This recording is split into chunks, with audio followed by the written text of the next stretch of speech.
Hi, everyone. Hello. Welcome to a podcast will save this relationship. I'm Sarah, she, her. I'm Josh, he, him, and on today's podcast, we both talked about a movie that was actually good, and you should all go watch. Yeah. Nirvana, the band, the show, the movie. It was really funny. A movie that's title so complicated, people in the stream that I do thought I was talking about the actual band Nirvana. Which is the point, and I think it's part of the point, but it took 30 minutes before they were like, I just don't get it. We should have just made up a documentary about Nirvana, like and then make people go watch it and be completely confused. Yeah, you know what? That would have been funny. That would have been fun, yeah. But then we read Reddit stories. As usual. Good. Yeah, they're fun. It's a fun little time. I thought it was good. Yeah, so don't forget to like, comment, subscribe, hit the gosh darn bell, rate us 5 stars on Apple and Spotify podcasts. Yeah.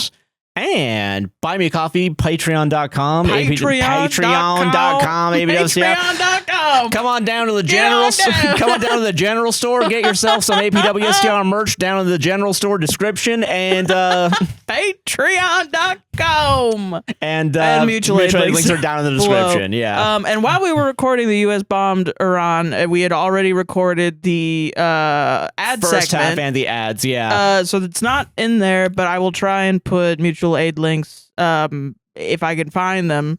By the time this podcast comes out, and probably a little bit after, you might not see them immediately. I'm going to try to get them in there. Yeah. And if you have any with ways to help Iran from this horrible bombing that they've received and are probably continuing to receive, please let me know. Yeah. On Tumblr, that's so here in THATSOHERON. Yeah. So yeah, mutual aid links again down in the description. Yeah. Enjoy the episode. See you all there. Bye bye.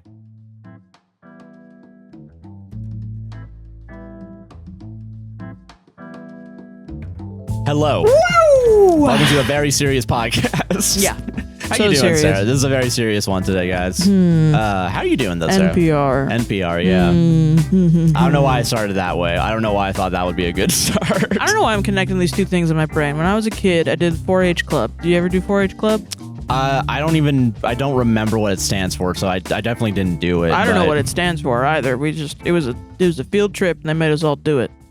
Went to a 4-H. 4-H, what the fuck? As like a environment thing. They made us go to like the marshes, the Myers in Georgia, and we just did like conservation stuff. Interesting. It was fun. We had That's where I dissected a squid. Oh, interesting. And they made me write with its ink. There was a place in Osceola County, Florida. Yeah. Kissimmee, Florida. 4-H club slaps, by the way. I'm not disparaging the 4-H club. It was awesome. Yeah, but like there was like a weird we took a field trip to this like trailer in the middle of the marshes, like with no one or nothing around. Yeah. Where it was like, I think it was about like just nature and conservation and shit like that. I don't know if it was called anything specifically. All I remember is like being behind like fence and like chain link fence, like a prison. No, fucking It is kind of wild to me how much like as a kid in Florida, we were just going to Disney. We weren't going to like because I've definitely said this before. A location that had we went to like oh my god, what is it called? Lou Gardens in Orlando. Oh yeah, which you should go if you ever go to Orlando. You should go there. It's really beautiful. Yeah, it's a historical garden location, and it's kept up by locals and volunteers, and it's really awesome. Yeah. Man, it's a fun time. You walk through a big park, and there's like a little history segment of it. But anyway, I don't know why. Every time I think of like NPR or like ASMR podcasts where they get real like, I think about this thing that they taught us at the 4-H club way back in my childhood, where we were out in the marshes and we were like just gunk up to our knees. Oh yeah, I definitely didn't have that. And we were looking for snails. They were making us look for snails or something because it was something to do with the snails. We needed to like, I don't know. They were just teaching us about snails or some shit. Yeah. And so then they gave us some snails, and they were like, if you want to see the snails, you take the snails and you put them up to your throat, and you hum, and the vibration will gently wake them up. Oh shit! And they'll come out so that you don't, have to scare them or anything. That's cute. And it was really cute. So now I think like human beings or people listening to podcasts are like the snails being put up to the throat of NPR. Yeah. Know what I mean? Yeah, I can understand that. Where yeah. it's like, Yeah, I get funny, you. Yeah. I think, to me. I get it, yeah. They wake you up. It's Monday. It's Tuesday. It's Tuesday. Waking up 7 a.m. Let's go. 7 a.m. But no, fucking, but with Disney specifically, what I was going to say is that Epcot, you can technically say is educational. Yeah. Yes. And let's put a big quotations around technically and educational. That would suck being a sub or a parent going to Epcot and you can't drink because you're with kids. Yeah.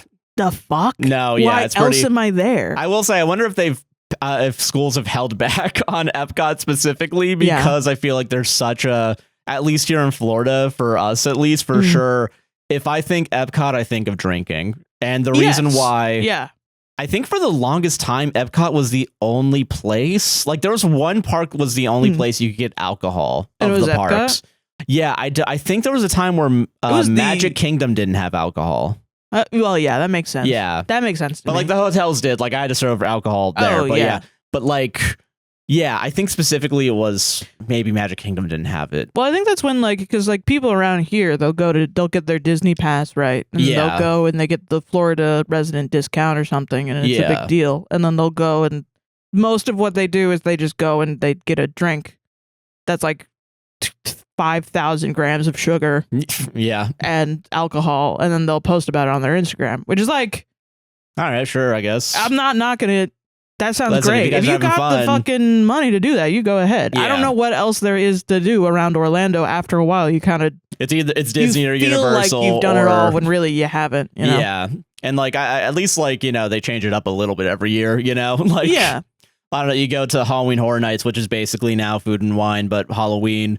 Yeah, and they at least like theme it to Chucky when it's Chucky, or Jason when it's Jason. Like that's why they have like events all the time. Yeah, pretty much. That's that's the moneymaker. That's why Mardi Gras in Universal is like 4 months long. It is straight up like 4 months long. It's crazy. And it's like, and then I'm talking to my family that live in New Orleans, and they're like, Mardi Gras was in February. Yeah, we're done. We're done, I think. And it's like, well, there's nothing else happening. We have to try and get some people to Orlando during the off season, because if they... And I'll say also, I don't know too much about Mardi Gras. I don't know if it is true that it goes on for 4 months, and just my family for some reason thought it was only... Is it the Lent part that goes on a little bit afterwards? I'm wondering if I'm confusing it with religion. I don't know. No, fair, yeah. But I do remember when we moved down here, and my family, like my mom grew up in Louisiana, Kansas area, and then we found out there was Mardi Gras. Getting the paper on March 17th being like, what the fuck? Literally, that would happen. We'd be like, Mardi Gras still happening? How does that make sense? Why are all these billboards showing all the beads and stuff? Yeah, like what the fuck? It's not a theme park. Wait a minute. Kids are there. They can't fucking. And then she also thought like you didn't have to get the ticket for it. Oh, that's crazy. That's a little... Well, because Mardi Gras New Orleans is like you'd show up. I mean, it's for, like you just have to be there because it's in public spaces at least. Yeah, you just have to get there. So it's like, that's what she thought. And then we got there. It was like, no, you have to buy a whole ass ticket. Yeah. For like a couple hours. And you're like, what the fuck? Why does everything cost so much fucking goddamn money? And that's, it's Orlando, baby. That's Orlando, baby. But I will say I'm now at the point, I've lived here for probably almost 20 years, where now I'm like, I get why when I was a kid, I didn't understand why everybody was outside 24/7. I did not understand that. Nowhere else where I lived, which was just Atlanta, or had been, did anyone else do that other than like people in the Caribbean or something? But even then, I only was there for like a day, so I couldn't tell. But I was like, it's raining.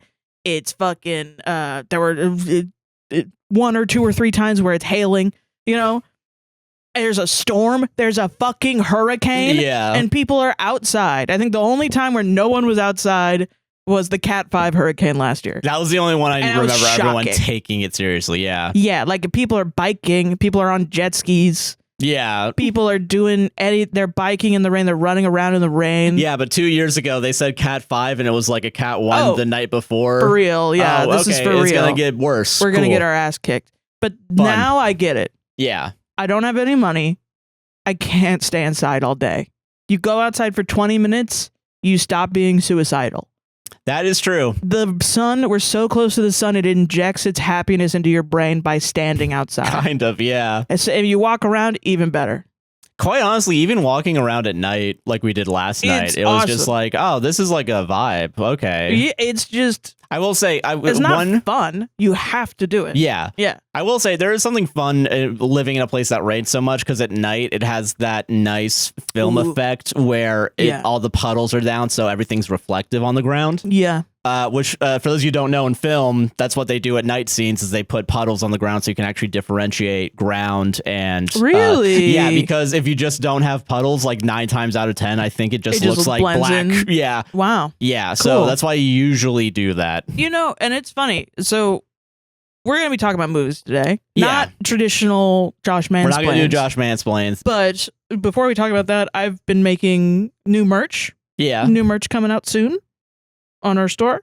And Josh was like, wouldn't it be cool if we did spoof movie posters for some movies that you've mansplained or some movies that we like? Yeah. That are possible for us to do. So I've been doing a lot of movie poster graphic design, and I think they're coming out really good, so be hyped for that. But also, I've been looking at a lot of movie posters and the way that they're designed and like movie marketing and stuff. Film people love rim lighting. Holy shit. This is like advice for anyone that wants to get into really stylized editing specifically for film.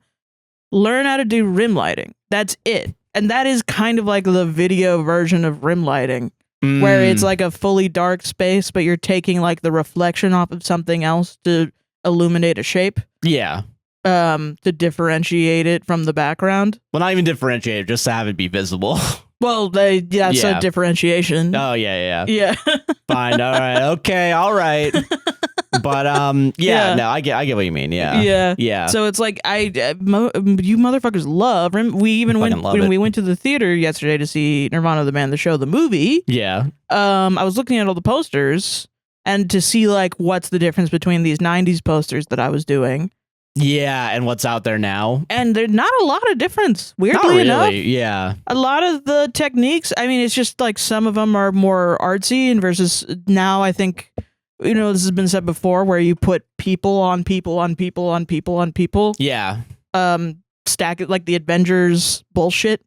Yeah, or like Star Wars is one I think of. Yes. Yeah. With the faces all. Yeah. You know? But then there's some that are, I think there's an effort to go back to a 90s aesthetic. Like we were talking about in the warm-up, How to Make a Killing. That poster, it looks like, from afar, it looks like a 90s comedy or a rom-com to me, which I think is interesting because it reminded me of the Home Alone poster. Yeah. Where it's like white and then text, like serif text, all caps of the title, and then like a guy in the middle. Yeah. I get what you mean. And I was like, oh, that's fucking interesting to me that there's none of the other posters look like that. Yeah, but that one did look kind of similar to something. Out, yeah. You know, comparatively. Yeah, which, okay, we're going to talk about Nirvana, the band, the show in a little bit. But whenever we go to the actual movies, I do think it's fun to talk about the movie going experience. Yes. And how it always degrades it always fucking in a weird way.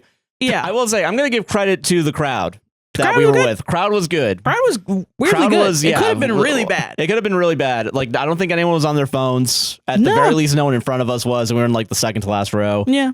I don't think anyone's phone went off. No one was being distracted. Everyone was very, they paid attention. They paid attention to it, yeah. And I will say it was fun at the end of it when everyone stayed for the end credits. Yeah, just like all the way through. Yeah, just to see if anything was there. And there was a little bit of something that was a little funny to me, at least. But everyone afterwards immediately started talking about moments in the movie that made them laugh. Yeah, or like criticisms. There was one lady that kept talking about a specific criticism. We'll get into. Yeah, which I thought was really funny. It's not realistic. It's fucking that wasn't it, but it might as well be.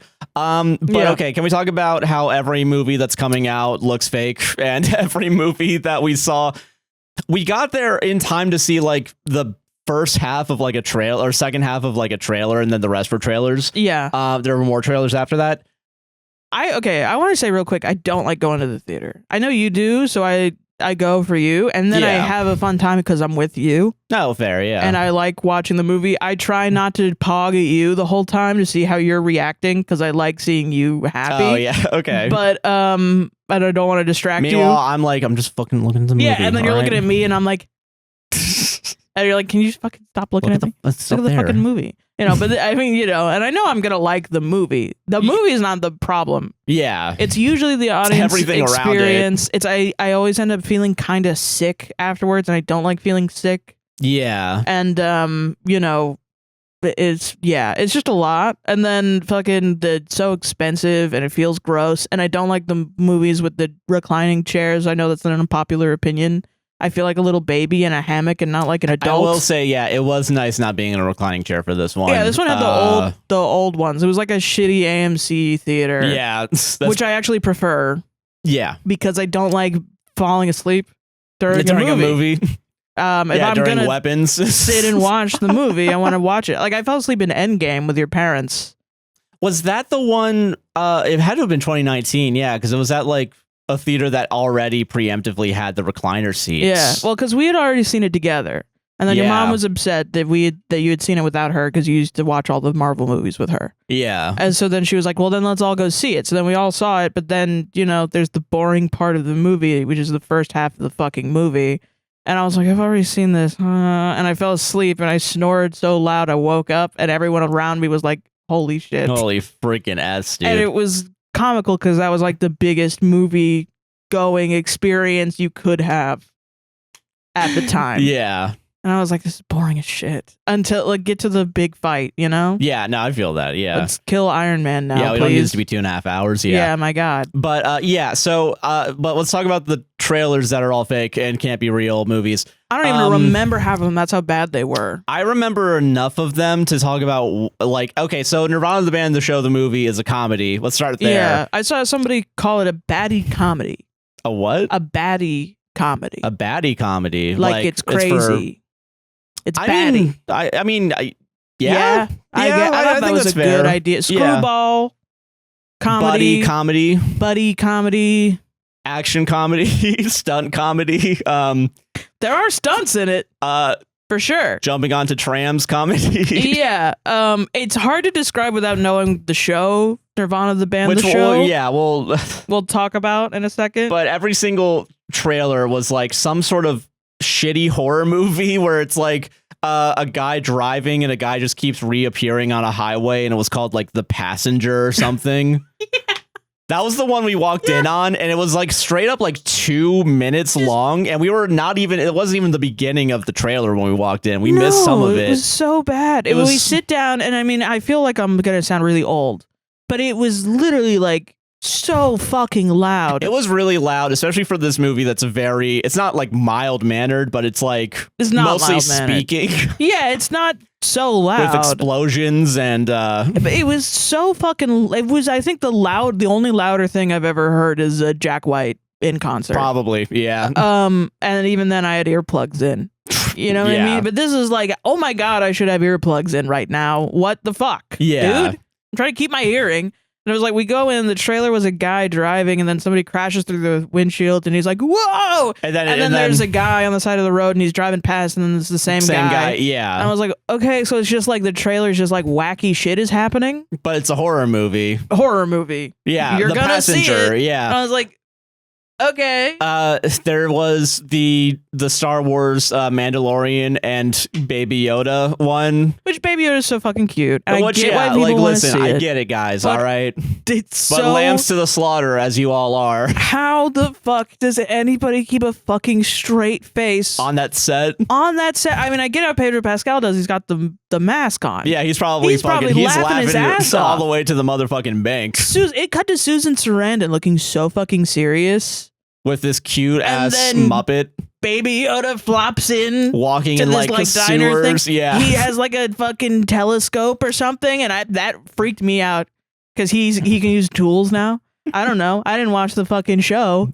And I do love how much The Mandalorian, they really commit to the shitty ass Star Wars wipes. Also another unpopular opinion. Probably making people really... No, I like those. I think they're, I hate them. You hate them, really? I think they look so bad. I will say they've been kind of ruined by the fact that they became default in every single early 2000s non-linear editor. Yeah. I think it was cool in the original Star Wars, and now it just makes like a really, like as more Star Wars shit gets more and more cool looking. You know what I mean? Yeah, it doesn't feel out of place to you. Yeah, it just feels bad. I can understand that because it does feel like, oh, we're doing a Star Wars thing, so we have to do this. Yeah. You know, it's like if they kept the text the same, which I don't know if they did. They might, but like the side-scrolling text or something. I think they've gotten rid of that, but they still have a long time ago in a far, far away, like galaxy far, far away, whatever. I don't know, man. It's just.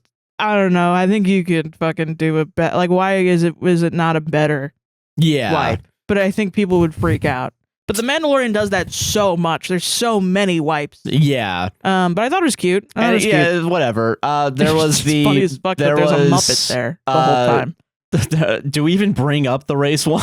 We don't need to. Yeah, we don't have to. There's a couple ones based around race. There's a lot of ones like I think they're trying to do like a Dear White People, or Parasite. They said it was Parasite mixed with the substance. Yeah, or it was about a Asian teenager wants to make herself white. Yeah, and we're sure it's a satire. I'm 90% certain it's a satire, but it felt weird. Felt like. It was strange. Like, I'm sure everyone was like laughing like uncomfortably. I felt uncomfortable, which means that it's like a good satire, probably. If that's the case, yeah. It's probably supposed to make white people uncomfortable. I was like, I could see this going really badly if it's not written well. Yeah. And I wanted to do more research into it later to see like who made it. Yeah. Because it felt a little like, I don't know, these are like, I don't know. I want this to be written from a person of color's perspective. Yeah, because then it like, okay, I get maybe what we're going for here, as opposed to... I want this to be a personal story rather than like... Joss Whedon. Yeah, like a white person making a commentary, like white on white comedy. Yeah, right. Because sometimes that can be like missing the mark for yeah, like people of color. You know what I mean? No, exactly. Yeah, and like white people laughing at other white people, talking about racist white people, and patting themselves on the back as if. Well, at least I'm not racist. Yeah, and I was like, I hope that's not what it is. I don't think it was. I do want to give credit to our audience because I do think they're relatively chill because they actually got the movie that we watched. Mm-hmm. So I think there was in Nirvana, the band, the show, the movie. There were specific points where if you laughed like 2 seconds earlier, I would have been like, "You're sus." Yeah, a little bit. You're fucking sus, dude. But they did not. No, we're chill.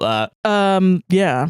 There was one more that was also a satire, I think, and I don't remember. It's another race one, I think. Was there? Oh no, yeah, the boots, the lady satire. Yeah. Lady. So it's that one might have also been like something meet the substance. I Love Boosters, which is a Boots Riley film. He made Sorry to Bother You, which is a great movie. Go watch it. Yeah. That was like the only one that looked like a real movie with an idea behind it. Everything else I didn't get the idea from the trailer. Yeah. There was a lot of lady ones where it's like, we're witches. Yeah, that was the one I was we're a bunch of witches. Is the director that did Jennifer's Body.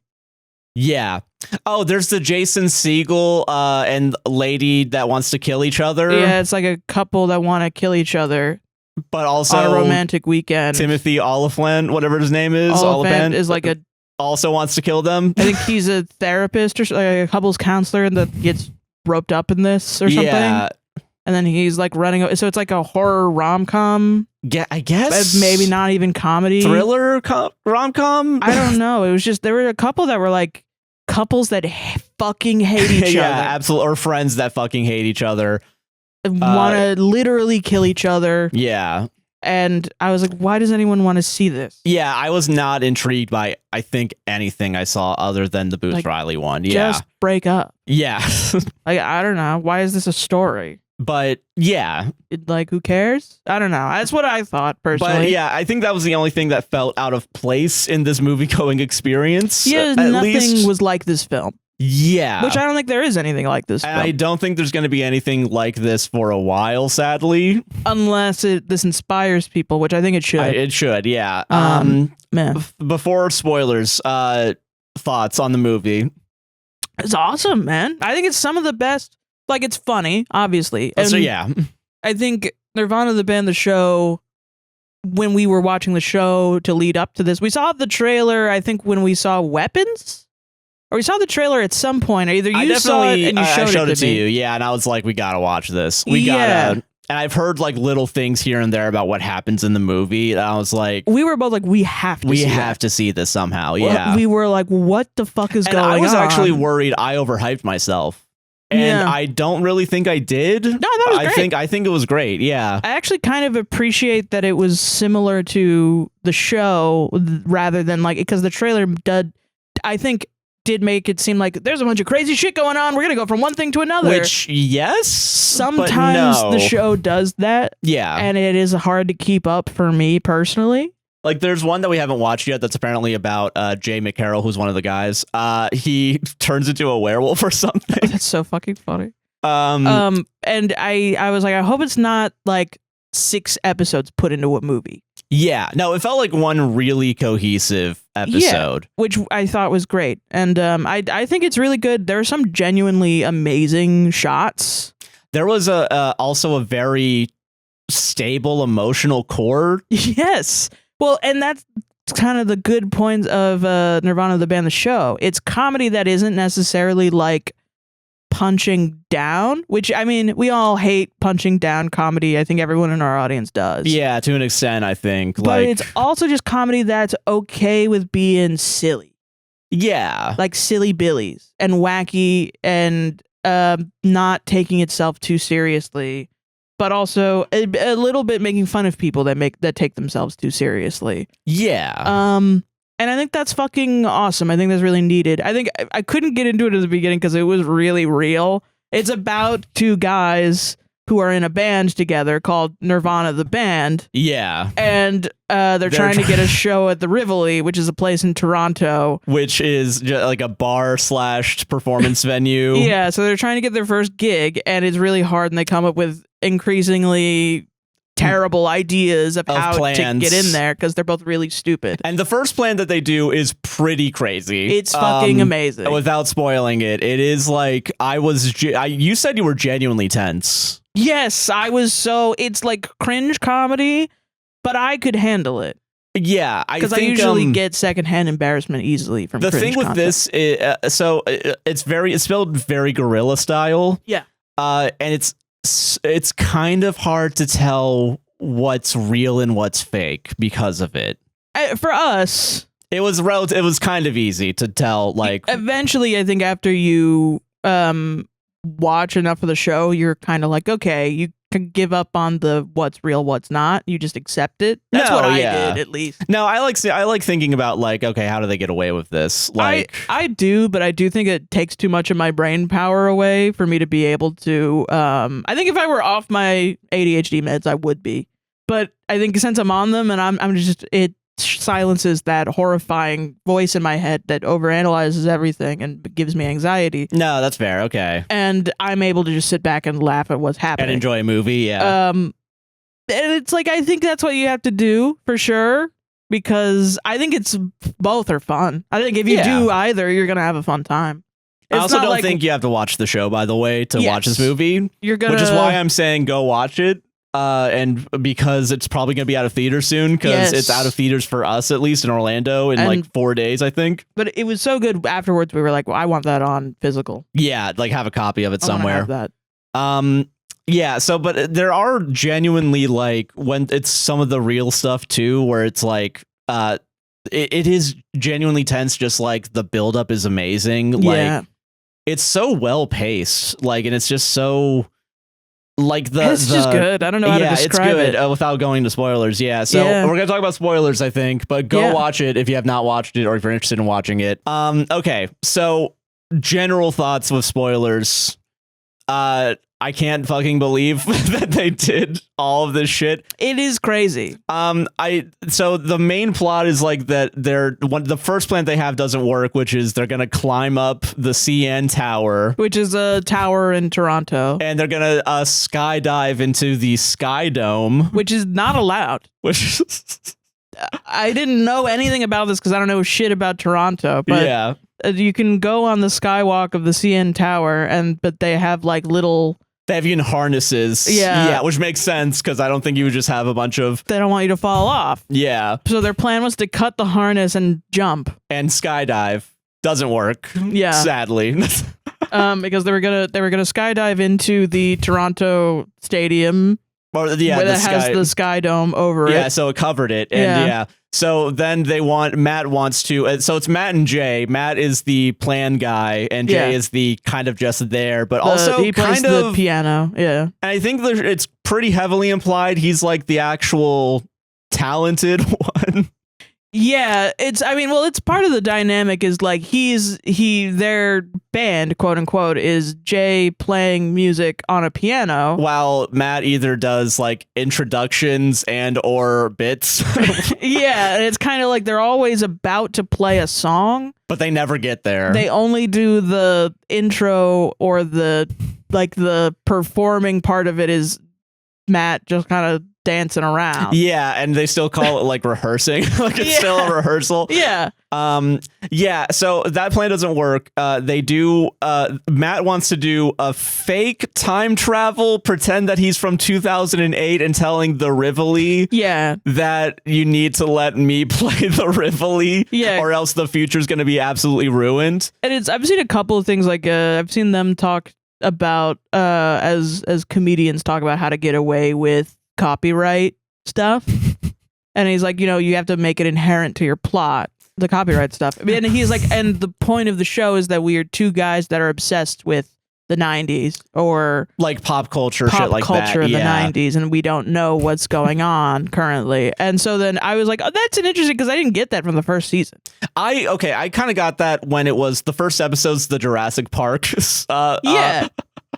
And they're just playing the theme over and over again while I think I'm just too babby. I'm like, I didn't realize not that I know when Jurassic Park came out and stuff, but I'm also like, I don't know, I've been around people that were obsessed with Jurassic Park in the 2000s. Because that was when my brain became conscious to the world. And I woke up from being a baby and gained sentience and started criticizing George W. Bush immediately, because that's what everyone was doing. Did your brothers, my sister had, did your brothers also have Rock Against Bush on CD? No. Volumes 1 through 3? I don't think my brothers gave a fucking shit about politics at all, actually. Fair enough. They probably, actually my brother Chris really liked Jon Stewart eventually. Oh, okay, fair. Like he did the March on Washington. He went to that. And Sanity stuff. and Fear, I remember that. Yeah. Yeah. But so they have these. So that is a good point to bring up right now, because they have the flux capacitor. He makes a fake flux capacitor. The whole movie is essentially a spoof of Back to the Future. Yes. From this point on, yeah. Which is funny because I wonder if they just took all the story beats from Back to the Future. Like I've seen Back to the Future, kind of. But not really. Well, yeah. So they kind of do, kind of don't. It's kind of all maybe the first and second one for sure. Yeah. They kind of do. So they make a fake time machine, but they accidentally made a real time machine. So they go back to the year 2008. Yeah. And they what is it? So Jay wants to leave the band, but like he then hears his older Matt talk to younger Jay and be like, let me clarify real quick. Yeah. Sorry. Okay. Yeah. So they try to go to the CN Tower and they do gorilla thing there. Yeah. They do the whole thing and they do the parachuting, but they're a couple minutes late and the Sky Dome closes. Yes. Because of bad weather for the game. Their whole plan was to go to the game, skydive into the middle of it, cause a huge scene, grab a microphone from somewhere, and say, "We are Nirvana the band, and we're gonna have a show at the Rivoli tonight." Do they? No, but they're gonna have to. If you build it, they will come. I think is the phrasing. There's always a level of there is no planning. Yes, yeah. The planning is about the marketing only. Yeah, publicity only, which is what I think made it uncomfortable for me when I was watching the show at first, because I've been in bands like that. And it's too real. That is true. I forgot that they were. I remember them talking about like shit, like real shit where it was emails. Like, and we have to. Oh, we're gonna do the fucking album. Write a song. Hold on, let's get our album cover figured out first, and then talk 2 weeks about it and not play any music. And I've been in bands like that, and it gave me like PTSD straight up. It was so real. Yeah. So I think also if you're a musician, you would like the comedy about it as well. Yeah. But anyway, so their first plan fails. And Jay is like disillusioned because it's been 17 years of this. Yeah. Which, yeah, like 17 years of plans that have continuously, and it's so funny. They just have all the close-up shots of like eviction notices and like they've never paid rent in 17 years. Yeah, and then like Matt's just writing down like, okay, we're gonna do the fake time machine. Yeah, and Jay's like, okay, sure, and he goes to bed off, and he's upset, and he calls another location because they've never thought. Let's just call a different location. Can I bring up one detail that is important? Yeah. Matt realizes that Jay might be a little bit down and is like, oh, you don't want to work anymore. Let's play your favorite game. And he brings out it's a Nerf gun. Like a Nerf or like the NES gun or whatever they use for GoldenEye or whatever. Yeah. And or it shot like beads or something. I think it was a Nerf. Yeah. So and like he's just not into it. Sorry, but yeah, that is an important detail. He is like, let's play your favorite game, Jay, and whatever. So fucking okay. So then he calls another location and he's like, hey, can I book for the open mic tomorrow? And they're like, yeah, sure. We're in Ottawa. That's like a 4 or 5 hour drive. And he's like, okay. So then he sneaks out while Matt goes to the RV that they have. They have an RV and he makes it look like a fake time machine. Yes. He spills Orbeez on the time machine components. Which is an old drink that's not around anymore. Very Canadian also. I want to say this is a very Canadian movie. Yes, so keep that in mind. Yes, extremely. And he spills Orbeez all over the time machine. And he gets upset and he goes to bed, essentially. In the RV, yeah. In the RV. Now, Jay sneaks into the RV thinking that Matt's in the house. And uses it to try to get to Ottawa. Yes, to run away. Yeah, but Matt's in there and he's immediately like, am I being fucked right now? Like he's like, did you kidnap me? What's going on? And Jay lies. They're both idiots. Yeah, they're both very dumb. So you have to buy into that. Jay is like, I'm doing the time machine plan. Because he was half-assedly listening, thinking that it was a time machine, like as opposed to fake time machine. Right. Yeah. So, but he gets up to 88 kilometers an hour. Yes. And it works. The time machine surprisingly works. Yes. And they're in the year 2008, but they do not recognize that they're in 2008 for like 10 minutes. And it's fully like they pick up a newspaper and Bill Cosby's on the front. There's on the side of a bus, it's Jared Vogel with like 2 subs. With 2 subs. And they're just kind of looking around and Jay's like, hey, you know what? Let's go see a movie. And it's The Hangover. Yeah, Matt wants to go see. Oh yeah, no, it is Jay because he wants to get rid of Matt. Yeah. Oh, it's the Let's Get It Started, but the original edit, like the original edit that's not the watered down. I think we all, yeah. And it's just, and honestly, that was so shocking. Like that immediately was very shocking. It was very shocking, but it was also fucking hilarious. Being like, oh fuck, this is how it was like. Jesus Christ. Yeah, it's like nobody really says a slur. I don't think Matt or Jay do, at least. No, I think the only one who does is Bradley Cooper. In the movie The Hangover. Yeah, it's all like material that was put out and was very popular at the time. Extremely popular. Yeah, which is, actually kind of a good conversation to have where it's like, remember when we all just like accepted this? Yeah, like, this shit was crazy. Like, why was that so fucking... And I remember being a kid and being like, why are my friends running around screaming the line from The Hangover, paging Dr. F slur? Yeah. Like, that is crazy. That was normalized as I think you and I have both have gotten sour about it because, like, that was what comedy was for a couple years. And it pissed me off. Yeah. I think we've always, hey, they stole from us, actually. We're going to sue them. I don't think it was fair use when they used our bit of hating The Hangover to... I've talked about that. Yeah. Specifically that scene too, yeah. Because I had a friend that was like a big movie buff, and he would go around thinking it's the funniest thing in the world, and would scream it at the top of his lungs in middle school. So that's when he realized he's in 2008. That's how he shit realizes. Would not fucking fly. Yeah, no one would be. And then Jay realizes it when he goes to the center of whatever their equivalent of Times Square is, I guess. And it's just like Grand Theft Auto 4. Like a bunch of other Dark Knight, yeah. Christopher Nolan's The Dark Knight. When they leave, there's an iPod, and it literally says "Welcome to the year 2008," which is also really funny. I thought about it later. It's like it was September; they would have already been. Like, I know, yeah. But no, yeah. So 2008, but 2008. So they're running around and they're like, "Oh my god, it's literally 2008," and how do we get back? We need to. Yeah, we need to. So then they realize it's the Orbeez. I will say real quick also, they do say that, what is it? Matt's like, how do we use this to get to a show at the Rivoli? While Jay's like, no, how do we go back in time? Back to the future. To the future, yeah. And he tries to go to 9/11, like as an example. Yeah, like, no, the time machine works, so okay, we're going to do this. Yeah, but Orbeez it doesn't work, because they need to spill Orbeez onto the machinery. Yes. Which will explain why that works later. It's fucking, oh god. But yeah, so they have to go back to their old apartment.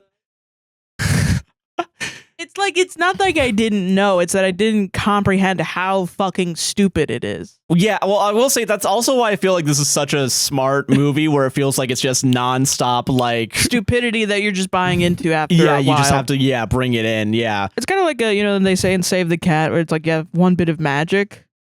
It's like a movie that's 100% or like 90% magic, but it works weirdly. It's like 1% realism, 90% magic. It's horseshoe theory, but for movies, and magic, but no, so like they have to go back to their old apartment and get the Orbeez drink, and then they talk to each other. Jay accidentally wakes up his old self and has to be like, oh no, you're in a dream. Anyway, to give you Matt this new wakes up Jay. Oh, it was Matt? Yeah. Okay. Matt wakes up Jay, and Jay plays for Matt the song that he makes up. Yes, and then and Matt is like, I'm giving you that song as a inspiration. Yeah.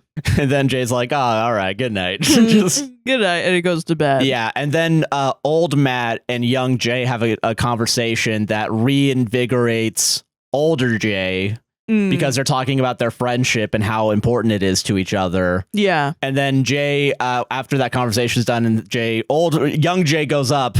Current Jay says, I was going to make a big mistake. I was going to leave the band. I was trying to escape. Like, he's actually saying it. He's like really saying, like, I was going to escape. I was going to leave you behind. like he's a prisoner. And like, Matt's like, oh, I don't know what to. He's like, no, it's fine. It's fine. And then he goes up and he erases the plan, their first ever plan. That they're trying to do. And he writes, don't play at the Rivoli. Yeah, so they just... so none of anything that's happened in the past 17 years. Because Matt's like, all right, you think you can be famous without me? All right, do it. Do it, pussy. I'm the reason you're famous now. Yeah. We are famous already. Yeah. And so then they get into the thing and they sadly go back. Yeah. They pour all the Orbeez on the time machine, and they get back in the car, and then they do go back. A recurring bit where every time, the first two times they go back or they time travel, they almost hit a trolley bus. Yes, a streetcar. A streetcar, yeah. And then Matt falls on his ass. Yeah, and it apparently one of the takes that I think it was the second one that we saw, the second one in the movie, where it was like he actually hurt himself. Oh, really? He awesome. actually took pain. And it's so fucking funny how he just really flops. But yeah, so Jay wakes up first, but we don't get to see his perspective just yet. Yes. But Matt slowly gets back and realizes it's 2025. But then he goes to where Jay was with the Grand Theft Auto 4 and the... Yeah. And it's all just Jay's face on like advertisements. Yeah. And it's like Jay McCarroll by himself made a #1 hit. And now he's advertising. There's apparently like one song. Yeah, they never explain anything else. Funny. Like they have Anthony Fantano like do a song review of it at some point where it's like, and it says in their like classics review too. So it's also like, I didn't catch that. No, it's so good. It's so good, man. But it's good shit. So now Jay is famous. Yeah, Jay's famous and is about to go on a world tour. And Matt is in a Jay McCarroll cover band with 3 other people that he's never met before, and they all have Jay McCarroll in the timeline. He's never met before. Yeah, they all have Jay McCarroll tattooed on their arms. Yeah, which is fucking. It's so funny. And also, I do want to give a credit to this little detail. They still have 2 cameras on Matt, but the other guy's name is like not one of the guys. Yeah, it's like a new guy. Who's that guy? Oh, I'm Nikolai. Yeah, no, that's not real. You don't. So you don't know. You don't. Yeah, you don't know what you're. But you know because the 2 cameramen they have went with them. Yeah. Yeah. So yeah, they. Their plans now are to sneak into the Jay McCarroll concert. And get backstage passes just to meet him. Yeah, just to meet him. Because they're huge fans. Which I'm going to... Also a great detail. That plan does work. Yeah. But Matt had no interaction with it. he had no input at all. Yeah. So funny. Oh, dude. And it's so sad Matt starts to go like crazy, essentially. Yeah, because, okay, also he goes to the concert. It's a full crowd. Yeah. And by the way, this is completely real, the concert that happened. Yes. Like they, not open, but like a band let them go on for like 2 minutes to film this.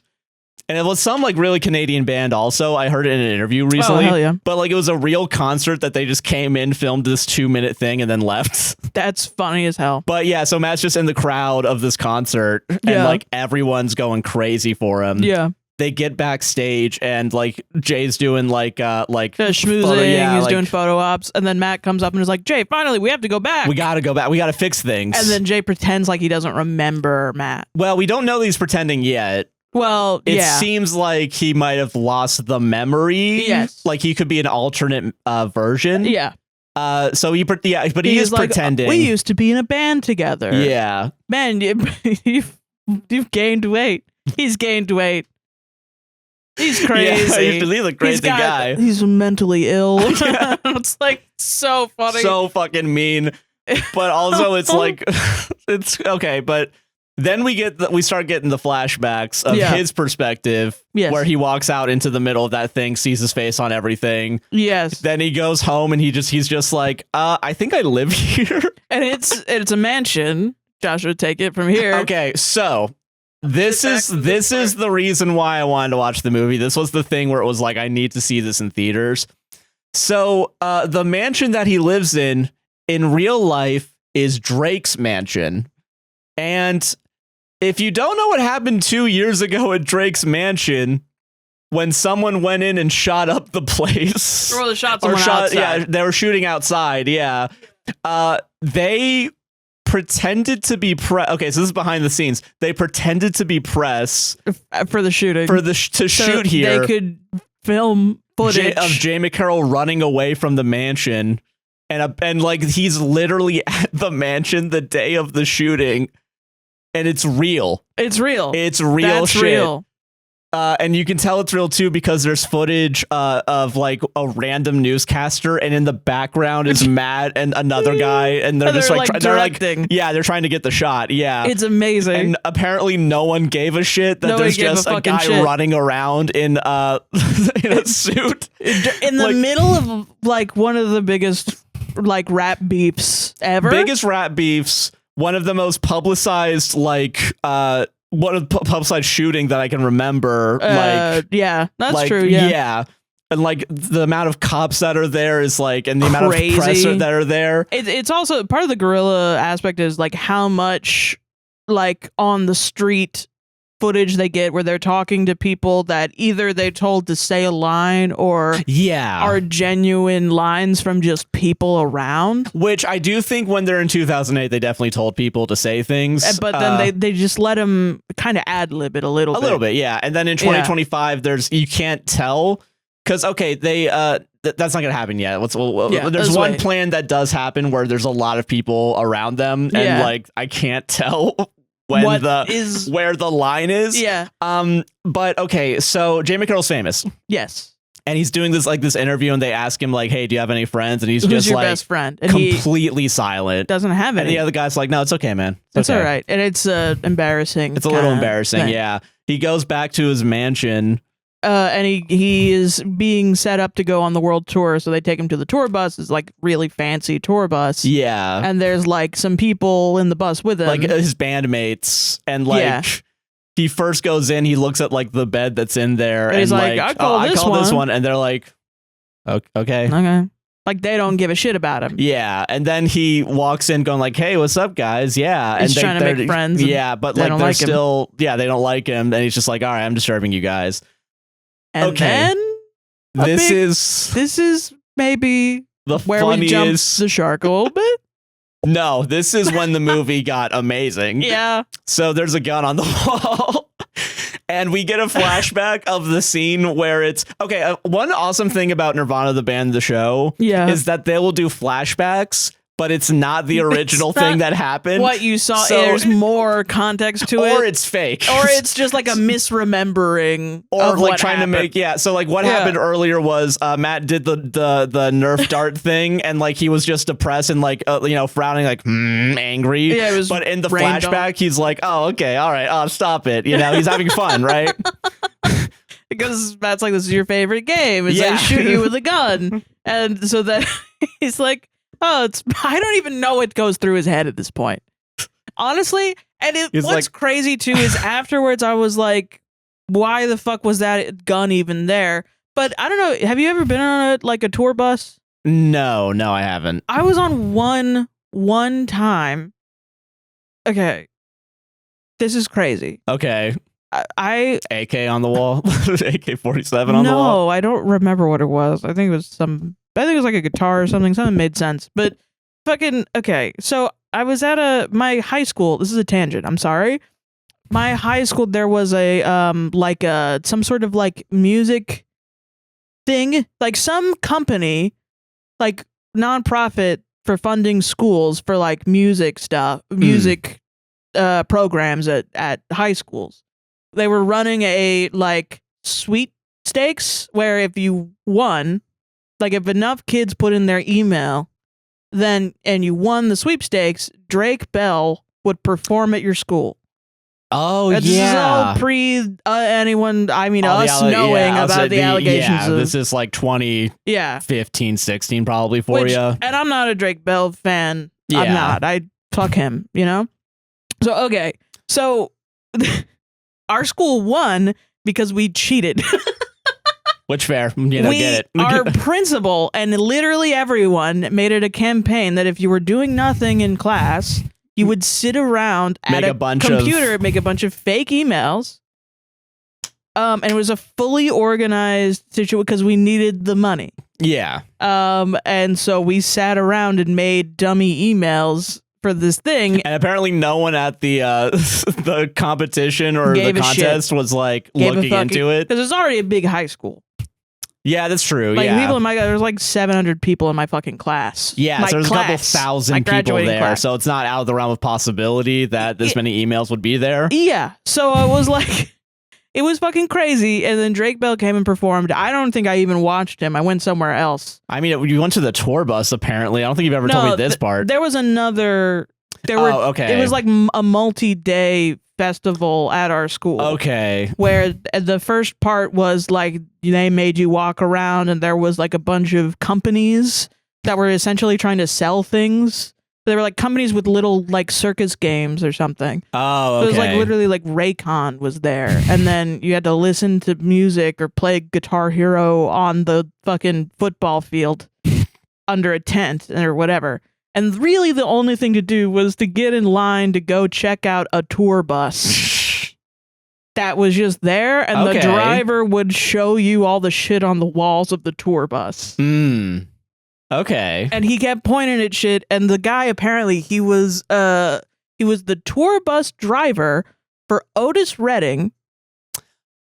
I think you might have told me this. A long time ago, probably. Yeah, probably a long time ago. Yeah. He was the tour bus driver for Otis Redding when he wrote, and this is also probably a lie. It's from the... He probably just... Yeah, I'm trying to impress a bunch of kids right now. This is what he said, yeah. I was the only one pogging. Nobody else gave a shit because I'm a freak for music. But he was like, I was there when Otis Redding wrote Sitting on the Dock of the Bay. Yeah, yes, he did say that. I remember you saying he said that, yeah. Yeah, and I was like, oh my God, really? And he was like, yeah. I told him, Otis, ships don't roll in. They don't roll into harbor. That's not change the word to something else. And Otis Redding was like, shut the fuck up. It's my song, not yours. Which I will say is par for the course for what people say about Otis Redding. He's very like, fuck it. This is what the song is. Yeah. So anyway, but he was pointing at shit, and they do keep shit on the walls of the tour bus. Which makes sense. If it's like your regular tour bus, you probably have some like shit on the walls, like memorabilia or something. Yeah. But yeah, no, it was a crazy time. And then I skipped the Drake Bell concert. And Drake Bell actually, he hated us so much because everybody kept screaming at him to play the Drake and Josh theme. Oh, yeah. And then he walked off stage. He didn't even play it. He was like, "Fuck you, kids. Fuck them kids," and then walked off stage. Oh well. Yeah. Was there memorabilia on the bus? Like what was? Oh, many. I mean, it was just like this is the guitar for like some guitar / played once or something. Oh, okay. It's just like some shit like that. Okay, fair enough. Yeah. Like, oh yeah, and this is that guitar that from this song, or that thing from this thing, and so it's like I don't deny that it might have just been there. It might have been it might have been on the bus. Yeah, like they didn't plant it. It might have just been a gun on the bus. That is possible. Straight up. And they were like, "Oh, that's funny. Let's set that up in the beginning." Yeah, because now it all now centers around that. Because I mean, it's possible. Anyway, but okay, so there's a gun. There's a gun, and it's important. So Golden Gun. He remembers fondly a moment that he hated originally, where it was him and Matt playing his favorite game, where he gets shot in the head and face with Nerf bullets. Yeah. So he grabs it, assuming that it's also a Nerf gun that he also plays with his friends, who are these bandmates. And keep in mind, this man is an idiot. This man's a complete idiot. And he says the opening line for the game, whatever it is, like, "Oh, hey guys, check this out." And he shoots a guy in the head. He kills the man. And okay, here's comedic editing 101. Yeah. I think it's like maybe half a second where it's like shot, guy's blood on the wall, immediate cut. Yeah. It's like a perfectly cut scream, I think is what it is. Yes. There's a couple of those, yeah. Yeah, I will say it's kind of comparable to in the Wahlburgers episode at the end when they're doing the jingle, and it's a silent Matt after he's like done, and then Jay sneezes and it cuts off the sneeze. Yes, it's really good. Also, there's a cutoff point where Matt's like, I don't want to bring gender into this. Like, yeah, they're running the jingle for burgers, and they're like deciding burger guy or burger girl, or maybe you're something different. No, not different. No, not different. Not different. A multi-gendered burger experience. Yeah, is what genderless it is. Genderless burger experience. Yeah. Oh, so good. But yeah, so there's a lot of that in the show, and this movie has a lot of that too, which is nice. Yeah. So I think we get Matt trying to make a new plan to get back to 2025. Okay, because the Orbeez, right? Yes. So Orbits. Sorry. Orbeez are a different thing. Whatever. It's all the same shit. Apparently it's important. Okay, but so what happened was when Jay realized that he was popular and famous, and during the chase, or not during a chase, but after he figures that out, and before Matt can get back to the RV, he goes in and smashes the orbits. Yeah. So they can't go back. Yeah. Even though it's empty anyway. Yeah. Yeah. So he just kind of goes in and is fully I'm smashing the thing. Yeah, just to be safe. Yeah. I don't even know if there's really any reason behind his actions. I thought there was some left in there. I thought there was just a little bit left inside the bottle they had. I mean, maybe that's the reasoning that he was thinking. Yeah. Maybe it's one drop of orbits. You know? I feel like they got a full bottle because so when they went back in time, they grabbed the Orbits bottle. But he does fully, he just dumps it. Dumps it, yeah, true. Fully, they're dumb. They're not thinking about the future. They're thinking about the right now. Yeah. And then because then later when they're thinking about the ingredients in Orbits, he does go oh yeah, I smashed the bottle. Yeah. So it's he didn't plan that out. Yeah. Because now at that point he wants to go back. He needs to go back specifically 2 days before he shot someone. Because he is now wanted for murder. Yeah. Because he ran away. So now he's fuck. Fucking shit, yeah. Meanwhile, Matt's trying to get a new plan to go back and to make Jay realize that it's try to bring back the normal timeline. Yeah. Jay shows up and he's he's still acting coy as if he doesn't know what happened. Yeah. And he's just hey, I'm sorry I was so mean to you at the, backstage show. I just wanted to, I'm sorry, man. I hope you're doing well. The shot. And then he slowly walks away, and then he does a little turns you said something about a time machine? So he's pretending that he doesn't know, but he does. Yeah. And then now here's the new plan.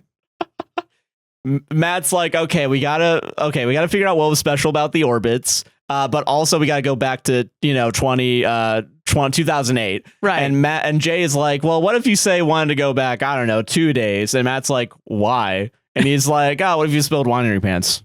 It's I mean, I guess. Okay. Yeah. Oh, what the fuck? And apparently the orbit's motto is lightning in a bottle. And once they realize that, they're like, oh, it's lightning. It's lightning. It's power. You need to. So I guess, and I didn't think about this until recording this segment of the podcast currently. Yeah. The understanding is that there's literal lightning in the orbits. Yeah.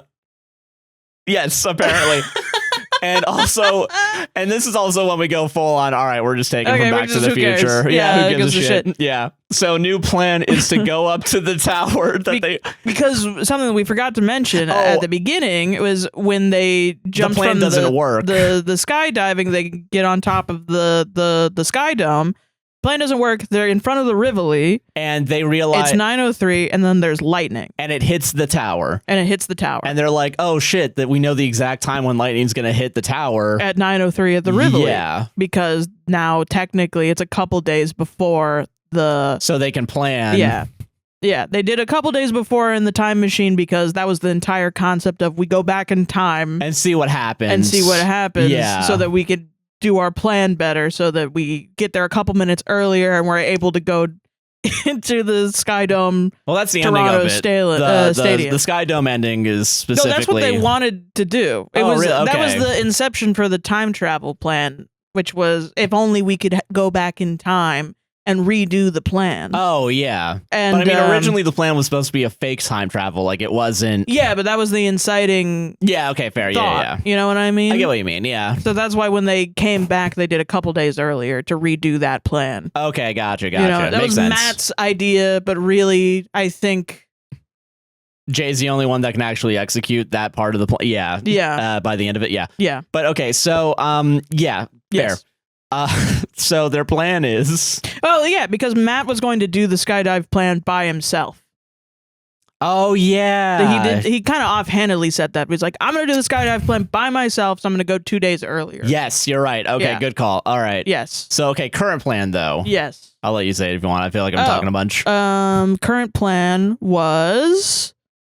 Now, this one is a complicated one that I don't know. I'm thinking now in the past, and I'm trying to keep that in line with my shit. Sorry, I didn't mean to put you on the spot like that. No, it's okay. Current plan is now they know when the lightning is going to strike the CN tower. Yeah. So they just get, like, they climb up the CN tower, get to the top, and have a gigantic extension cord going from the top of the CN tower to the front of the Rivoli, plugged into a pole for the streetcars. Yeah. And then that's connected somehow. I don't think they even explain it. They did actually. Okay, they did make I don't remember. They made a fake, like one of those catch things that all the streetcars use to put on top of the thing. Yeah. Okay. Yeah. I didn't. So they did actually show that. Okay. Yeah. I didn't put that together. I don't know about electricity too much. But yeah, so then they would, if they connected that to that, it would connect to the time machine, power the time machine,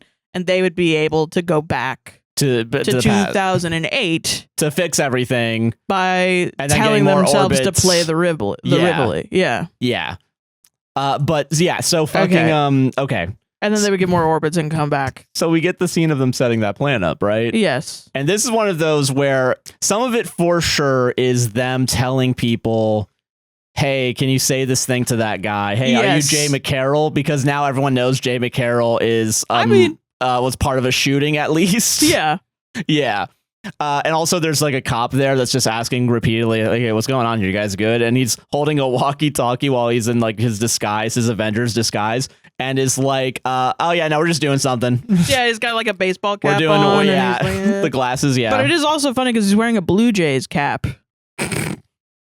So his name is Jay. And also he's called Bird throughout the movie by Matt. Because of Jay Bird. Yeah.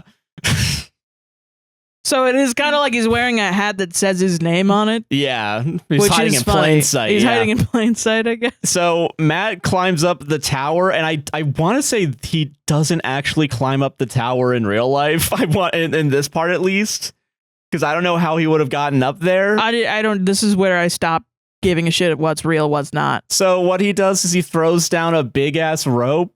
And then he ties the end of the rope to the extension cord, and then he pulls up the rope, ties the extension clip it cord onto the lightning pole. Goes back down, and then they just have this big wheel in a wheelbarrow. Yeah, with the extension cord, and then they go to a point and they plug it in. Yeah, they're plugging it's just into a the gigantic extension cord. Okay, this is where this is when they did something real for sure, and everyone was shocked. At some point, they just drop a spool of rope really hard. Yeah, they clear the area. And it's just Jay telling people, "Yeah, can you guys move? Yeah, no, this is not. Yeah, hold on, you guys might want to move for this." I think he says to them, "We're throwing something off of the ceiling, off of the top of the tower." Yeah, and then they all go "Oh shit!" Because a fucking rope falls to the ground and could have killed someone. Okay, can I bring up a small detail? But I think it's really funny. Before any of this, when they're doing the original Sky Tower skydive, he sees a girl. He meets a girl from France. I think she's from Brazil. Brazil, yeah. She's from Brazil. She's from Brazil, and he just tells her, "Oh yeah, I'm gonna go jump off that building." And she's like, "Oh, okay." And he's like, "All right, welcome to Toronto." Yeah, and then when he goes back in time and then goes back to, he's like, "Hey, I remember you." And then he's like, "Oh yeah, you wouldn't know who I am. Sorry. Hi." Okay, that's another thing I love about his character is he's consistently trying to be as nonchalant as possible by being like, "Hey, what's up? Hey, how you doing?" Yeah, he's just talking to people on the street. Yeah. I saw somebody say that not to bring up another motherfucker that's horrible already, but the Channel 5 guy. Oh, Andrew Callahan, another sex pest. Yeah. But he fucking I saw somebody say that Andrew Callahan stole that bit from Matt. And I think it was just kind of they're two guys, and if Andrew Callahan hadn't done it, then Matt would have been the guy to do that bit. Oh, I get you, yeah. And I'm I understand. I think Matt could do it. I think it just shows how easy it is to do that. Yeah, that's true. Yeah. You know what I mean? Anybody with a camera can do it, yeah. Which is a lesson this movie has for you. Is, you can, it's by virtue of this movie existing. Just if you're brave enough, I guess, you can go do it. But I don't know. I don't know if Matt would do that. No, yeah, that type of he's just good at talking to people on the street, you know what I mean? And making people feel comfortable. Yeah, to talk about being a libertarian. The guy in the beginning, they buy a set of pliers, which are important. Yeah, so they buy pliers so they can cut the fabric. Yeah, from the CN tower so they can skydive. Just tells them, we're gonna use it to skydive off the CN tower, and he's like, I guess you can do that. And he's like, listen, man, I'm a libertarian. That was an awesome moment because everyone in our theater, the second he said libertarian, they were like, fuck that guy. Yeah, fuck you, dude. Which is awesome. Yeah. And especially also with the hangover section, the paging Dr. Epsler. Everyone did laugh. But they laughed at Matt realizing, oh shit. It was a second after it happened. So you got to see Matt Johnson's reaction. It happened. There was a beat, and then Matt Johnson goes what the fuck? Why is everyone laughing? Yeah. And then everyone in our audience started laughing. Had they laughed 10 seconds earlier at the paging Dr. Epsler thing, I would have been like, oh Jesus Christ, I'm in danger. We gotta get out of here. Emergency exits on the left, guys.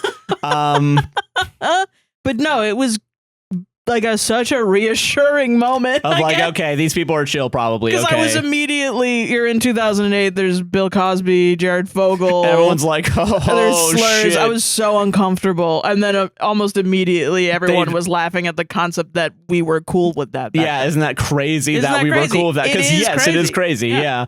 No, we had a really good crowd, which is nice. And honestly, it made it a lot more fun. I think, yeah.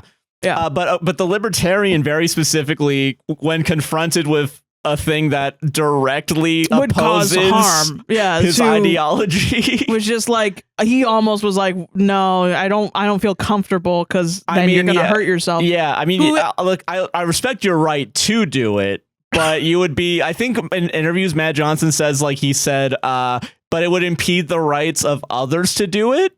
What? That doesn't even make sense. Yeah, I don't know. Yeah. How would it impede to the go ride? up, or at least to go up on the tower, I guess. Yeah, like they would stop the tower tours, maybe. Like, don't do that. It's going to hurt other people's freedoms. Funny. Yeah. That's funny. They gave him like an existential crisis. Yeah, literally. A political existential crisis. Sometimes it's bad to do things because it could hurt people. Huh. Maybe Who I would should have fucking thunk it, man? Maybe I should rethink one of the stupidest political ideologies other than Trumpism. Interesting. Fucking interesting. Maybe I believe in nothing, but I believe in maybe this thing? Is not an ideology at all. Yeah, maybe this is just a bunch of fucking slop. Being asshole is a political ideology. Yeah. Yeah. God. Being a contrarian is a political ideology. I'm a sovereign citizen ass fucking. It's funny though that he was the only one that even cared about Matt's well-being, because then they go through the security. Security's like, why do you have these pliers, bolt cutters? Yeah. You know, and he's like, oh, it's just to cut stuff off of my pants. Okay, and then the security guy calls his manager, boss, and he's like, "Is this a thing?" And the guy's like, just let him through." Yeah, and he's like, "All right, guy, come through." All right, yeah, sure. So then he lets him go up there with bolt pliers, cutters. yeah, and like that can cut through rope.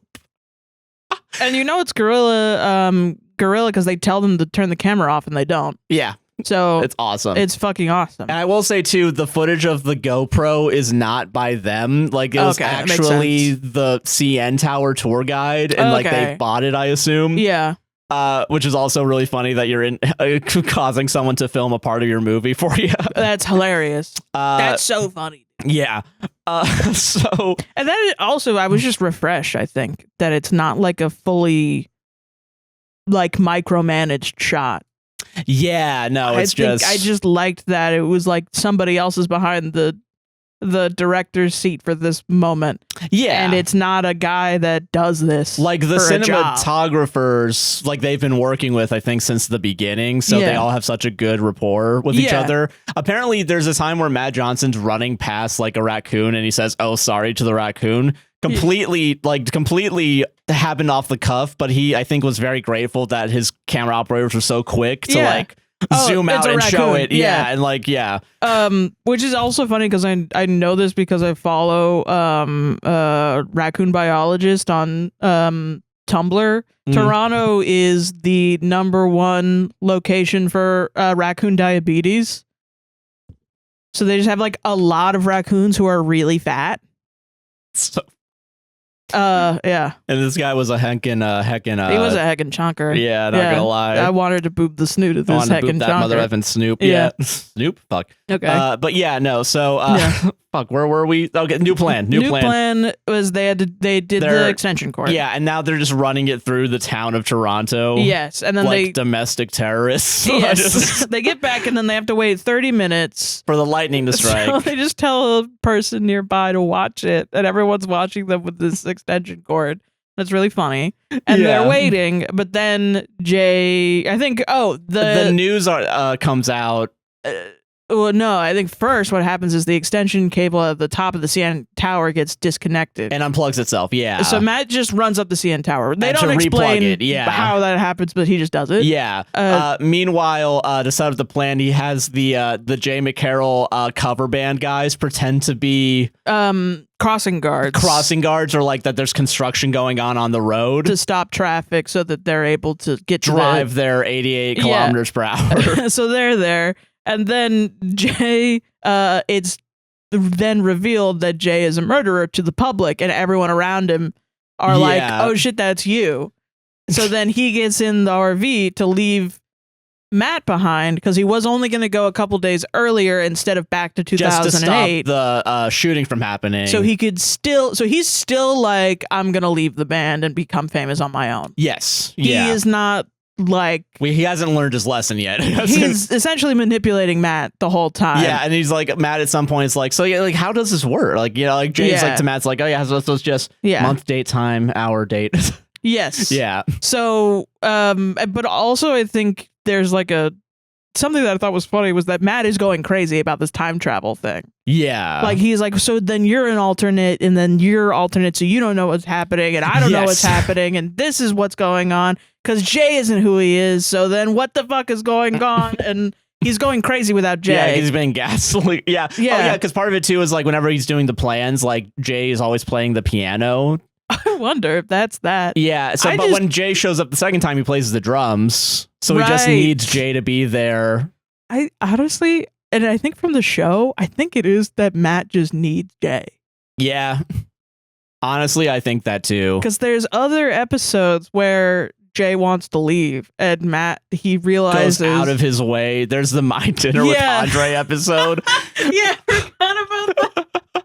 Where they're at the Chinese food buffet that made me crave Chinese food so bad for fucking weeks. Yeah. They're at a Chinese food buffet on Canada Day, and like this is just an episode of the show. Yeah, it's just an episode. It's not related to the movie at all. So they have so Jay wants to say he's leaving the band, but Matt reads the letter because Jay gets up at some point. And he and if Matt also has so poor boundaries, like he's constantly getting into Jay's shit. And quite honestly, yeah, this is complete emotional manipulation. Fully. Because gaslighting Jay throughout the episode, like little things start happening where it's like they both open their fortune cookies and it's like the numbers from Lost and it says like yeah, because Jay's really into Lost at that point of time. But it also like it says like a complete sentence of like there's nothing more important than friendship.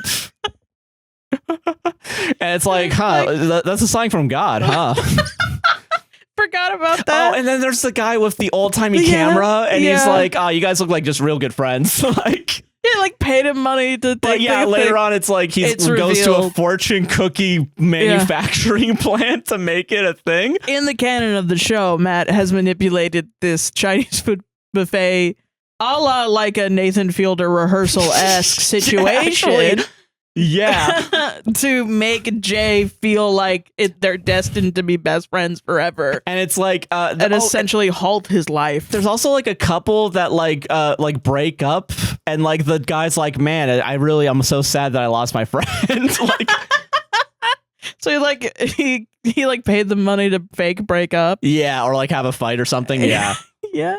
So fucking anyway, so it's like I think it's like a emotional core in the show. I haven't seen the full second season. Yeah, no, we have to complete it. We're still working on it, but it is like I think a constant that Jay wants to get away from Matt, but Matt is like I was saying afterwards, it's like a Bert and Ernie situation, kind of. Yeah, because also Jay doesn't really have any other friends, and anytime he tries to meet people, he's socially awkward and people don't really accept him into the group. Yeah, the only person. Yeah, everyone's so mean to Jay all the time. Oh yeah, because there's like that one where he went to the party and he tried to be there solo, and everyone was making fun of him. Yeah, so like bullying him so bad, it was horrible. It was awful. I was like, what the fuck? Which is also, I think.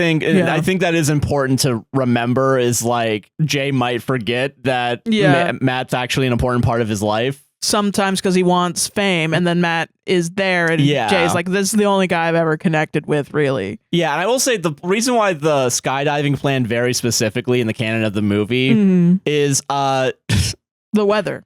No. So what happened is Bird is afraid of heights. Yeah.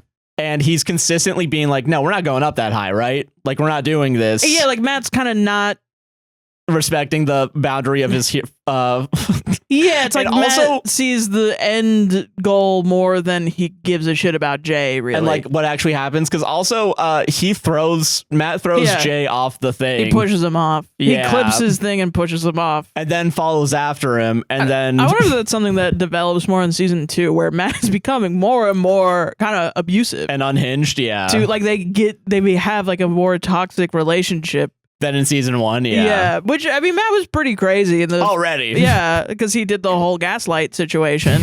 But then, like, I think there was, like, a common joke where he kept being like, I'm gonna get mad. And then Jay's like, no, don't get mad. Don't get mad, yeah. And then Matt's, like, there's a part where he's like... the fake fist, fake punch. You know, and he's like, I think I'm getting fucked right now. And it's so, he's like too bombastic and abusive to Jay. Yeah.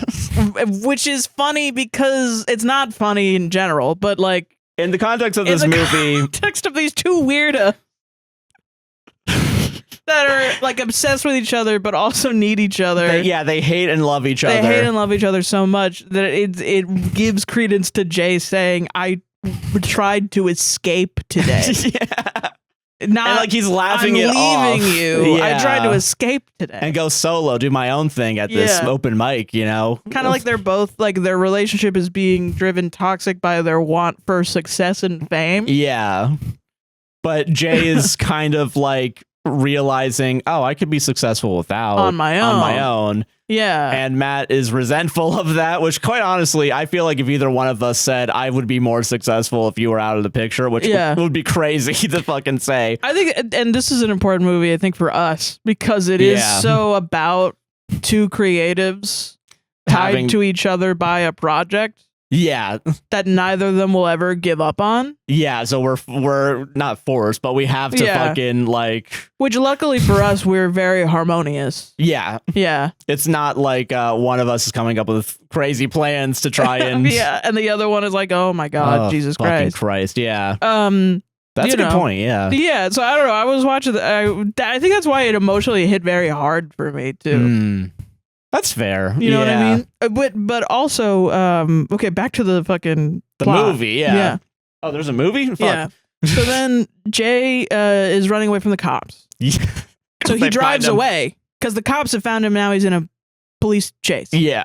So then Matt comes back and he's gone and he's calling Jay like, you know, what's going on, buddy? And he sees that the news that Jay McCarroll is a murderer. Well, also, he jumps off the... okay. Matt jumps off the tower after he plugs it in. And he does another parachute. And it looks like he's going to kill himself, but it's not. Yeah, he does the parachute and he literally lands for realsy. Like the parachute's fake. Oh, yeah. But for realsy, he lands on top of a tram and jumps off of it with a parachute, so awesome. Which is real. And okay, apparently. That's real? That's so funny. He somehow jumped onto the tram to then jump off of it. But the reason why they were able to get away with it was because apparently the day they were filming was the Taylor Swift Eras Tour. And the police were so preoccupied with that that they figured that they probably wouldn't get in trouble for doing that for real. That's fucking It's awesome. Yeah. That's fucking awesome. So yeah, that happens, and it's also like Jay gets pissed off because the cable is still too short. It unplugs itself in the box. No, Matt gets there. Jay's gone because he's running from the cops. Well, Jay recognizes it because he has the thing. Oh with the yeah, and lights. he's like, Matt, you fucked it all up. But he can't. He can't stay for long and figure out how to fix it because he's running from the cops. Yeah, because he's a murderer. He killed Matt someone. shows up and to the box and realizes it's unplugged. Yeah. And he's trying to plug it back in, but now it's too short because he like tied it around 3 times. Yeah. And then he's like, oh shit, what the fuck? Yeah. And so, yeah. Then he gets the newspaper flown into his face. And he sees that Jay is a murderer. And that's why he wants to go back 2 days. And he also has the flashback of him. With the extra, where it was you murdered someone? Or maybe spilled wine on your pants? Or maybe I murdered someone. And so then Matt, and I'm once again, this is also another moment where you don't really know what's going through Matt's head, truly. Yeah. It's not explained. But he does slowly bring out the pliers that he has had since the beginning of the movie. Yeah. And then there's another flashback, Libertarian being like, oh yeah, if you cut through electricity, you will get shocked. Yeah. Yeah, you will get electrocuted. So it's conductive. Yeah. And so he's like, I'll get electrocuted if I use this. And he's like, yeah. And so that he takes the pliers and he plugs it into the thing. And essentially, when lightning strikes, it's going to go through Matt and kill him. And he's going to be the conduit. Yeah. Yeah. And Jay does see that before he hits the thing. And Jay had changed the time to be a couple days earlier because he was still going to leave Matt. Yeah. But then he sees that Matt's going to kill himself. So, and then we see him go through. We don't actually see what happens immediately after. This is fucking crazy. So, and then we get the lightning going down the cable. Yeah. And then we see and he's driving in slow motion. And he disappears. And then we get the flames. Yeah, the flames. And it looks like he's, from Back to the Future. Yeah. Yeah. And everyone around just like, what the fuck just happened? Yeah. And then we see in the flashback. Well, no. That's still not happened yet. No, I mean like the flashback to Jay changing the time. Well, that's going to happen in a second. I'm talking about the hat. Yeah. The hat rolls down, implying that Matt is dead. Then we get 2008. There's a beautiful shot to the hat. Then we get them back at the beginning of the movie talking about the skydiving plan. Yeah. Then we get the flashbacks of Jay switching it back to normal. Yeah. Because I think Matt wrote, don't play the Rivoli. So he just erases don't. Yeah, and then says play the Rivoli. And now they're back to it, and Jay is like, "Hey, when we do this, maybe we should get there early." And he's like, "Oh yeah, in case the weather's bad." Yeah, yeah, that makes sense. And it's kind of then it credits. Yeah, and it's so good. It's fucking so fantastic. Fucking good. The shot, I do want to talk about the shot with the hat. Yeah, because it's, I think, one of the most stunning shots of that, and also the shot of Jay seeing Matt jump off the CN tower and then the parachute come out and he's like jumping and celebrating. Because I will say, like, that was very tense. Like, I did not see Matt jumping off the tower as like a possibility. That was gonna happen. But it's so like, then you see like Jay's like, he doesn't want Matt to die. Yeah.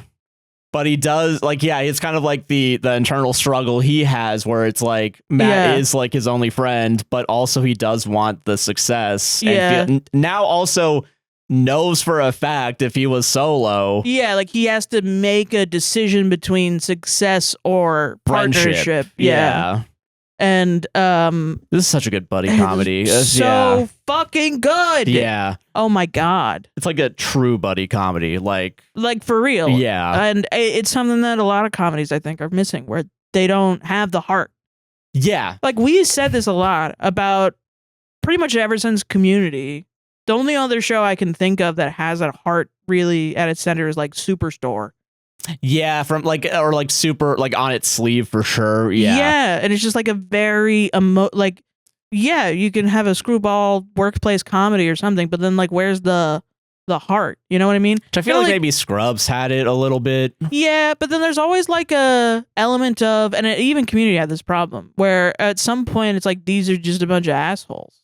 Yeah. Whereas I'm not rooting for them anymore because they're getting into more and more crazy situations. Yeah. And I think this movie has a master of keeping that heart between these two guys. Yeah. And their friendship. Which is so queer coded. I mean, and if you watch the show too, it's like multiple times Matt is like, you're gonna say something crazy like you like vagina instead of penis. During the Wahlburgers episode, the original plan is that they have to kiss. They're gonna kiss at and everyone's gonna puke because we're gonna confront their homophobia. Yeah. And Jay's like, no, I don't want to kiss you. Oh, why? What's wrong with it? Yeah, what's wrong kind of Matt. It's like one of the only times the plan changes from let's play at the Rivoli to let's get Jay to kiss me. Yeah, but that is the plan to get to the Rivoli because they're gonna get interviewed afterwards about being gay, I guess, and confronting homophobia. So Jay keeps being like, why do we have to kiss? And then Matt's like, it's important. It's for important the plan. It's the plan. So anyway, you kiss me, we kiss on the lips, and it's very good. Can I say a real quick small detail that's so fucking funny? Is when they're in the RV, immediately when he wants to make a plan, he pulls down another whiteboard. Yeah, there's a whiteboard in the RV also, because they have the RV, they have the whiteboard in all the apartments that they have. It's so good. It's like really good. I want to watch this movie again, like today. If we could, I would go fucking watch it again. Yeah, I mean, I feel like there's shit that I miss, like for sure. Holy shit! There's so many like little, like when they go back to 2008.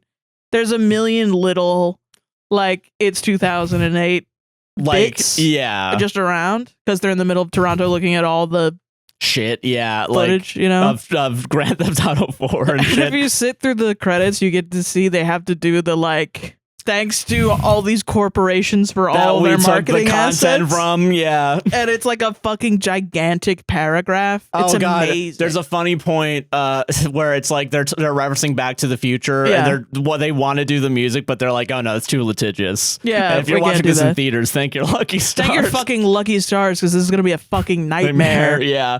And then it does play like the dun da da da da da. And it just stops right there. Yeah. It's something else I like about this. It's so quick-witted too. It's so good, and also like the music is amazing. They don't like make you feel stupid. No, not at all. No. It's like you got to keep up with it, like for sure. Which was why it was so shocking to then walk out and it's like Crime 101. I'm going to kill you. blah blah Yeah, blah. like Like that- every like other those- movie is just like a some weird bullshit that I don't get. ABC Like, 1, 2, 3. and then this one, it's like they go to 2008, and I'm just thinking now of when they see the H1N1, and Matt's like, I remember when they forced us to all take a virus, and it's like, why is he anti-vax? Because also, I okay, think in the show he's has a like little a weird, anti-vax like a arc. right wing slant to him for some reason, for no reason, honestly. Yeah. But also, it's not even just in the show or that. It's also in the Mega 64 special when he says like, oh, yeah, we're not going to travel the border because they want us to shoot us up with fucking poison. It's crazy. Yeah. I kind of get why people are saying this is the best movie of the year so far. Yeah, at least comedy in the past couple of years, I feel like. Best comedy in the last couple of years. Because, like, I mean, they don't really make fucking just straight up comedies like this. It's this or whatever The Rock is in, or Jason Momoa or something. Or it's like the Minecraft movie where it's a comedy, but it's also Minecraft and it's action. Yeah. And it's, or, big loud noise and stuff. And it's like, I don't know, man. I just want jokes. Yeah. Give me jokes. Do some setups and do some punchlines. Yeah. Which, again, this movie is so good with that, where it's like everything does feel like an important detail. And, even if there are like extra details that are there, they feel real. They feel, like that was what was going on at that time. Like the Toronto slang. Yeah, he kept saying guanin. Yeah. And Matt apparently... What's guanin, which I think is what's going on. And part of it, apparently, because I have this issue also, is like when you're focused on something, you can't hear what anyone's saying. So Matt just apparently did not hear what the guy was saying. So funny. So he's like, oh, yeah, sure. Thank you. Bye. Yeah, have a good one. Bye. Yeah, just... But same. I also... That's awesome. Yeah. I know we spoiled a lot of it. There's still so much shit I did not bring up. It'll still make you laugh. Watch the show. Watch the movie. Yeah. These are awesome, and I hope that they make a sequel. I want them to make as many movies. And honestly, if you are someone that is into film at all, or you've thought about making a movie, you should watch this movie. And this one, technically, and Iron Lung. You need to see those films. We haven't seen Iron Lung. I think eventually we want to see it. But at some point, you need to see these movies. Yeah. Because it'll make you inspired. It made me inspired. And sure. I don't even make movies. Yeah, it's like, oh man, you could just go out and create something right now. That's great. Yeah. It's like a love letter to making just stupid shit for the internet. With your friends, yeah. And that's awesome. I don't know. I love that. I will say, though, Americans don't, because apparently Matt Johnson did an American tour with the movie. Everyone just laughed at when he said sorry. Yeah, when he says sorry like that. Can you guys don't be dumb. Don't be dumb and do that. Listen, is it a little wacky because we're Americans and they speak a little differently? Yeah, sure. I don't know. But there's more. Get over it. Yeah, you gotta get over it within the first two that they do it. Canadians do shit, man. That's fair. You know what I mean? I agree with that. I feel like watching Nathan Fielder and that's true. Yeah, NL and stuff and the people that he knows. I'm like, I didn't. It's just, that's just how they speaking. say. Yeah. Who fucking cares, man? Who cares? Yeah. But no, sorry, funny. Nobody laughed in ours at the sorry. Yeah, which is honestly good. It was good. Can we talk about the lady right afterwards? God bless her. God bless her. I love her. I don't care. And I will say, for everybody that was in the theater, I do think everybody afterwards was talking about scenes that they were laughing at, because everyone was like kind of laughing sporadically at different points. It's just one of those films where you turn to your partner and you just say, like, that was funny. Dude, that was funny as fuck. Do you remember the part that we just watched? There's like that thing. It kind of reminded me of when I watched Jay and Silent Bob Strike Back for the Matt Damon podcast. And remembering it and being like, remember when Jay and Silent Bob are at the dam and they're like, everyone's fucking against us, man. And it's like a little thing that you get stuck in your head. And it's like when that happens, like I keep rolling like my own personal GIF in my mind of Matt being like you know what I mean? His shock face is amazing. It's so good, and it's awesome. I don't know. That's what a fucking comedy should be, especially like an indie comedy. Oh yeah. Yeah, it was just good. There was one lady at the beginning where she obviously, I think she was like, I don't know, I didn't like it. Like she didn't really like or she something. She didn't vibe with it enough, or like too much at least. And I overheard some of her conversation and it pissed me off in the moment. But honestly, baller. I don't care. It's better than what happened at Weapons, where a guy got up and left and said 0 stars. Or 10 stars, more like 1 star. More like 1 star. Which honestly is awesome if it were for any other movie. Like, I shouldn't have been listening to her conversations, whatever. But it's like a type of criticism that I just don't get. It's like a CinemaSins criticism. No, exactly a CinemaSins criticism. Or she was like, I don't know, because like the Orbeez, like they didn't need to pour all of it. And then like, why would they pour all of it? And then blah, blah, blah. And I was just kind of like, fucking okay, sure, who cares? If you're someone that's gonna get frustrated by stuff like that, I wouldn't watch it. Yeah. And I think you're doing yourself a disservice. I think you need to like accept that they're gonna make stupid decisions in this movie because it's funny. Yeah, and also they filmed years worth of footage and also went into the back catalog. Like, yeah, sure, like shit's gonna be a little weird. I don't think it's even a mistake. Like, they do it on purpose because it's funny that they have to keep finding orbits. Yeah. It's fun. They do it on purpose. It's not a mistake. Yeah. Like, and I think, I don't know. If the plans went perfectly, there wouldn't be a movie. And in the moment it pissed me off. But I would rather have someone doing that. Yeah. Than walking around and performatively shaking their head and saying, "This movie sucks." Because she at least was like, I don't know, personally for me. Yeah, that's fair. And that's totally valid, and I think that's something that's awesome. I just thought it was a funny criticism because it's a fully, like, I didn't get it. Which is fine. Yeah, sure. Fuck it, yeah. No, I love this movie, man. It's really good. I so highly recommend it. Yeah. Please go watch it. If you can. I need a sequel. It's so nice finally to also, like, have comedians that they're smart. They're, like, they're not afraid to get political, and that they're like on the right politics side. Yeah, I will say Matt Johnson satire. Was on he was on the Stavros podcast. Stavros, I don't know how to say his name right now.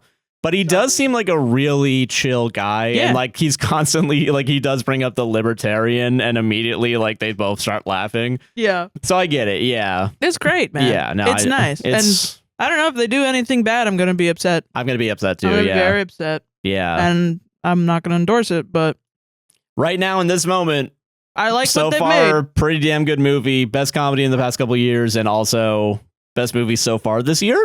Honestly, so far for me. I get why people are saying it because I kind of agree with it. But we also haven't seen Iron Lung or Send Help, so okay, that's fair. It was the best movie we've seen this year. Yeah, there you go. Yeah. Anyway, you want to go to ads? Yeah. Welcome to the ad break. Hello. Hey, are you enjoying this podcast so far? I am. Then you better like, comment, subscribe, hit the gosh darn bell, and rate us 5 stars on Spotify and Apple Podcasts. That's so much to do. But it's nice and it helps out a lot. It's free to do, and it does help out a lot. We do very much appreciate those of you who do. Hype the video on YouTube. I don't know what that means. We don't know. We're trying it. It means something to someone, but I do appreciate there's one person that always does it, and they say hyped, and I'm like, hell yeah, let's go, gamers. So yeah. If you want to support the podcast financially, there are a couple ways to do it. We have, as usual, our Buy Me a Coffee and Patreon. Yeah. I do want to say beforehand, very much appreciate all of you who do join those. Fan funding and viewer funding is like... It's awesome. It's very good, and it helps us more than any of the other, like, listening on Spotify or like all the other stuff. You know what I mean? Yeah, you have no idea how much it helps us. It helps us a lot, so we very much thank you, and very much appreciate if you consider joining any of this. But yeah. But even if you can't and you're just watching the video, that's awesome. That's awesome. Yeah, don't worry. Yeah. But we do have a couple coffees this week. Thank you all. Thank you. BuyMeACoffee.com, APWSTR. Yeah. Fox and Thigh High Socks bought 15 coffees. Thank you very much. Hey, yo. Hello. It's me. Hello. I am so sorry. Oh, it's okay. I was listening to the pod coffees and was like, hey, they forgot me? No, I forgot you. Since we are in the game of forgetting, what is something you're comfortable with sharing that you forgot about and was happy to remember years later? Rock emoji, I think. Okay. Skull emoji, detective emoji, egg emoji, fox, skull, fox, egg, detective, the male symbol, the circle with the arrow going out. Yeah. The girl symbol? No, it's the... Oh, why the male symbol? I don't know. Yeah. The Austin Power symbol and the skull rock. Thank you very much. Yeah, thanks. I will say this is a funny remembering. When I was a kid, I was really into the Warrior Cats series. Everyone knows this now, I think. And I had completely forgotten about it when I was a teen and I was getting into comedy and podcasts and stuff. And I was walking to school because I had a fight with my mom and she told me she was not going to take me to school anymore. So I had to walk to school. And I was walking my fucking ass to school and I was listening to Mbimbam. Mm-hmm. And this was like 6 a.m. And it was the day that the Bramble Pelt episode came out. Oh, yeah. So Mbimbam is a podcast. If you're not aware of the McElroy brothers, they're so fucking funny. You should watch them. I recommend them a lot. They're definitely one of our biggest influences, at least for me. Yeah, I get that. Yeah. Just like, fuck them. I don't give a shit. No, I like them. I did listen to them for a little bit, but I do think you got them into me, I think. Yeah. You got me into them. Fuck them. They love us. They're our number one fans. But no, yeah. So I was listening to them on the way to high school, and the Bramble Pelt came out. And if you don't know what their podcast is, they give advice, quote unquote, but it's really their reactions to, like, at the time it was Yahoo Answers. While it was still up. Yeah, which used to be a website. God, I'm so old. It used to be a website where people would ask stupid questions and people would give answers. Kind of like Quora. Yeah. Kind of like a Quora. And so the question was, what are some names for a brown and black cat? And then everyone was like, I don't know, like Snuffles, like on the podcast. And then he starts reading. The way that Griffin did this was so funny. It was like, Bramble Pelt. Bramble Pelt. Sorry, Whiskers. Deep a deep. Beep a bop. Because that's the cadence of warrior cats' names. I remember, I do remember that. It's so funny. I think it's one of the funniest things in the world. Because someone made a typography, like a video where it was just the words over, like on, yeah like a constant, because there were like 100 or so names, like in lists from people. And I know it clicked immediately for me because I knew where it was from. Because when I was a kid, I used to role play warrior cats on forums, like GeoCities forums. And you would have to make a character, kind of like D&D, where you make a character and you name your cat. So you would have to come up in the naming convention of the Warriors universe, the name of your cat.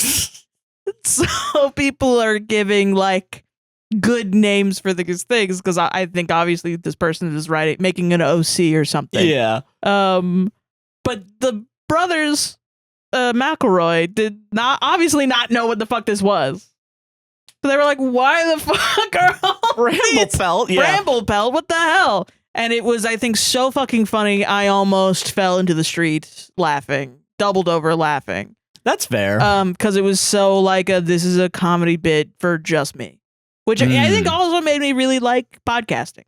Yeah, that's fair. Because it was very like a comedic, like an intimate comedic platform. And but I didn't know that as a teen. I wasn't thinking that hard. No, yeah, fair, yeah. Just funny people talking in my ear. You know what I mean? I get you. Yeah. I think maybe recently, it's kind of hard for me to remember things. That you forgot? Yeah. No way. I will say, last year, I feel like I got back into MGMT. Yes. And I feel like MGMT was like a band I listened to from like 5 to 12 and then just never really listened to. Yeah. And not that I necessarily forgot them. Yeah. But like, it's that I just wasn't into them for like a good couple years at least, or they weren't in my regular like Spotify playlist or whatever. Yeah. And then like the last couple of years I got back into them and it's like, God damn, this is still good music. That's still nice that it's like, it's always art, you know what I mean? That you are really into. I love for sure. the feeling of like, I was really into this as a 12-year-old or something. I really fucked with this. And then I've just, for some reason, somehow society has told me, don't listen to that anymore. Yeah. Or I got distracted or something. And I didn't want to listen to it. And now I'm an adult and I take control of my life. And I go back and listen to it. And I'm like, oh yeah, I still like that. I'm still that 12-year-old. Yeah. So I feel that. And I feel that too. Like, weirdly enough, another one recently, past week actually, there's a Next Fest demo that's like a golf park like simulator where you build your own golf courses. Cool. It reminded me, I played this when I was a kid. There was Sim Golf, which is basically the exact same thing. Hell yeah. But it was like Sim City. It's like that same type of same guy, I think, made it.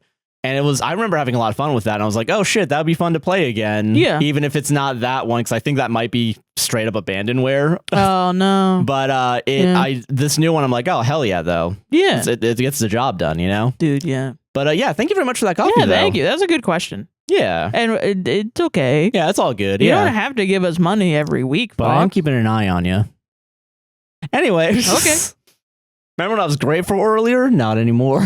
But good to know you're still good. Yeah, I'm glad you're doing good. Yeah. Monica Rose, 33 female, bought 15 coffees. Thank you very much. Thank you so much. Be good. Thanks. We will. We'll try. Is that a threat? Is that a threat? Yeah, we what will. happens if we're not good? Yeah, or what? What if I want to be bad? Yeah. What is that? Bad to the bone. I'm bad. But no, thank you very much, though. Yeah, we will be good. Yeah. We did good by going to watch a movie and support the arts. Yeah. And our final coffee comes from J Duff, she, they, who bought 5 coffees. Thank you very much. Thank you. Hi, Sarah and Josh. Hello. Longtime listener, first-time caller, smiling emoticon. No. I was actually born in St. Petersburg, but managed to weasel my way up to Michigan's Upper Peninsula. Nice. We've gotten about 150 inches of snow so far this winter. Jesus. So please enjoy the sun and warm, and go say hi to the manatees for me, please. They're my babies. No. I love listening to your pod either at work for a fun break between books or at home doing chores. Also, my husband judged me for putting on the Sonic movie, parentheses, you influenced me, but was ready to watch the second one by the end of it. Nice. Fucking got him. Hell yeah. Dude, we are influencers. That's crazy. I know. What the fuck? Yeah. No, yeah, it's good to see another Floridian also. Yeah, Congrats on nice. escaping. Yeah. We will try to say hi to the manatees for you. I've heard that section of Michigan from other Michiganders is like hard to live in. I assume because it's very up there. I mean, you said 150 inches of snow. That seems like a lot. I don't really know about Detroit. We're not even 100 days into the year. So, like, you're definitely getting more than an inch a day on average. Yeah. Because my dad lived in Michigan for a little bit. Oh, shit. When he was a kid. And so, like, the way he would talk about Michigan was, like, very nature-esque. Because I don't think he lived in a city. But it sounds cool. Honestly, I think highly of Michigan, even though I've never been. Probably because of the way my dad talked about being from there. You know? But still, though, congrats. Dude. Yeah. Hell yeah. We gotta go up north sometime. That would be fun. To look, just to look at it and then leave. Yeah. Go to the airport and then just come back. Yeah. Something about, I feel like if I went to the like the northeast section of which I think Michiganders think they're Midwest or like middle. I don't know what they think they are. Yeah. But the sort of like central, north central up there, Michigan and to the right. Whatever you are. I think if I went up there, I would enjoy it. Yeah, I feel that. Yeah. More, I think, than if I went out west. Damn, as a filmmaker, I can't believe this. But thank you very much for those coffees. We appreciate it. Yeah. And again, buymeacoffee.com, APWSTR, very much helps out. And thank you all for sending coffees. We also have Patreon, patreon.com/APWSTR if you want to help us on a monthly or yearly basis. Yeah. Which if you support us on a yearly basis, you get 10% off your subscription. 10% off per month. It's like $10 maybe, $20 maybe. Yeah. We have new merch in there too. I have already uploaded our Discord emojis. So if you want like stickers of those, magnets of those. If you're in the Discord, the Patreon Discord, you can go in there and do that. Yeah, which the Patreon has exclusive access to new content, as well as early access to podcasts when we're able to do it. Yeah. Access to our Discord, the book club that we do in the Discord. Can you grab it? Oh, shit. Well, let me finish up the Patreon one real quick. Sorry. Well, I mean, okay, fine. Sorry. Because I'm in the middle of my merch stuff. But I didn't even get a chance to say the $1, $3, $5, and $10 tiers. Well, then go ahead and say it then. Okay, all right. There's $1, $3, $5, and $10 tiers. $1 and $3, you get a week free trial. If you had $5 and $10, you do not get a free trial, but there is you do get your name added to the end of the podcast as well as in the description of the podcast. Can I fucking talk now? All right, you can do the merch now. All right. But you cut me off during my... We also have new merch in there in our merch store on TeePublic. If you're in the Patreon Discord and you use emojis, or if you're in Josh's streams and you use emojis, those emojis are now on our merch store where you can buy stickers and magnets and phone cases or whatever. Or I think, and also these totes. The tote bags are really good. They're really big. They hold a lot of stuff. They're really cool. Josh, can you hold that up? Yep. Yeah, they're really good. And we also might have some more stuff. Yeah, we've shown a little bit to the Discord already. Yeah, and so get in the Discord if you want to see some prototype merch designs. Stuff. Yeah. Some sneaky drops. Yeah. But yeah, check out our merch store. We also have mutual aid links down in the description. Yeah. Palestine Congo Sudan. Also, Alligator Alcatraz is still up, and it should be taken down because it's a fucking concentration camp. And for some reason, people aren't fucking talking about it. So tell people so that we can get that taken down at some point. And it's important to us because it is in Florida and it's like close. Yeah, I feel that. And horrible. Yeah, it's fucked up. Yeah. Yes. And also anti-ice links down below as well. Similarly. Yeah. Yeah. Red cards too are down below too. Yes. Yeah. Anti-ice link. Yeah. Yeah. Oh, yeah. Fair. Yeah. Yeah. But yeah, I think that's pretty much everything. Thank you all for watching so far. Enjoy the rest of the podcast. Yeah. Showing off the merch at the Reddit start, so that way people are still forced to look at it. 10 guys, at least 10 boxes of Publix pounds pasta penne. Get that merch, dude. Can we blame Jake Paul for my disgust of even selling our own merch because he made like every song just like buy that merch? Well, he made one that was like Merchmas. Yeah, he did. Yeah, like Christmas. And I just get like an icky feeling because of him. And it's honestly not even like a me. It's a me thing, you know. That's why I'm like I try to make the merch good. I think you do make the merch really good. Yeah, like something that we would put up or use. Yeah, no, and we do. Like we do have one of the posters up right now, but yeah. But I just think about buy that merch. And I'm like, merch. I've become what I've hated. Merch. I don't think we do that. No, I don't think so either. Yeah. I try not to just because it is like something where I could slap it on everything. Oh yeah, but I try to be intentional and make it look good. And it's like, you know, I will say the one that you did that you turned into a sticker that doesn't have our faces on it. Yeah, I did like the look of that one. Yeah. It was nice. Oh yeah. All right, but yeah, this is from r/teachers. I don't have a D&D one this week. What? Yeah, I couldn't find one. Ah, damn, dude. Yeah. r/teachers. Have you guys noticed the younger students constantly narrating everything? Okay. I haven't taught freshmen for a few years, and it really shocked me how they just constantly talk, comment, or narrate everything that pops into their heads. I had a talk with them today and basically said, you guys have a bad case of main character syndrome, and you will find school a lot easier if you listen to what your teachers are saying instead of talking the entire time. I ended with something along the lines of, I don't want to be rude, but this is a classroom, not a live stream. I phrased it a lot more nicely to them and mentioned how so many kids are confused about what to do because they talk through my instructions, and I think it actually clicked with them. A couple of kids even stayed after class to say they didn't notice it before, but hearing me point it out actually made them aware of the constant narration. Granted, it's only been a day, but it brings me hope. That's fucking interesting. Apparently other teachers are like, yeah. And I wonder if it is like streaming culture. I don't know, because I mean, I'm a person who talks to themselves in general. I mean, I don't think I've ever talked to myself in public in that way where it's like someone else is talking, but I'm still talking. Yeah, like you can listen. Yeah. Sure. Maybe it is streaming, you know, where it's like, because you can't type it out on a keyboard when you're at the desk. Your brain wants to.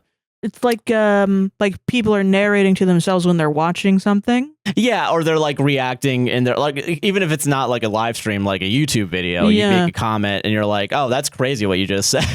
Something I've noticed, and I think I've noticed a lot of other YouTubers that I watch have said before. You know, like they've gotten more defensive about what they're saying, in that they are going to explain it further. Like to the point where they might be even over-explaining. Yeah. And it's something that is like, you have to walk a line with that, you know? No, I get it. But then also, because at some point you just end up being not entertaining and you just come off as kind of defensive and insecure, which is unfortunately the killer for performing. Yeah. But I wonder if it is like more and more people are just like not getting through videos. Like, I understand for us because we have really long videos. Oh yeah, for sure. Yeah. I'm not mad at you. I used to get mad. If you don't go into one of those Clockwork Orange chairs to watch our podcast, you're not a real fucking fan. It's kind of ridiculous to like, but I've also noticed when talking to like younger people, and I wondered too if this is a me post medication, pre-medication. Oh yeah. But ADHD medication specifically, I have noticed that I'll talk to people and they'll cut me off mid-sentence and jump to some sort of conclusion. As if like they fill in. I have a friend where I stopped them and I was like, no, I meant this other thing. Like, you know? And they were very sweet. He was very sweet by saying like, oh, I fill in the blanks of the sentence. Because they're not I don't think English is their first language, maybe. Or maybe it is, I don't actually know. But it was they're translating. So what they meant was like, oh, I just jumped. Sorry, I am known to jumping to conclusions and blah, blah, blah. Like there's people talking like buzzwords. Yeah. And then they have pre-programmed responses or something and they jump to it. It's not just young people too. It's like, I think a lot of people do it. Like maybe an online brain kind of situation. And I will say too, I noticed in our conversations, I've noticed this a lot about myself at least, especially since I edit the show every week and I'm like, oh, this is how I come off like a huge asshole. But no, fucking there's a lot of times where like I think you'll start saying something and there's just like a little beat and then you and I say the exact same word at the same time. Yeah. And I don't know if that annoys you. I don't know if that is actually an annoying thing to you. No, I noticed that I will cut you off and then also I will mutter to myself when you're talking, especially when we're gaming. And holy shit, does it piss me off when I'm editing myself. And I'm like, if I could just stop being such an asshole, I wish. I wonder if that's another thing for us, though, where it's like maybe we're hypercritical already of ourselves when it comes to the idea of speaking. Yeah. Because I said earlier, I do talk to myself when like going through my day doing tasks. I don't usually talk to myself too much if someone's actively talking to me. Yeah. But I do wonder if it is like some weird like. I don't think main character. I know they probably didn't say main character syndrome.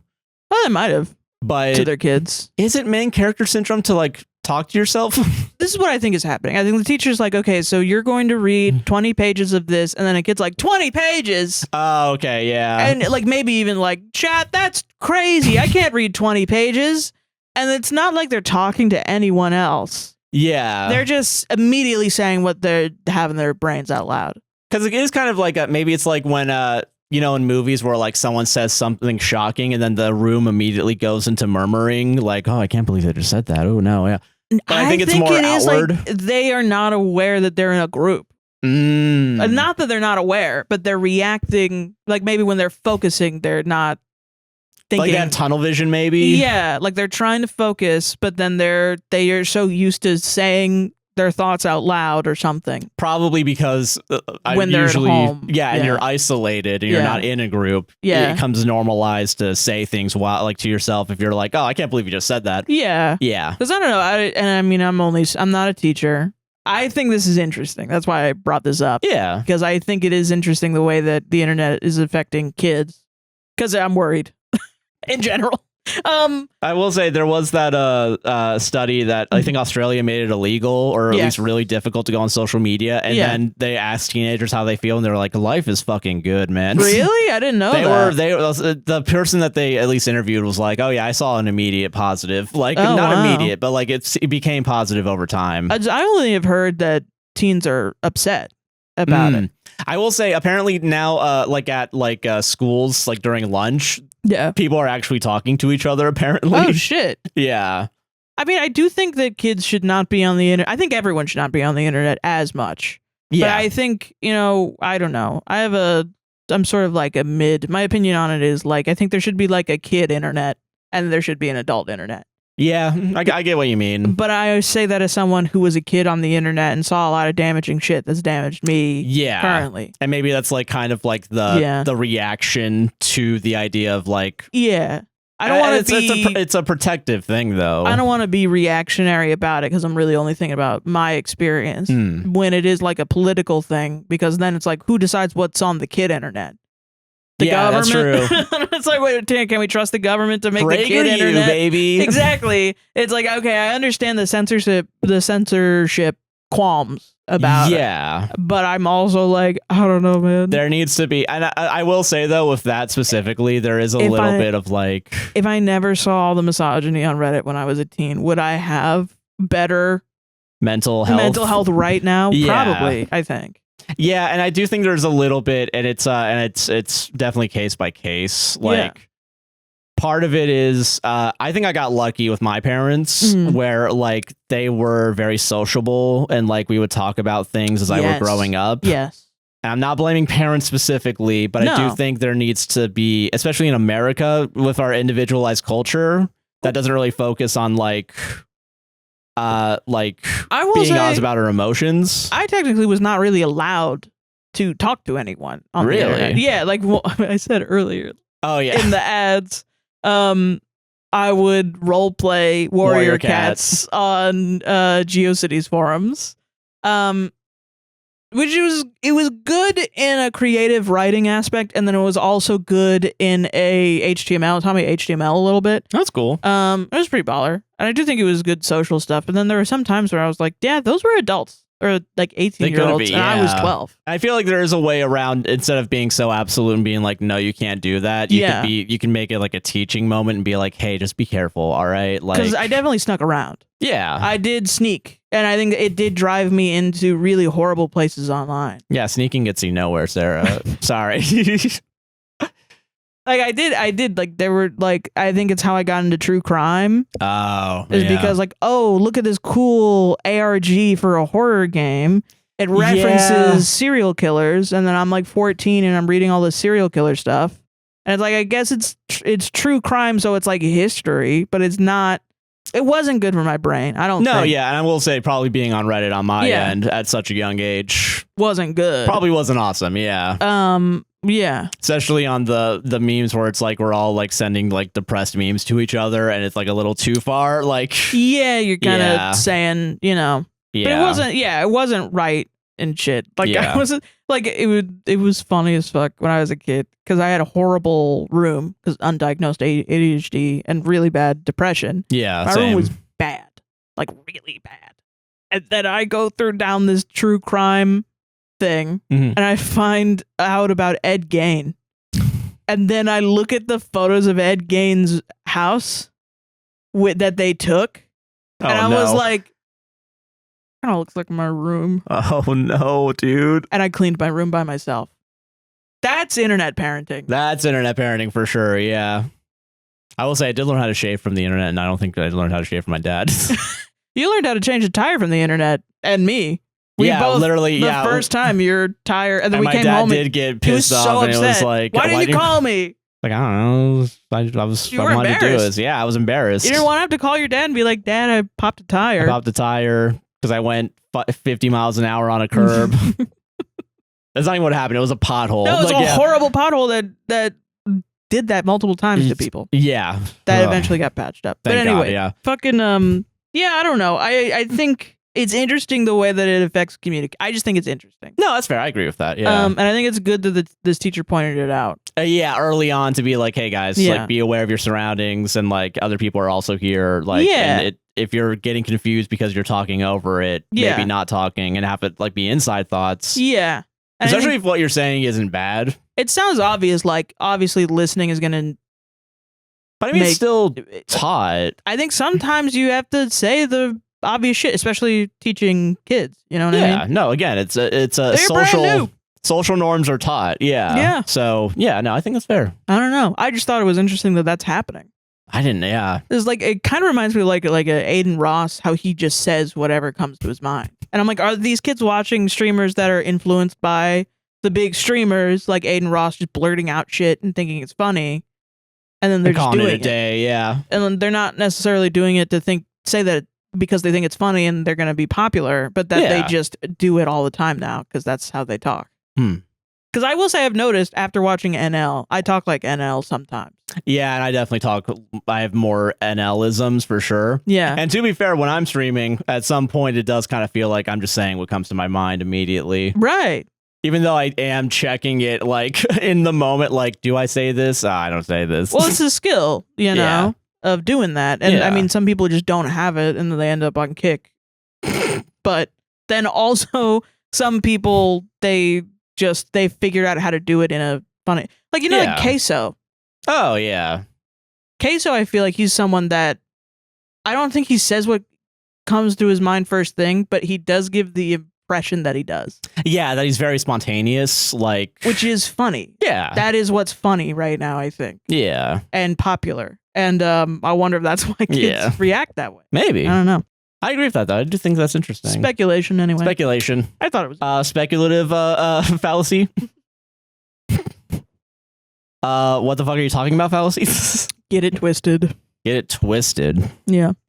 We take those. We take those is such a good one. We take those, yeah.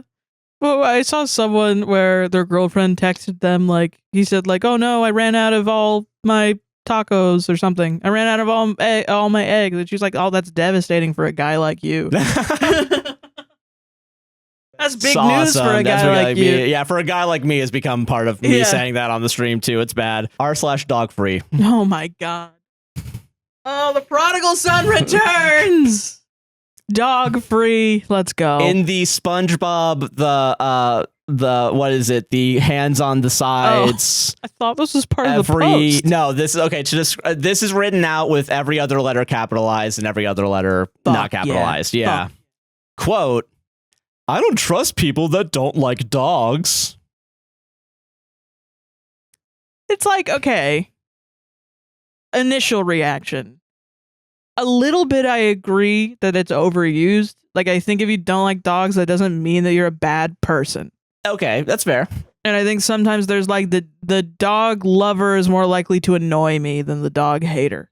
Yes. Is me Sarah hearing as a person. Right now, yeah. However, the aggressiveness. And I will say. Is kind of. When you're on the subreddit. Making me a little. You gotta be on guard. Okay, bud. So. Yeah. I don't trust people that don't like dogs. They are too hygienic. They respect boundaries. They are financially savvy. They plan their futures. The dogs? The people that don't have dogs. Oh, okay. Sorry. I was like, who are these business dogs that you're talking about? Business dogs. Fucking. The name of the episode. Yep. Yeah. They are too hygienic. They respect boundaries. They are financially savvy. They plan their futures. Their emotions don't override their disgust cues. They understand owning a dog is a huge responsibility and value the time and freedom dog ownership takes away. Also miserable fuckers, I guess. They spend their money on buying nice things for themselves, their partners, or children, rather than spending thousands at the vet. They think independently about what feels right for them, even when pressured by society. This is like anti-pet, though. You're still gonna pay out your ass for your fucking cat. Dude, I wonder if like inside, like, yeah, but at least our cats are chill. Like, yeah, everyone's like, well, cats at least just lay down all day. They do, but no, they don't. Yeah. Yeah. They think independently about what feels right for them, even when pressured by society. I'm sorry. I need to read. Grindset bullshit. I forgot. Yeah, thank you for rereading it. I glossed over that immediately. I was thinking about cats dying. You know me. You know me. You know our experiences, yeah. Yeah. They want their walks to be calm, rather than about controlling the impulses of their dog in a constantly high alert state. You can't go on a walk without your dogs if you have a dog. Did you know that? You have anxiety. They prefer peace and quiet over yelling, barking, noise. You don't have to get a husky. They prefer to not degrade themselves by picking up poop off the ground instead of loving poop. Have anxiety. They don't like being manipulated emotionally. You need therapy or something. You need to talk to someone else. Yes, people who dislike dogs definitely cannot be trusted. That's my slam poem that I'm going to do next week. That was beautiful. That was beautiful. Anyway, manipulated emotionally. I glossed over the first time I read that. I'm positive, like, okay. So there's there's a lot. I don't know what to fucking say. Like, this is all right. This is how can't walk without a dog fallacy. Shut your fucking mouth. Okay.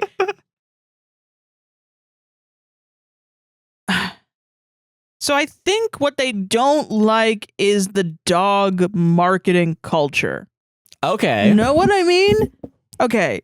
Then there are people that have dogs and there are people that don't have dogs. And those are two groups. Yeah. But then there's also people that like dogs. And then there's also people that don't like dogs. Those are two more groups. You cannot like a dog and have a dog. Yeah, as well as like a dog and not have a dog. Yeah. Because that's us. We like dogs and we don't have dogs. Yeah. For reasons that are, whatever. And it's like this black and white. If you don't have a dog, you're dog free. But no, it's the political compass of having a dog or not having a dog, liking dogs, not liking dogs. Yeah. And it's like, okay, what you don't like is Marley and Me, the movie.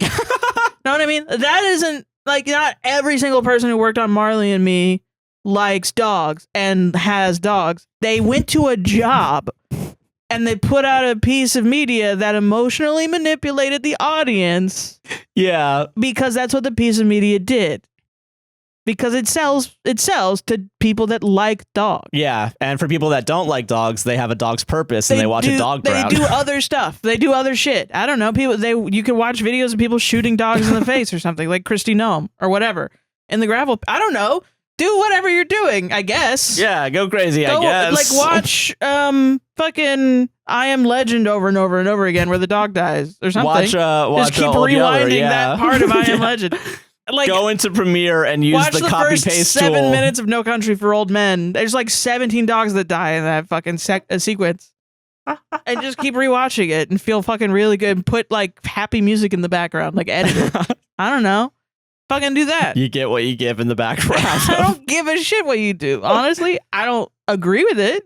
And I don't think it's good. And I think it's kind of fucked up. A little bit, yeah. But like, I'm allowed to think that in my own mind. I'm not going to say that to you. I'm just going to let you live in wherever you live. Yeah. And let you go about your day. I mean, no. The people that buy into the I don't like people who don't like dogs are talking about you because you've radicalized yourself against people who like dogs. Yeah. But there are perfectly reasonable people who both don't like dogs and do like dogs. Yeah. That just go about their day with their opinions. Yeah, exactly. And don't bother anyone. Yeah, like even before we talk about all the stupid shit you said, like the anger that you have here is crazy. And the assumptions that you're making, crazy. Yeah, as someone who had dogs, none of that is true. I do think it's wild that for your argument to work, you have to assume people with dogs can't do anything without their dogs, including go to work, including... And it's like, I agree that it's a commitment. And I do agree that once you get a dog, they're going to be everywhere. But that's like the one little piece of truth here. When everything else is like, so you think everyone that has dogs... But then this is the war. This is the culture war, right? Yeah. This is the gender war. It's the like... dog war, yeah. Yeah, the dog war. It's like...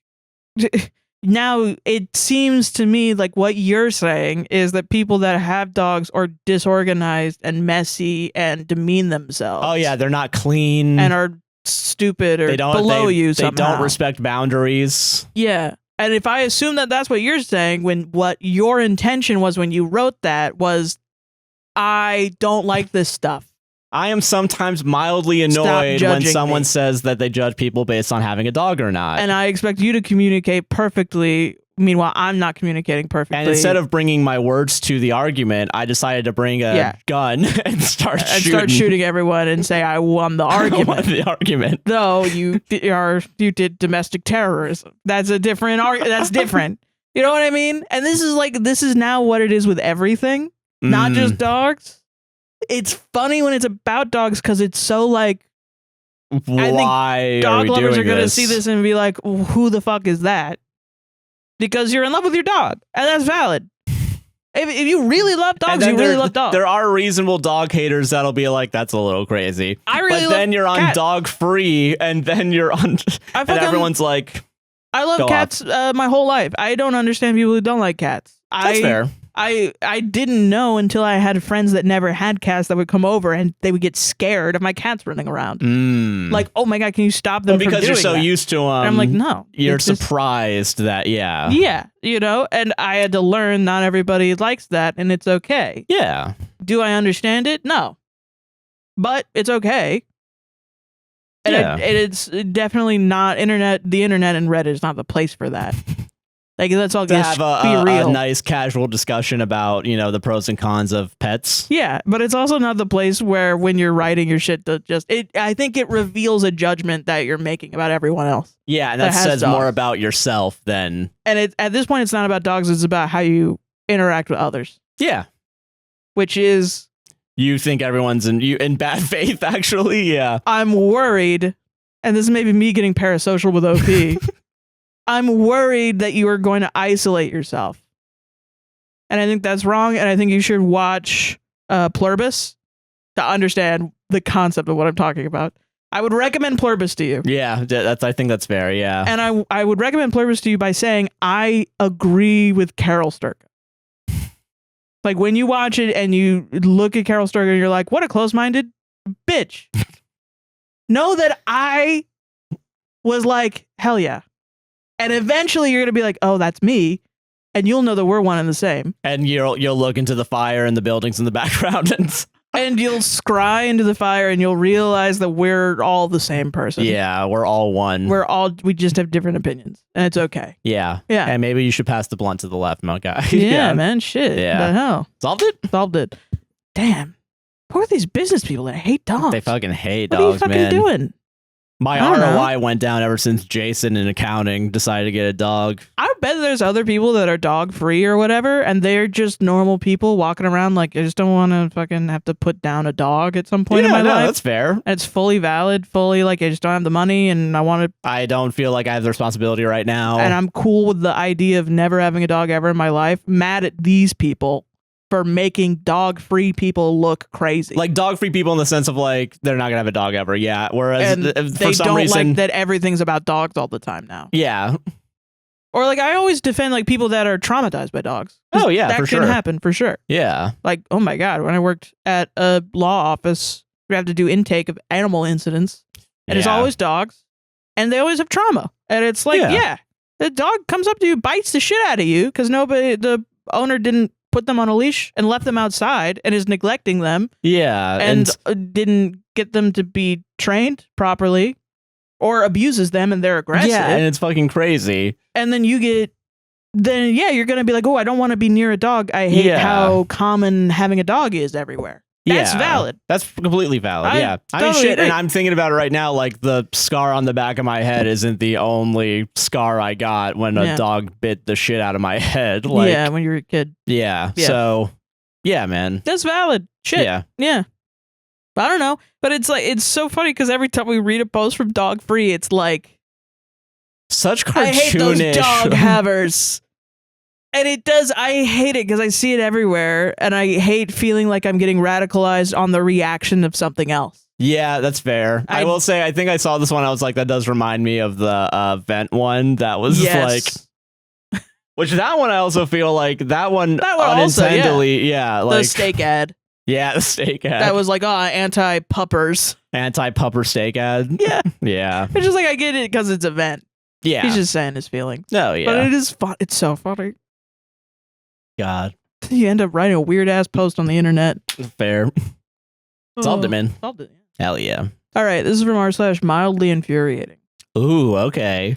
I went on a rabbit hole. And by rabbit hole, I mean I read this thread. But not really a rabbit hole. So I read a post today. This post informed me about something that happens in life that I did not know about. And I would like to share with you my podcast. Is that okay? The podcast, the show. The podcast, the show. The movie. The Reddit. An update. I was warned about my child's martial arts school. I should have listened. Smiley face, like, emoji. Oh, the like smirking kind of like. Well, not smirking, but like if you were to do an emoticon. No. If you were to do an emoticon. It's the. Yeah, it would be that. Okay. Yeah, the slash. The flat line's flat. The slash. Okay, gotcha. Yeah. Like :/ Got it. A while back, I made a post in here about my child's rough experience getting promoted at the martial arts school she was attending. To summarize, they had recently changed their promotion requirements to be moved from a white to a blue uniform to be more difficult in order to ensure the kids were ready. She didn't pass the first time she was tested, was initially told that she didn't pass the second time either. This obviously led to a lot of tears before it was realized that apparently the instructor had misread the test. And she had made a passing score. The post got a lot of attention at the time, and when I shared the story, I got a lot of feedback from some people who were concerned that the school's process of multiple uniforms, with multiple belts per uniform, being charged per test, having to pay for extra private lessons to catch her up, etc., made the school a quote-unquote McDojo. I mean, honestly, it does kind of seem like it. It does seem like just a place to just get as much money as possible. I was like, from as many kids as possible. This is fully like, I've never been I've been around people that were enrolled in martial arts and stuff. And I just kind of been like, that's cool. Moving on. It's like sports. But little did we know in these little strip malls. That's rackets. Crazy. I didn't want to believe that because I thought the head of the school was a legitimate and reputable guy and she had been going there for 4+ years. The people there seemed sincere. It didn't feel like the goal was just to make more money. Fast forward several months later, and I'm here to say that I wish I had listened to those warnings. Frowny face, and then like one of those like when you're gonna throw up emojis, like. Yeah. Once she got her new blue uniform, she didn't receive her new belt as expected a few months later because they said she hadn't attended enough classes. What? She missed one that month. Okay, we'll try again. Next month, she didn't get promoted again because they said she didn't earn it, wasn't performing well enough. What? Okay, that's unfortunate. We'll try again this month. And then the / frowny face again. That brings us to today. Several other definitely mildly infuriating things happened today. She went to her testing day and didn't get promoted again. In fact, none of the kids in blue uniforms did. What? Why?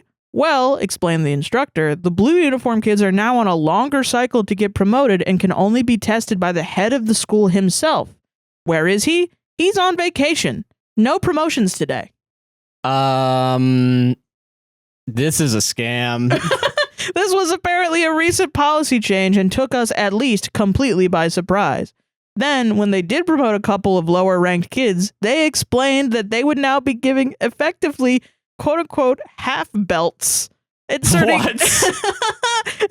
new belts with stripes in between where they didn't feel the kid had fully earned a new belt. Just running into the closet and like, oh fuck, how do I make these people happy? Cut up scissors, stitching them together. No, apparently they're belts with stripes on them.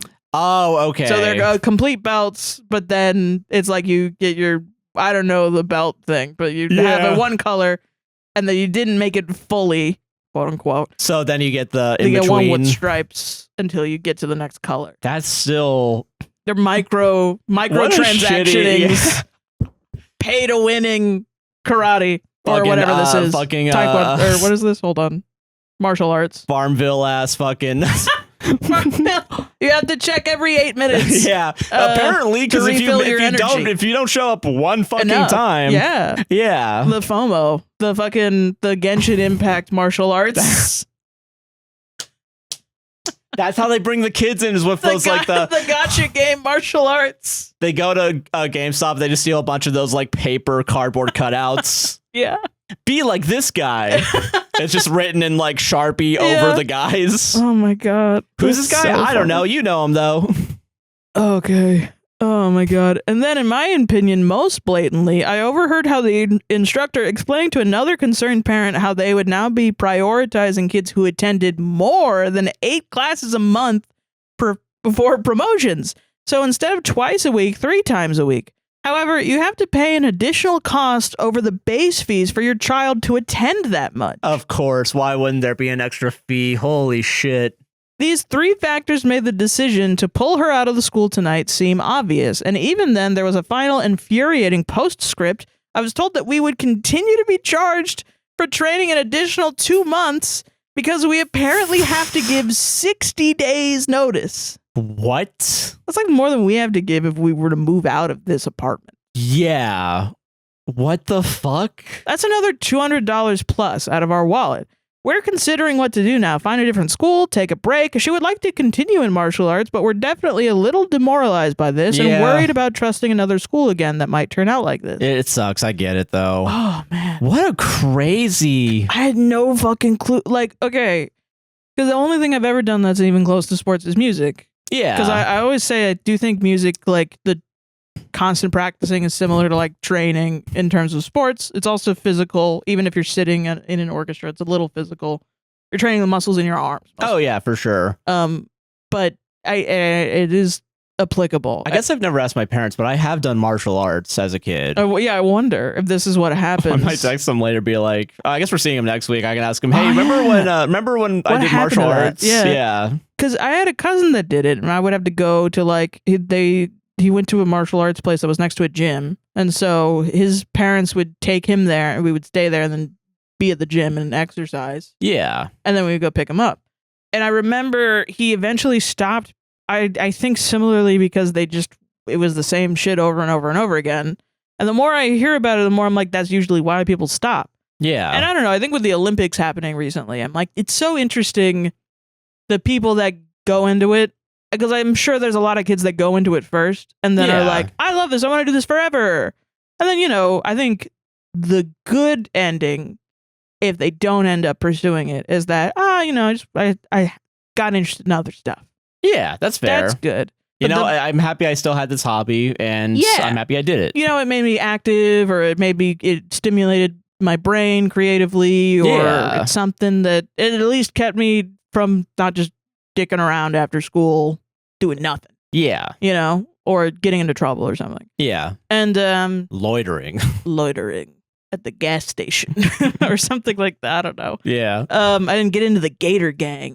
There's a real gang that was around my. Oh, whoops. Yeah, the Gator Gang.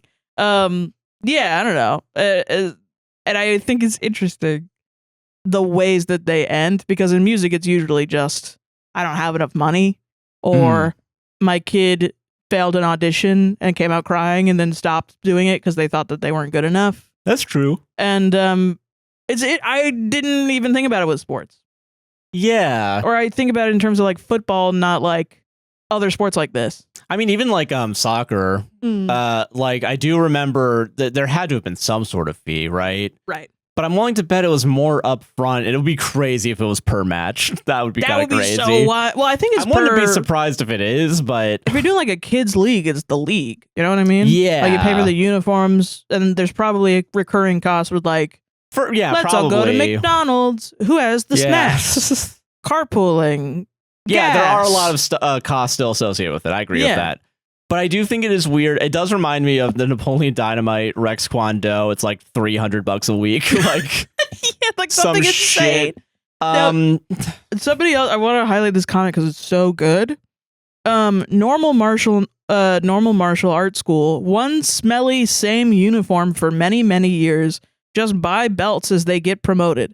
Or the school will ask the students to donate their previous belts so kids don't have to buy new ones. That's true. And then somebody else said, the karate dojo I went to wasn't even run as a business. The master asked to help pitch in for rent because it was his hobby. He'd promote if you could do all the kata, I don't know how to pronounce it, sorry, and participate in the assigned tournaments, log your workouts and sparring sessions, no attendance enforced. Yeah. And someone else responded, now that is a fucking dojo. Yeah, dude. That's baller. That's cool. Yeah. That's cool as hell. That's the thing that sucks about, I think, most things too in general is like finding the people that actually give a shit. You know? You think like no one's going to scam kids. No, they'll scam the shit out of kids. They'll scam the fucking shit out of kids. Did we not all live through the 80s? I didn't, but I remember like what you guys went through. It's just, you get so into it. And like, I remember learning about this brand of violins and violas that are plastic and colorful. And they're $100. And that's really cheap for a violin, viola, cello, whatever. But they make them like neon pink, neon green or whatever. And they're fucking dog shit. The amount of times I, as a student, in high school, had to tune these fucking pieces of shit, and they're made out of fucking like plastic wood or something, like wood with plastic in it. Yeah, and they can't stay tuned, and the kids are crying because they can't stay in tune and they sound bad and they think it's them. And I'm like, no, it's your instrument. It actually is the instrument. The instrument sucks ass. Like, go to somewhere else and I know it's hard because the instruments are expensive. But like they got payment plans and shit, man. Like I don't know. That's true. People will.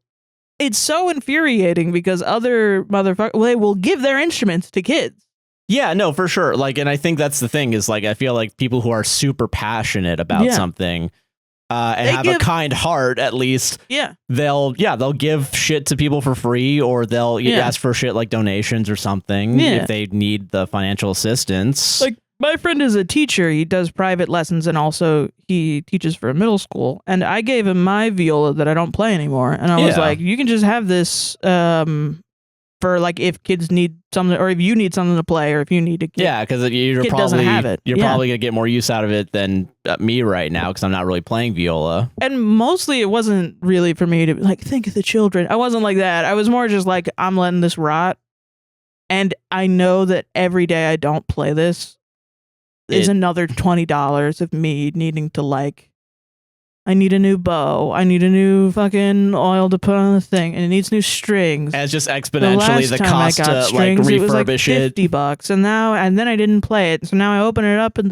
the humidity popped a string, and now I had a new string. But I can't buy a single string. I have to buy it in a fucking pack. So it's like, I guess I might as well do all the strings, but that sucks. And then the shoulder rest is bad. And Can I say, I do feel that, but with the guitars, like especially the bass guitar that I haven't used in a while. The guitars, I don't give a shit. Some of them are $20. Some of them I don't give a fuck. I mean, that's true. But like, if I wanted to go over there and like pick one up and play it, I am thinking like, oh fuck, one of them's gonna fucking break and hit me in the eye. Like, and I'm gonna be gone. I'm a goner. I need to get safety glasses. Play the guitar. I need to get one of those suits that they have at rage rooms. That where you can't get cut? Any cuts, yeah. Safety That's first, so guys. Funny. I mean, okay. What? Is being safe a fucking joke to you? Yeah, in terms of a guitar, yeah. I would know. You should be safe. I don't. Fucking thought. I fucking don't. I don't know. I was like asking a 70-year-old woodworker if he wears goggles. No. He's out the door. He's at the eyesight's gone. I'm going. If my eyesight's gone for a little bit, not most of my life. Oh, 70-year-old woodworker here. I wear goggles. Okay.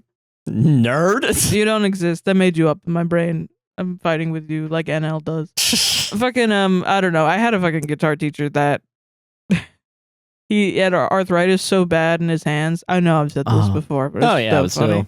He had arthritis so bad in his hands he couldn't play anymore. Oh, shit. But for a while, his hands were stuck in the shape of a pick. No. So he was like, I can still play. And he was still doing gigs. Even though he couldn't move his hand, he would just do everything with his other hand. Oh, my God. And then it got to a point where he had to get acupuncture for his hands, but he couldn't afford it. Or it wasn't working or something. Yeah. So then he accidentally glued his fingers together in the shape of holding a pick so that he could continue to play. And then his girlfriend at the time, this is a 75-year-old man, by the way, who died 2 years later. Like, he's on death's door and he was still doing jazz guitar gigs. That's how baller this guy was. He was crazy. And he had a girlfriend at the time that was his age. And he went to her and he was like, my fingers are glued together. And I remember, because I went to him like once a week, and I went to him and he was like, my fingers are glued together. And I was like, you fucking idiot. You're such an idiot. Dumbass. And then his girlfriend was like, you're a fucking idiot. And she put his fingers in like tomato shit. Oh my God. And it came out. Really? Yeah. I guess that makes sense. It's some sort of like some unbinding, just like home remedy that she just knew. I mean, it makes sense because get rid of glue. Some tomatoes used to get rid of skunk smell, so I guess there's something in tomatoes that probably gets rid of like residue. Old like home remedy is if you get skunked. Yeah. You get into a big old tub of tomato juice and it gets rid of the smell. Yeah. Yeah. Makes sense. I don't know if it works. I've never done it. I don't know. I saw it in Joe Pera and TV's never lied to me before, so. We kissed in the tomato sauce. Yeah. Oh. That was so cute. Yeah. He was so hot in that tomato sauce. He was, dude. It was like, Joe Pera. Damn, that dude is buff as fuck. Yeah. The fuck? Can you imagine seeing Joe Pera at the gym? Dude, fucking 120. Crazy. Dude, fucking deadlifting 280 again. Crazy. He's running on the treadmill like so fucking fast, like Tom Cruise. Yeah. That'd be so funny. He's faster than Tom Cruise. He's Did you know faster that? than he's like not a human. He doesn't fly to his gigs. He runs to them. He runs to his gigs. Dude, instead of Chuck Norris, it's Joe Pera. Yeah. Joe Pera can divide by 0, whatever that. This is. I had a poster that had a bunch of stupid fucking Chuck Norrisisms on it, so I'm trying to think of them. But now with Joe Pera, I know I can't think of one, and I knew so many of them back then. When Joe Pera doesn't do push-ups, he says push downs with the earth. He pushes the earth down. You know what I mean? Anyway, solved it. That was a full-on ramble. That was a ramble into just nothingness. Yeah. But yeah, no, it's crazy. I didn't know. That's crazy. Yeah. Yeah. All right. Don't scam kids, I guess is the moral of that one. Don't do it. Stop it. Scamming kids gets you nowhere. Scamming kids gets you nowhere. Am I the asshole for telling my coworker the office prank wasn't funny and refusing to participate? Okay. I, 23 male, work in a small office. We're the type that celebrates birthdays with supermarket cake and a card everyone signs. Nice. There's a guy on our team, mid-30s male, who loves, quote, banter. Aww. He's not malicious, but he pushes things. Last week, it was my birthday. I don't like big attention, but whatever. I came in and my desk was completely wrapped in tinfoil. Keyboard, mouse, chair, monitor, even my water bottle. Everyone was laughing. Someone filmed my reaction. This is... Good prank, everybody. Yeah. I smiled at first because I assumed it was light. Then I realized they'd also changed my desktop background to an old LinkedIn photo of me that I hate. Like zoomed in, slightly distorted, and they printed it and taped it to the wall behind my desk. Oh my God. Everyone was watching me. I just stopped smiling. I said, can we not do this? Yeah. The banter guy said, oh, come on. It's your special day. Take a joke. But I don't get it. I don't know. I said I didn't find it funny and started unwrapping everything quietly. No yelling, no swearing, just not playing along. The mood got weird fast. Later, my manager pulled me aside and said, I quote, killed the vibe and that it was meant to be team bonding. Apparently, they spent their lunch setting it up. Now some people are acting awkward around me. One said I could have just laughed and moved on. Another said I've made it uncomfortable by being serious. Here's my thing. If I had fake cry, laughed, and pretended it was hilarious, I'd be rewarding it. And I genuinely felt embarrassed being filmed while everyone waited for a reaction. I didn't insult anyone. I didn't storm out. I just didn't perform gratitude for something I didn't enjoy. Am I the asshole for refusing to play along? Okay, no. No, obviously, I'm going to say no, too. Obviously, no. Can we stop recording employees also? I don't know why. Stop recording people. I don't know why I got fucking recorded during a fucking... I think I've told the story. There was it was probably like a Thanksgiving, maybe at the convention center. There was like maybe it was like during the holidays or New Year's. Yeah. There was like a special day where like there wasn't really that much work to do. So we had like a big lunch in the middle of the day. Yeah. And my manager specifically, the second shift manager, was walking around filming everybody. And there's a point where he just filmed me eating alone at a table. What the fuck? And then they put the video with everybody in it, with that particular as well, on the top like monitor above where like you clocked in and out. I know I've told the story before, so I'm sorry I'm repeating it, but like I'm sorry I don't remember. That's crazy. also the reason why I think I would have gone there and them. Yeah, and that's the only reason why I even kind of think this one might be real. Yeah. Like I know like there's always a like 20% chance of whatever, but like I mean the banter flags is British. I know people use banter as well here, but they have their whole like yeah, banter. It's so horrible. I'm sorry. Going to the my censoring bad. your British.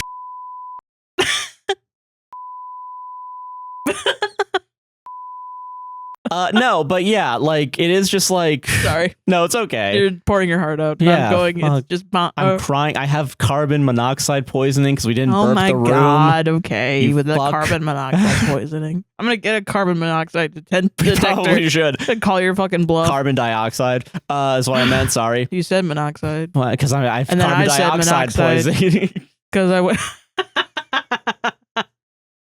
So you can't yell at us. You can't yell at us. No, but fucking genuinely, it is weird that like we just allow this shit at workplaces. It's so strange. Yeah. And I don't, if it is British, it's like extra, because they have a whole like, you know, I don't know how to describe it. They're just like, oh, you're being awkward.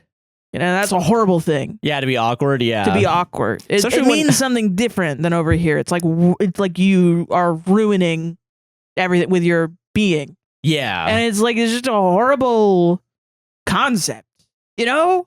It's something that I felt definitely as a teen. It's like they all got anxiety and they're all just bullying each other for having anxiety. Is sort of like a survivalist thing. Yeah. And you might be like, that's me. That's my life right here. And I'm not in the UK. I'm in a different place. It's worse there. I don't know how to say it. It's worse there. They can't even talk about it. I don't know what it is. They go silent. They don't do, and it sucks. They don't like it. No, yeah, they're also not fans of it. They're also not fans of it. But also, yeah. So I don't know if it's not, then I'll treat it like it's American. But if it is British, it's even worse because they're probably like, you made it fucking awkward and that's bad. Yeah. It's inappropriate for the manager to come up and say it's a team building exercise fucking crazy. For us all to bully you. Yeah. I think it's bullying. Yeah. I call it out as bullying. Even every time. also like team building exercise to bully everybody once a year? Yeah, does that happen to everybody else? That's a good fucking point. Does it happen to everybody else or just you? Yeah. Because that's always my reaction too, I think. I had a lot of these instances as a child, like as a teen, where it's like oh, haha, funny. And then I just never found it funny. And if I'm not going to find it funny, I'm not going to pretend. And especially as a kid, I wasn't like, I was just kind of like, okay. Mostly I was focusing on not crying because everyone's looking at me and I don't like that. Yeah, no, yeah.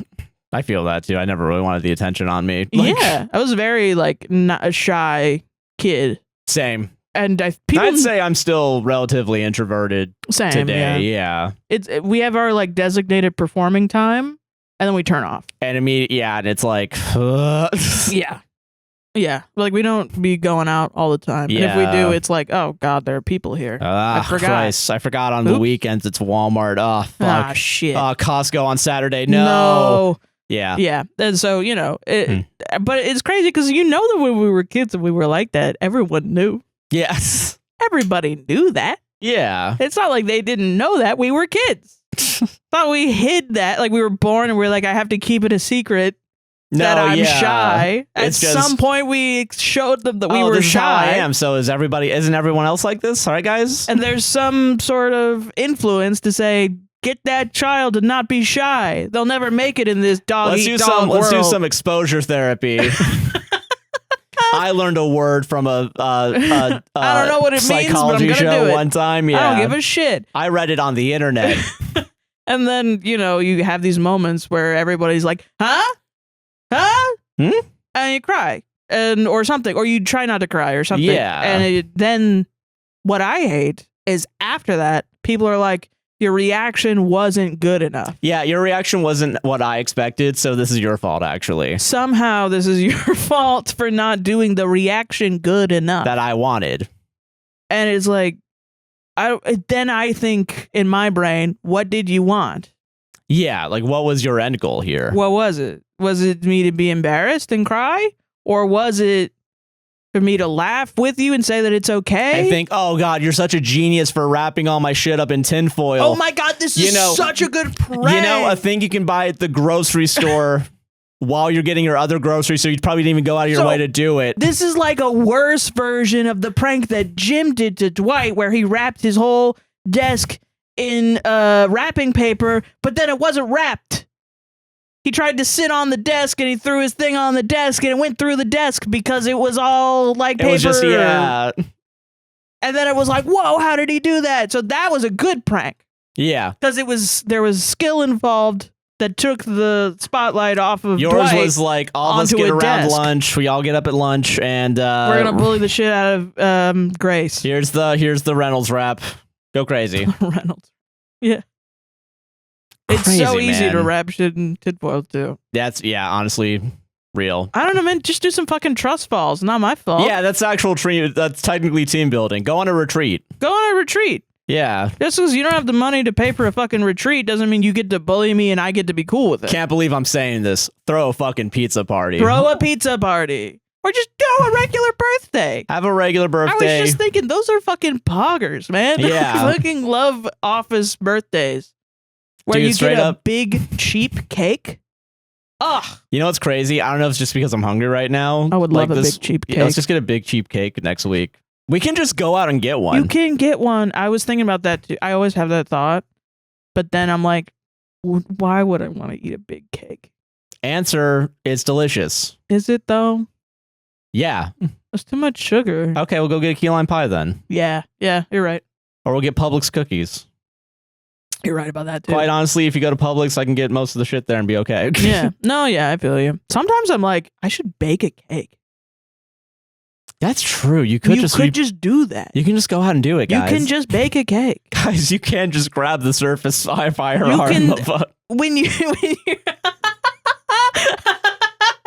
remember, we had friends where we were somewhere and they were going away, and then they turned to one of their friends turned to them and said, pointed at a cop that was eating pizza. Oh yeah, and said, "Dude, you should totally reach for his service weapon." Oh yeah, he just fell apart laughing, and we were that like, was fun. What? That was good. I know. I wish we had friends to go out to eat with. Yeah, they're doing better crazy. in Vermont right now. I know. God bless them. God bless them. Yeah.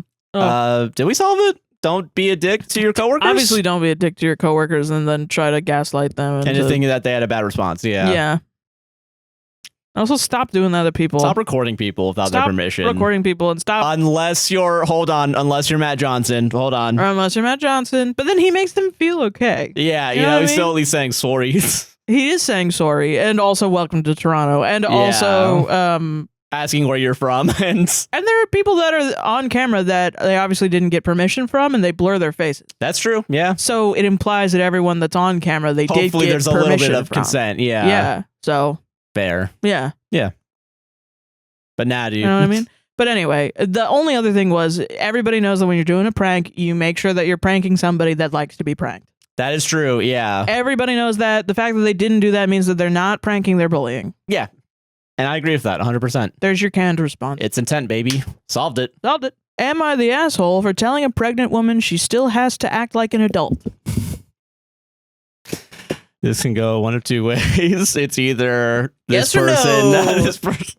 You fucker, Sarah. You piece of shit. You piece of shit, hipster. You fucker. Okay, anyway. My wife, 27 female, and I, 31 male, live in an apartment building that has one washer and dryer shared between 12 units. Now, I'm going to stop right there. Yeah. When I read this one, and it was like telling a pregnant woman she has to act like an adult, I was like, please don't let it be your wife. Please don't let it be your pregnant wife. You'd so be bare. It's not. It's not. Okay, all right, okay, phew. Thank God. It's not the first time someone's been like, am I the asshole for telling my roommate to get the fuck out of my house and it's their wife? Yeah. It's like, dog, that's your wife. She's not your roommate. What are you talking about? When history looks back on us, we will just be roommates. So that's true. At this point, who's to say? Guy that doesn't understand historical homophobia at all. Everyone's just roommates. Yeah, what's they homophobia? Just can't tell. What are you talking about, homophobia? Guy who's secretly, who doesn't know yet that he's asexual. You know what I mean? Yeah. Okay, anyway. I'll reread the top because there's some math a little bit. All right. My wife, 27 female, and I, 31 male, live in an apartment building that has one washer and dryer shared between 12 units. Okay. We have lived here for 6 years with almost no issues. We usually do our laundry on Sundays, as most others in the building use it on different days. Mm-hmm. Yesterday, around 3 p.m., we checked the laundry room and see both machines are full, but the cycles are finished. In over 6 years here, nobody's taken longer than half an hour to retrieve their laundry. So we set a half-hour timer to go back and check. We come back, nothing has been touched. We repeat this process for 5 hours. Nothing. Same loads. We walk out into the communal area and say loudly that someone needs to come pick up their laundry, then set a 5-minute timer to give them one last chance to grab it. Okay. 5 minutes go by. My wife walks into the laundry room and sees that the dryer has been put on a half cycle. We presume because whatever was in there wasn't dry. At this point, we do the math and realize we're going to be up until after midnight doing laundry. Jesus, yeah. So my wife goes into the laundry room, takes the washer load out, places it on the dryer, and starts her load to get a head start. As soon as my wife steps back in the apartment, I hear someone stomping down the stairs and cursing up a storm. Okay. I step out of the apartment and see a woman in her early 20s who looks surprised to see me. Whatever fucking asshole started the washer better not have left my clothes on the fucking floor, she says. Okay. All right, sure. I tell her that was my wife, who has been my wife. Sorry. That was my wife. Tails. Tails, and I miss her every day. I miss my wife, Tails. Okay. I tell her that was my wife who has been waiting 5 hours for you to move your laundry out. That doesn't mean you can touch my shit. I tell her other people live in the building and we're all waiting on you. I have been doing one load after another, asshole. I tell her that we know that she hasn't because we saw that nobody has touched the machines until 5 minutes ago. We go back and forth. She proceeds to call me an asshole 4 or 5 more times as I tell her she needs to get her shit out when it's done. Mind you, her stuff is on top of the dryer. We didn't throw it across the room. She suddenly blurts out, "I'm pregnant, you fucking asshole." At this point, I am 1, caught off guard. She does not appear pregnant. 2, sick of being cursed at outside of my front door by someone who is clearly more angry that she's being called out than having her clothes moved. I raise my voice and say, I don't care. You still have to act like an adult. You can't take care of something simple like clothes. You're going to be responsible for a child. Figure it out. At this point, she has stopped cursing me out and is dead quiet. Tears begin to well up and she starts to cry. She lets out one final asshole before running up the stairs. When we come to switch the laundry, we see she left a note on the dryer that said, "Don't touch my shit." I know she was in the wrong for the laundry, but did I take it too far with my comment? Edit. Oh, okay. All right. Okay. More context. Okay, good. Yeah. Yeah. Thank you, everyone, for your responses. This got way more traction than I expected. Here's a few more things to help you understand the context based on common questions in the comments. There's a sign posted that tells people to empty the washer dryer as soon as their clothes are done. We also get regular reminders emailed to us by the apartment complex. Multiple buildings, so this pops up as an issue with other buildings occasionally. Why did we wait 5 hours? 2 reasons. 1, it's a slow Sunday and we have other stuff going on. We are both recovering from a nasty illness last week, so we were deep cleaning the apartment and catching up on other work that needed to be taken care of. Time crunch didn't really hit us until 4 hours in. In other words, laundry wasn't the biggest priority until it was the only thing left to do. Yeah, I get that. 2, about 4 months ago, somebody did throw someone's clothes into the trash. Oh my God. Wife and I were on vacation at the time, but we saw the emails. I know the person whose clothes were thrown out, different person. He told me it happened less than an hour after the cycle ended. This set off a shitstorm at our leasing office, and we got a flurry of emails asking us if we knew who threw the clothes out, policy updates, reminders on, quote unquote, the importance of being good neighbors, etc. It was a whole thing. We've got other ongoing issues with the leasing office about them owing us money. Not trying to complicate that. Obviously, we didn't throw her clothes out, but we didn't want to kick the hornet's nest by moving someone else's clothes unless it was absolutely necessary. Yes, we do pay to do laundry, $2 for a wash, $2 to dry. Yes, we are aware this is too much. Yes, we are moving soon to a place with our own laundry machines. Why did I step outside my door? Our apartment door is about 8 feet from laundry room door. Based on the fact that someone started shouting in the hall and was stomping in the direction of our apartment, I assumed that she would either dump my wife's clothes out of the washer onto the floor or start pounding on our door. Like I said, we're both recovering from being sick, but my wife is feeling worse than I am. I made the split decision to step outside before she caused more of a problem. Okay. This is one of those things you shouldn't have to. Everyone's got to learn this lesson. I do. Okay, I get you that. Know? Yeah. This is one of those things about communal living you all got to learn. And usually it happens when everyone's young and dumb in college.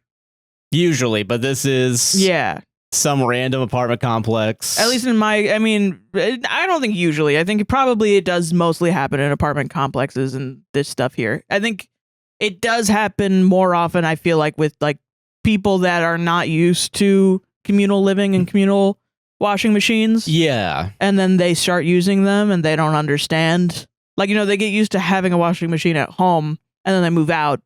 And then they're like, I'm going to put my clothes in this communal washing machine. And then they get used to just leaving it there. They're like, oh, it'll be there.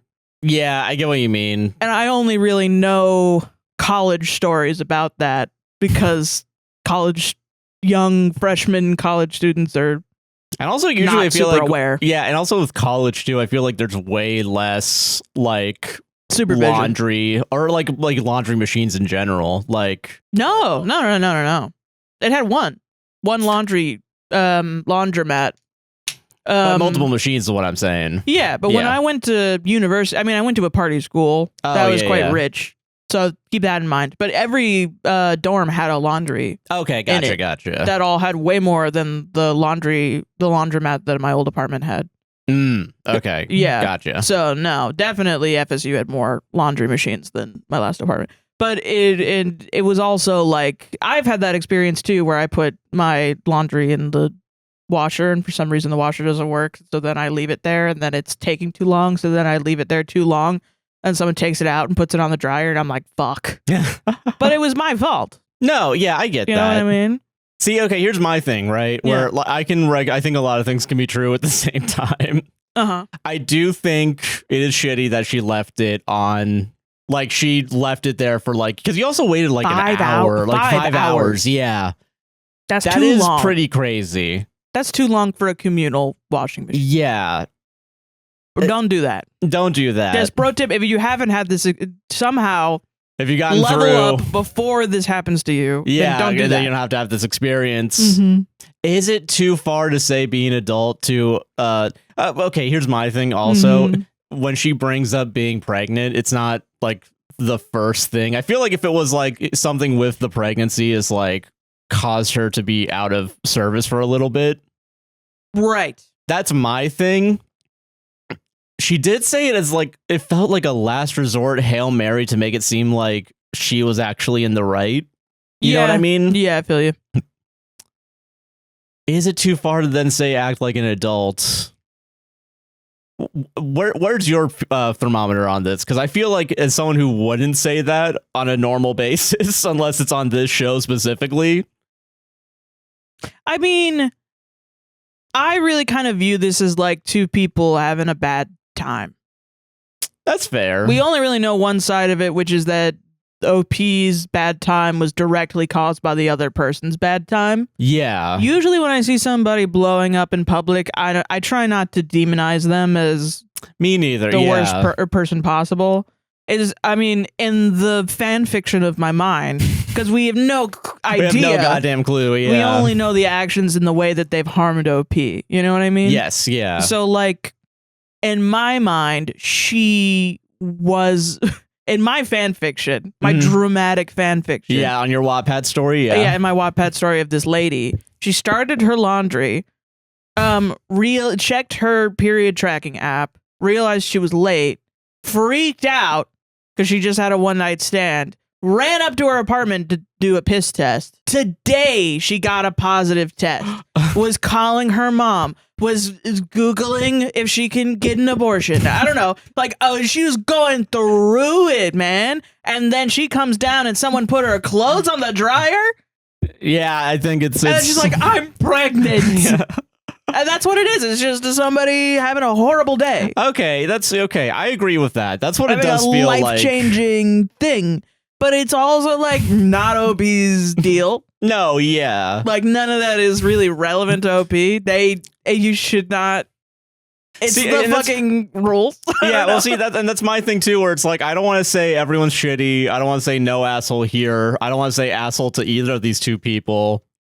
I think she's kind of an asshole. Just okay. She doesn't need to curse at him. That's fair. That might sound puritanical, but it's like, it's too much. It's too aggressive. If she did say it like 5 times in a row, that is a little excessive. Yeah, like if that's real, it does kind of read a little bit like he's hamming it up. Yeah, no, I was definitely feeling that too, where it's like, when's everyone else in the apartment complex going to come out into the hallway and then cheer you on? And I do. As we stone the pregnant woman like it's the fucking lottery, dude. I think you're a little defensive about... And I mean defensive, not in a negative... I mean, everybody's so like negative connotation way. I don't know what you're fucking talking about, dude. You don't like that he said be an adult. Yeah. Or figure it out. It did strike me as some shit that your parents would say. Okay, that's fair. Also. So maybe it's like a personal thing.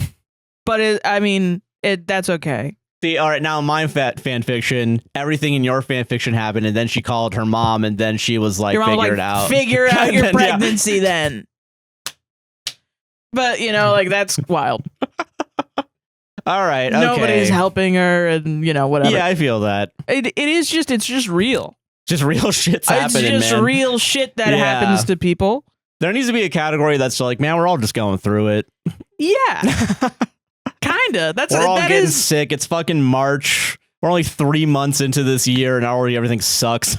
Yeah, I mean, and who's to say these other people? Because, like, you know, they're also sick. It's not good to be sick. Yeah. You know what I mean? That's true. Yeah. So, or maybe she had morning sickness. You know what I mean? She didn't realize it. Maybe. Then she took a test and she was like, "Oh fuck." Yeah. You know. But also maybe she's not and she lied. Who knows? That is okay. That yeah, like, that's fair. We do not know. There's no possible way to conjecture our way into this. We need to find this person. We need to find out what was going on. 60-minute style. We got to go find them. I feel like sometimes when we do Reddit, I'm not punitive enough, and people don't like that. But then also, I feel like if you're too punitive, I'm just not punitive in my life. That's fair. I mean, sometimes I am about very specific things. Yeah, YTA, you don't care when a woman is yelled at by a man. I mean, it's just I think if he came out and she, like, as soon as she was upset, and he came out and was like, "Fuck you." Yeah, no, yeah, that's fair. You suck. And not just like, I mean, she kind of like, she did come in hot. She came in hot. Called him like an asshole 5 times, according to him. According to him, yeah. You know? Yeah. I mean, but it is like, you can't do that. You know what I mean? Like, I'm not going to excuse her, like, leaving the shit in there, too. Like, but it's god damn, dude. Like, it is, like, really, you should not. 5 hours is too long. 5 hours is kind of too long. I personally think.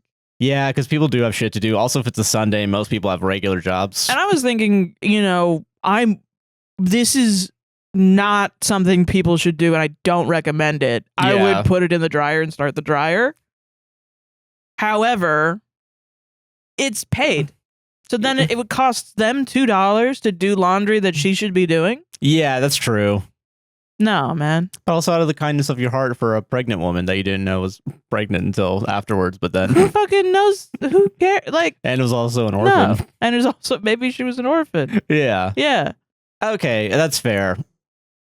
Yeah, it's just everyone's going through it, I think, is my take on this. Well, yeah, everyone's going through it. That's why you shouldn't be fucking horribly rude and inconsiderate to the people, my other thing to your neighbors. Yeah, and that's the other thing, too, because, like, in this weird individualistic, we're all going after each other kind of vibe, you know, where, like, we don't know our neighbors, like, or a lot of people don't know their neighbors, you know what I mean? Yeah. And I do feel like this is a very obvious, like, if people here actually had rapport with each other and like had communication skills, I feel like this would have been more. I think you're discounting the 5 hours of grace. I am discounting the 5 hours. He yes, gave her. I will say after the third. Well, that's my thing too. Is like maybe she should have responded at the 30-minute once they're all in the not the Slack channel for the apartment building, but the what is it? They have like a group chat or something, or all the emails or whatever. No, that was their apartment complex. That was something else. Okay, never mind. That was a separate incident. Was a couple of months ago, somebody within 30 minutes threw out somebody's clothes and put them in the trash. Okay, gotcha. And so this guy didn't want to do that because he didn't want to kick the hornet's nest. So then just put it on top of the dryer. Okay. Yeah, these people spoke face to face. She was yelling at him face to face. I thought that they had like some sort of like neighborhood channel or something, whatever that app is. No. Yeah, that was fully hallucinated. Whoops. Yeah. All right, never mind. I'll say not the asshole, I think. Yeah. I think everyone here is acting in a very, like, reactionary, but you're not the one that started the reaction. You know what I mean? I think she's an asshole. I think, yeah. I'm sorry, I do. Okay, that's fair enough. And as somebody that's had this happen to me because I was inconsiderate, I was the asshole in that instance too. Other people need to use, it's a public facility, other people need to use it. You need to think about your actions and how they affect other people. Okay, I get that. And when something very common happens, which is your laundry gets taken out and put on top of the dryer, you probably shouldn't be yelling and cursing and calling someone else an asshole. Yeah. Okay, I agree with that. Yeah. All right, that's fair. Do I understand where she came from? Where she was coming from? Yeah. And is it an asshole a death sentence? No. She was probably just having a bad day, but I don't think in this very one singular specific instance that OP was wrong. Yeah. Okay. I think it was a little harsh, but I also kind of feel like sometimes that's needed. Yeah, I agree with that. And you're right about the asshole not being a death sentence. I think I fell into the asshole is a death sentence fallacy, but... And this is what I mean, is everybody's like, it's one or the other. Yeah. Like, how dare you? And it's like, no, your actions matter. Yes. And I think setting the precedent that they don't, and that you can put your laundry in the washer for 5 hours and curse somebody out. Also, you shouldn't just leave your shit in the... It's going to get moldy. For you, yeah, not even. That's why if it was free, I would just put it in the dryer, probably to save the clothes. Yeah. God, why do you have to pay? Dude, I fucking hate. I mean, yeah, this is one of those things with the real asshole is the apartment complex. Apartment complex, yeah. All right, fair enough. Yeah. All right, I agree with that. Yeah. I guess I've been very fortunate to not have been in this situation. Yeah, I mean, weirdly enough, I was paying like way too much money to be in the situation in the first place. You still had to pay, which sucks. Yeah, I think I remember your old place having like $2. $3. Everyone's... You already got my fucking rent. Can you fucking calm down, apartment complex? Yeah. Oh, no, that apartment complex was like $1. Okay. FSU was $3 per. You're telling me. I'm telling you. You're telling me I'm telling you. Horrible school also had horrible prices. That overpriced monstrosity of a and college. You had to put it on a card. You had to put it on a card. It was a preloaded card that they gave you. I do feel like the card is also a part of the scam. Where it's like, oh. It was. When I left, I went to a vending machine to try and get the rest of my money's worth out of the vending machine. Because all the vending machines were also that. Yeah. And the vending machine wouldn't take my card, so I just left. So FSU got like an extra $10 out of me. All right. Am I the asshole for offering to pay for my friend and his wife to get a babysitter so we could hang out? That sounds very nice. At face value, this sounds ridiculous, but I think it sounds very nice. This is fucking bullshit. Well, I think what happened is that they felt financially insulted. Oh. Like they felt I was looking down on them. I have a close friend I'll call Rob. I've known him since freshman year of high school. And I was in his wedding party. I'm close with his parents. He's essentially my brother from another mother. Love this guy immensely. Do we know this guy? His wife, I'll call Katie, is also a sweetheart. Is this about your sister? It's not about my sister. Is this about your sister? We'll see. Holy she can shit. be anxious and stresses easily depending on the situation, but she loves Rob immensely, and I know she treats him right. So she's a good woman in my book. Genuinely no ill feelings towards her. What the fuck? Rob and Katie have 2 kids. Ah, shit. Fuck. All right, it's not about your... Josh has a sister's name starts with K, and her husband's name is Rob. Yeah, so it's just... So that was crazy. That would also be really funny if they kept the real name of him and then the fake name of my sister. Yeah. Gotta protect her ass. Gotta protect... Or he just didn't remember her name, which would be even more insane. But no, it's 2 kids. Okay. However, Rob and Katie have 2 kids, 2 girls. They've disappeared from the social circles for a bit, and I know it's likely because money is tight and they're exhausted.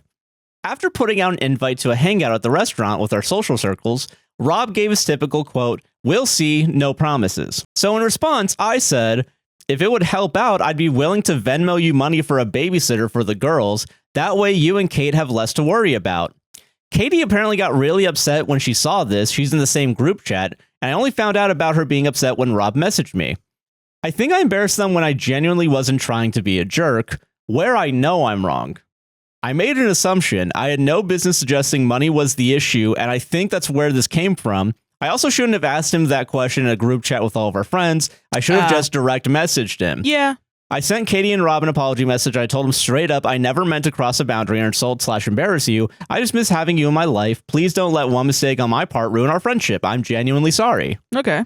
I haven't heard back yet, but I'm hoping Rob can get her to understand that I didn't mean anything bad by it and that I genuinely wasn't trying to alienate them. I'm the kind of guy who will sometimes talk or jump on a topic without thinking. I feel like this was one of those times. Am I the asshole? Edit for context. I don't remember this being here. Oh, no. I want to add something I didn't include in the original post. I didn't assume the financial aspect out of the blue. What happened was a month prior, I saw his parents at a family dinner thing, and they were talking about Rob and Katie. I've known them both personally since Rob and I were in high school. They talked about Katie and Rob having financial issues. That's where this came from. Okay. They specifically said raising 2 girls is expensive and the price of things keeps going up. Yeah. That's where the assumption came from. I didn't make that assumption out of the blue. It was based on a conversation with his parents. I just wanted to clarify. Yeah. I don't know. Okay. I don't know. So I get, like, I think I don't understand it. That's where I'll start. Okay. If somebody offers to pay for me, and this might be an autism thing from me. Yeah, okay, all right. If I say, I'm sorry, I can't go, and then my friend is like, is it because you can't pay? I'll pay for you. I don't take that as an insult. I go, nah, dude, it's all right. I'll catch you next time. And then I kind of really just don't think about it. That's fair. Okay. You know? Do you think a lot of people would care? Okay, especially like with things right now, I guess. I do feel like it is wild a little bit. Like, not completely crazy to be like, hey, if you're having financial troubles, especially when... But also, I know you didn't say you have financial troubles. You said if it would help, I'd pay for a babysitter. But it is kind of I think that sounds really nice. I do think it's a nice gesture you're trying to do, but I guess it does feel like... Hey, I know you're poor because your parents told me you're poor. But I am poor, though. You know what I mean? Like, this is the problem. I can't see someone that would, but then I'm not them. Yeah. But it's making it hard for me to like, my autism's gotten real bad lately, guys. I don't know if y'all noticed. It's getting, like, it's hard for me to even understand where people are coming from a different, which I used to love that part about me. And now I'm fully just like, I don't get it. And then my brain stops. I don't get it. And I kind of move on. I'm doing other stuff. I don't know. Yeah. Which is not good for a Reddit podcast. It's really not. I mean, I think it's okay to act like that. I do think, and this is why I think it is like light asshole, which is what he admits to also, is like doing it in public in a group chat is a little weird. I think there's like a public embarrassment thing. I think I can understand he really just didn't think about it. I think that too. Yeah, I do believe that he did a dumb thing. Yeah, and I mean, I think everybody's feelings are valid. Okay, I mean? Yeah, I don't get it. I gotta say that I don't. I mean, have your feelings or whatever. I don't fucking get it. But I don't mean anything by it. I mean, literally, I just don't understand it because I would be like, thank you, but. I mean, your feelings are valid, sure. Yeah. You know, and it's up to them to decide whether or not they accept the apology or not. You know, now that I think about it, I could get why Katie, which is I almost said my sister's name. I know, right? But okay, let's bring my sister into this, right? I do know my sister's very anxious and, you know, I do feel like if you already have some sort of anxiety, I feel like, and you already are having money anxiety, right? If you're saying you're having financial troubles because everything is going up. Yeah. And you're already worried about all of that. And then your friend out of nowhere, or what feels like out of nowhere, is like, hey, I can pay for you. It's okay. I can pay for a babysitter if you guys want to come out. Yeah, but like, I mean. I think I'd be like, who the fuck told you? Hold on a minute. Yeah, but then you're not mad at him. Yeah, right. I'd be mad at the parents. Yeah. So why would you be mad at him? But yeah, but also like I understand like the emotional response in the moments also like how the fuck? Wait, I'm not what? No. No, I'm perfectly fine. But then isn't that wrong though? 'Cause I don't know. And this is what I'm saying because like I feel like everyone is telling me like you need to get better at accepting help. This is a problem with me specifically. And people all throughout my life are like, don't do everything yourself. Just accept help. And now there's a story where someone is offering help. I've learned my whole life to just get rid of the shame, cut it out, and just accept help. You know? Yeah, you've ascended beyond. And maybe the shame. I mean, you know, maybe it is that they're not financially. Maybe their parents are just talking shit. You know? Yeah. I don't think there's really anything wrong with even offering at all, even if you don't know somebody's financial. Because how do you talk about it if they're so not talking about it? You know what I mean? That's true, yeah. Because it's not like everyone's financially stable all the fucking time. We all know that. Especially during times like these, don't we need more people to be like, I'm financially stable, here you go. Yeah. You know? Or I'm not financially stable, I need help. Yeah. Yeah. Okay, here's another thing too. Okay, yeah. That I'm now realizing. Mm-hmm. Is it weird to talk about people's financial situations in front of others? Or like bringing it up? I think it should be. Okay. But I think it is. And okay, because I think in some contexts, I get why you should for sure do it. Like, I think the example everyone does is like you should talk about how much money you're making in the workplace, so then you can see who's getting fucked. Like, because you're all in a box together. And, but I'm thinking of like if we went to example, we went to this baby shower for my sister Katie. Yeah. If your mom came up to us and was like, "Do you guys need money for food?" out of nowhere. Or, it would make everybody else be like, "Oh wow, they're poor as hell." But also, like, what if someone came up and be like, "Yeah, I don't think they can afford this kid." If I'm being honest, like, I have no clue how they're gonna. But then, what's crazy about your family is, then I would assume that your sister and her husband have talked about it publicly. Then, you know what I mean? Because they are very like open about everything. Can I push back just a little bit on that? I do think they are more open than most families. Yeah. But there's like little things here or there where like that, like I would say little things, but no, it's like big, like important details of like plans and shit that get lost in translation, or different stories are told to different people. Like, yeah, but I don't think that's malicious. At least I think that's just bad communication. Okay. Because everybody in your family has ADHD and forgets.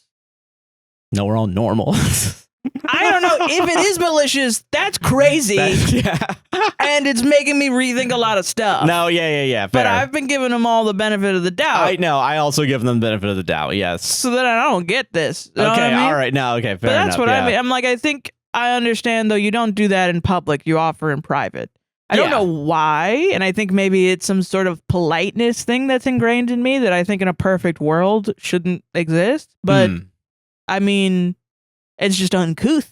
Okay, that's fair. I still think it's a nice gesture. I think you're doing a nice gesture. The way you did it was not the best. Yeah. And I think your apology was good. I think the only thing about the apology is don't let one mistake on my part. Because who knows? I also will say there is a little bit of like, hey Rob, can you make my wife, please. Rob, forgive me. It's like a really common mistake everybody makes with apologies is, please forgive me. Yeah. And it's like, you can't do that. You gotta let them, maybe this is the last straw for them, and whatever, bully for them. Great. Yeah. Then they'll figure out their shit, you figure out your shit. That's life, baby. You go your separate ways.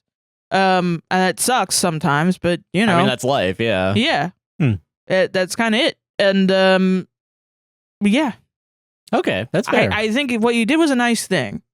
And I don't think you should feel bad about that. I think maybe in the future, look into getting like an autism diagnosis. Is all I'm saying. Because me too, bitch. Me too. Me too. Oh, I don't understand what's going on. MBA might be autism. It might be autism is all I'm saying. I don't know. Solved it. One of these days, one of the fake acronyms we make. You're gonna get on a list. Yeah, so don't do it yet. So think about it. One of these days, one of the fake acronyms we do make up is gonna be on Reddit on Am I the Asshole? Yeah. And we gotta start like lobbying the mods. How do you do that? I don't know. Apparently, you make a video that's actually explaining why all the other videos that you've made after you got taken off the mod list is actually, I'm being post-ironic right now. That's what he did? Yeah, at some point he said he was being silly and post-ironic? Yeah, he said he was doing 4 layers of irony at the least. Badly, right? Yeah. I can see him trying. Also, like, irony, but then irony that's sincere, but irony that isn't sincere. That's sincere that isn't sincere. And then that's irony that is sincere that isn't sincere that is sincere. And that's where he was, apparently. Yeah, you wanted an odd number, I think. Yeah, you should have said, like... Yeah. Am I overreacting for feeling uncomfortable by a guy going back 10 years on my social media and the resulting silent treatment when I called him out? 10 years? I'm so interested in this one because Reddit had a reaction that I don't. This is a full nothing burger to me. Okay, all right. So I fully it's probably not good for me to bring this up, but I'm interested in what other people have to say about this. Specifically me. You're testing me right now. Great. I feel like Data from Star Trek where I'm like, what do the humans think? I gotta know. What do the humans think? I have to know. What do those fucking humans think? These fucking weirdo humans. No, because I want to be a human because I'm Data. Oh, okay, fair. Okay, gotcha. Sorry, nerd. Okay. Okay, yeah. Okay. This is British, by the way. British coded. I've 30 female been seeing this guy 29 male for a month and a half. I've been giving him a bit of space this week as he's packing to move and it was his mom's birthday. He didn't reply to my message in the morning, so I just assumed he was busy. Then out of nowhere in the evening, he sends a screenshot of one of my Facebook posts from 2016 talking about Brexit. So clearly he wasn't busy as he was going through 10 years of my Facebook posts. That is a little wild, I feel like. I get that people look up people they're seeing on social media. Yeah. But going back 10 years felt a bit much to me. We're also not friends on Facebook. I also really didn't appreciate being told to relax. When has that ever been an appropriate response? And he's been giving me the silent treatment for a whole day since. I don't care about the politics side of things. It's more about him ignoring me all day, but at the same time, going through my Facebook history feels very weird. You're clearly not busy and thinking of me, so why not just text me? Plus, the silent treatment makes me feel like I'm dealing with a child. Am I overreacting to be pretty pissed off here? Now let's read the text. What did you say about Brexit? Were you right or were you wrong? Are you in or are you out? No, they're both right. Oh, okay, got it. Okay. A Facebook post of mine from 2016 talking about how I wanted to remain in the EU, which is correct. Okay, yeah. Exiting the EU is a bad idea. With 10 years of hindsight, yeah. It's a bad idea, yeah. So then he said, you voted Remain? You voted Remain, question mark, skull emoji, laughing, crying emoji. Okay. She said, yeah, leaving the EU has been an absolute disaster. And he said, I'm just shocked. Everyone I know voted to leave. I was adamant to stay. But alas, it's a sour subject now. Complete disaster, skull emoji. So he agrees. Okay, he agrees, but why? It was apparently a lot of British people voted. Well, I mean, yeah, it went through. Well, yeah, by also 1 or 2% or some shit like that. But yeah, apparently there was a lot of lying. Yes, there was a lot of lying. I remember that dumb red bus that they were driving around. Yeah, there was a big red bus or whatever. So a lot of people back then were very like, no, we should leave. And because then we don't have to pay for healthcare. Or still, we can save on everything. Yeah. So I think it's like he's Spider-Man pointing at Spider-Man. Yeah. He's like, oh my God, you too. Okay. Like all right. back then, you and me were similar minds. Yes. Yeah. Yeah. And she's just doing it in the British. Oh, okay. Of being. Yeah. You know, the British people are. Yeah, exactly. Yeah, okay, anyway. Yeah, they don't count they're not the second most listened country, Sarah. Come on. I love you. I love you all. Not all of you. Australia, you got some work to do. Come on, bump those numbers up. Bump those numbers up. They're the only ones I want to retire there. Yeah, I do. Also, why are you so deep into my Facebook? That is the weird part to me. I do feel like that is a little wild. And he said, curious, laughing, crying emoji. And she said, OP said, you've gone back 10 years. And he said, I have. You wrote a lot of statuses. Winky tongue emoji. Okay, I'm out.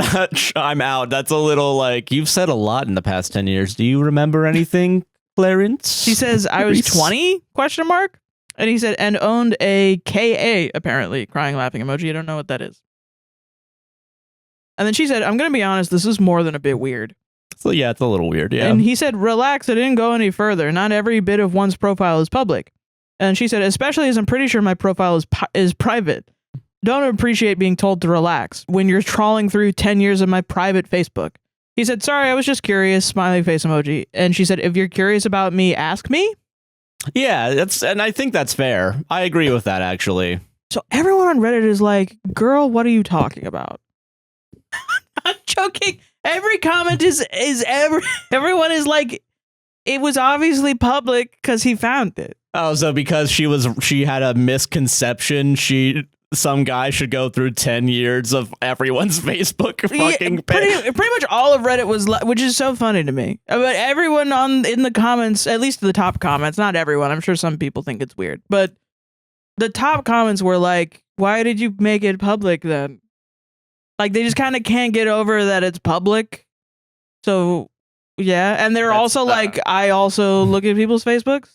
It's a normal thing to do. I mean, okay, I'm not going to say it's not a normal thing to do. I do think it is normal at some point in a relationship to look at the person you're dating's profile on all the social media, especially once you share it with them. Yeah. How much time does it take to go 10 years? Because that to me seems... I think what he was saying, once again, I don't have a stake in this that much. Yeah. I really don't care one way or the other. I think when he was saying not everything on a profile is private or is public, he's saying some of your posts are probably private and some of them are public, meaning he hasn't read every status in 10 years. Okay, gotcha. He's gone past, I don't know, however many statuses he's done. Now, I will say, as a woman that has dealt with men, sometimes this is how they flirt. And it's hard to tell them this sounds creepy. I'm going to be so honest. I do think he does think he's flirting. I think he thinks he's flirting. And what gives that away is the emojis, for sure. Oh my God, honestly, I'm more mad at the emojis. Yeah. Like, I think it is just she wants someone that's upfront, and he wants to be a little sneaky, flirty guy, and they're just not vibing. Yeah, because my thing too with that, like, and it does depend on like what the topic is, but like 10 years is enough also for a person to change their opinion. So like even if that like if she had said like, oh, we should leave, and then like he was like, you fucking said you thought we should leave the EU, and then she can be like, actually no, I realized after I posted that was a dumb decision, and in the past 10 years I've been proven that. Yeah, but I think that's like, I don't know, I wouldn't date somebody that voted for Donald Trump in 2016. That's 10 years ago. Fair. All right, that's fair. I would be like, what the fuck? And then but they're I think like, that's why no, I'm saying, I regret it. I would be like, I mean, okay, bye, still. No, that's what I mean. I think it does depend on what we're talking about from 10 years ago. I agree. Like, that's my thing, yeah. But it is, I guess it is just like, I think it's weird. Mm-hmm. This is maybe the weirdest part. Yeah. Screenshotting someone's post. No, I think it was a share. Oh, it was a share? Yeah, even like a worse. Link, like a link into your thing. Fucking, is this you? Question mark. It feels something about it. And I think this is what really attracted me to this post. Something about going back on someone's Facebook, even if it's public, feels gross. A little, yeah. And it's inherent to the website itself. No, and I think that is another thing too. It is like Facebook is gross to me. Facebook is kind of a gross website. And I mean, it was birthed from a gross website, so of course. And I will say, a pretty positive view of Facebook because most of my high school friends are still posting.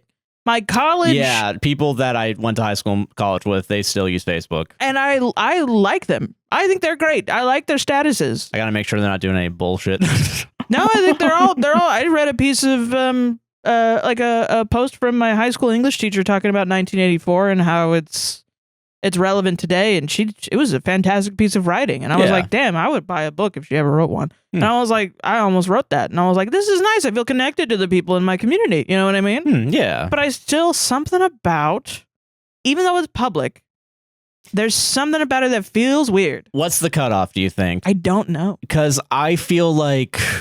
Sometimes I feel like even clicking on a profile is like, whoa. A little, yeah. Like, what's this guy's story? But then you click on a profile on like TikTok and you scroll through their profile. You're doing investigative journalism. You know what I mean? You're doing like... Which Reddit story did they read? Is that this was rage bait? I don't know. Do you do 10 versions of these skits? Are you selling me something, mister? You know, like you're a fucking private detective. But because Facebook is supposed to be a more personal website. Yeah, I don't know how Facebook did that. Like, make itself kind of grimy and dirty. Yeah. It was weird. Yeah, going through someone's 10 years of LinkedIn and being like, oh, you worked at KFC for a little bit?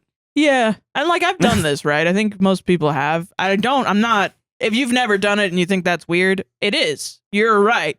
I feel weird that I did it. Yeah, no, I get that. I also feel weird. I do think it is weird. Now that I think about it, I do think that it being a screenshot would have been better than sharing a link, because I do feel like there is something weirder about sending someone a link of something that's their own. A screenshot feels dirtier to me, but I think the link kind of means that he thinks that he's doing nothing wrong. Okay. Right? Like, he's like, I'm using it to my computer. I'm using the website as it's intended. I'm using the buttons as it's intended. A screenshot is now it's on my phone, and I know that I'm keeping it. Yeah. It feels like never receipts. Deleting it. Yeah. Like, I know you were a part of Watergate, President Nixon. I know what you are. I know what you are. You're like me.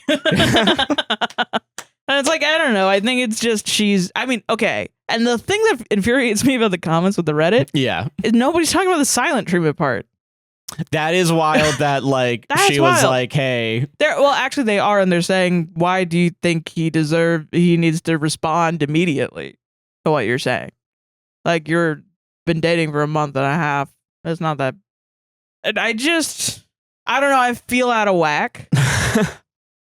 Yeah, I don't blame you, because that is... If she's asking him questions and he's leaving her on red, I don't think that's cool. That's not a communicating. I mean, it might be like an Am I the Ex situation where he's like, I don't know, I don't fuck with her anymore. Yeah, maybe. Because she did it. I'm glad that she stood up for herself and that she had like a gut feeling and she responded. Yeah. I don't really think she was too mean either. Like, I don't think she was mean at all. Like, she just said, I think this is weird. Yeah. Which is honestly valid. I think more women should feel more comfortable to say when things are weird. I think that's with weird. Their partners. Yeah. I'm happy that she was able to say that. I agree with that. Yeah. Plus, also, if they're British, he should be able to take more than this is weird. You know what I mean? Nah, he's a sensitive British man. She probably could have been like, "You're being fucking awkward, mate," and then he would be like, you know, I think she's probably. Anyway, we're still on for dinner tonight, right? You know, like maybe, yeah. You know, like I did. But what no, weird is the. Sorry. What happened to the bants? I just hate saying bants in the American ang. I hate every time I'm talking to my British friends that I say something with an ang. It sucks. I hate the way we say that shit. No, I don't think you're overreacting. It's not even like a big reaction in general, so. Yeah, I mean. Yeah. Yeah. I think if you just found an incompatibility with someone. No, I agree with that. And I think, you know, I don't know why. And maybe it is just I'm traumatized by the men I've dated, but they are all creepy like that. I'm sorry. Yeah. They suck ass. I think a lot of dudes are like that. You were the only one that wasn't. For sure. I mean, I probably was at some point at least. You asked me questions about me. There were men that took screenshots of my selfies and sent them to me. Okay, I never did that. Okay, I see why now you would think that it's gross then. Yeah, because that is kind of... They would send photos of myself to me, and it was like, yeah, I posted it, but like, why are you calling me Dylan Sprouse? Why are you taking, like, we're gonna fuck after this? That's crazy. Yeah. You want to fuck a dude? That's gay. I think they might have been on the, I don't know. Fair enough. I have no clue. I have no clue, yeah. But that's why I made that I'm not Dylan Sprouse t-shirt. Yeah, that's true. Yeah. But anyway, it was strange. Yeah, I agree. Like, I don't know, I had a guy that was, honestly, and this is crazy. Yeah. We were texting, right? Mm-hmm. Like, and a guy went through my phone. Oh, I remember you talking about this at some point. Yeah. A guy went through my phone and was like texting people on my Tinder. And we had just had our first date, I think. So it would have been the day after. Yeah. Yeah, it was like the day after. And then I was on a date with this guy. And then he was, you know, it was going through my phone or whatever. And he saw yours.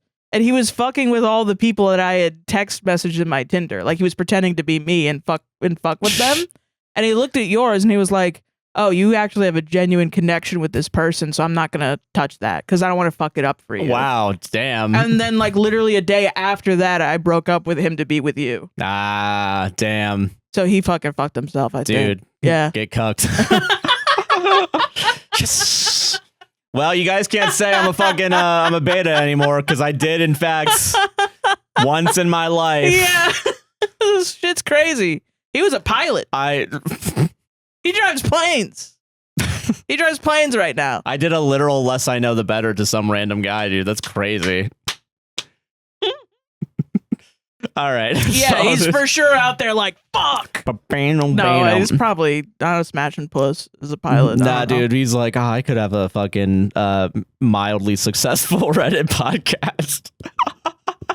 And not be a successful pilot? Yeah. I mean, but then what the fuck would I do? Okay. You know, he's around. What am I? I'm going to podcast by myself? No. If only there. Yeah. Thank God you don't have a solo podcast. I know. That would suck. All right. Patreon.com, APWSTR. All right. This one I think is interesting. Okay. Me. Yeah. Am I the asshole for taking a job at a company my spouse hates? I recently got laid off just before telling my employer that I am pregnant with my third child. Oh, okay. I've worked so hard in somewhat of a panic to try to find a new job and have received an offer from a place I had already been trying to get a job at for several years.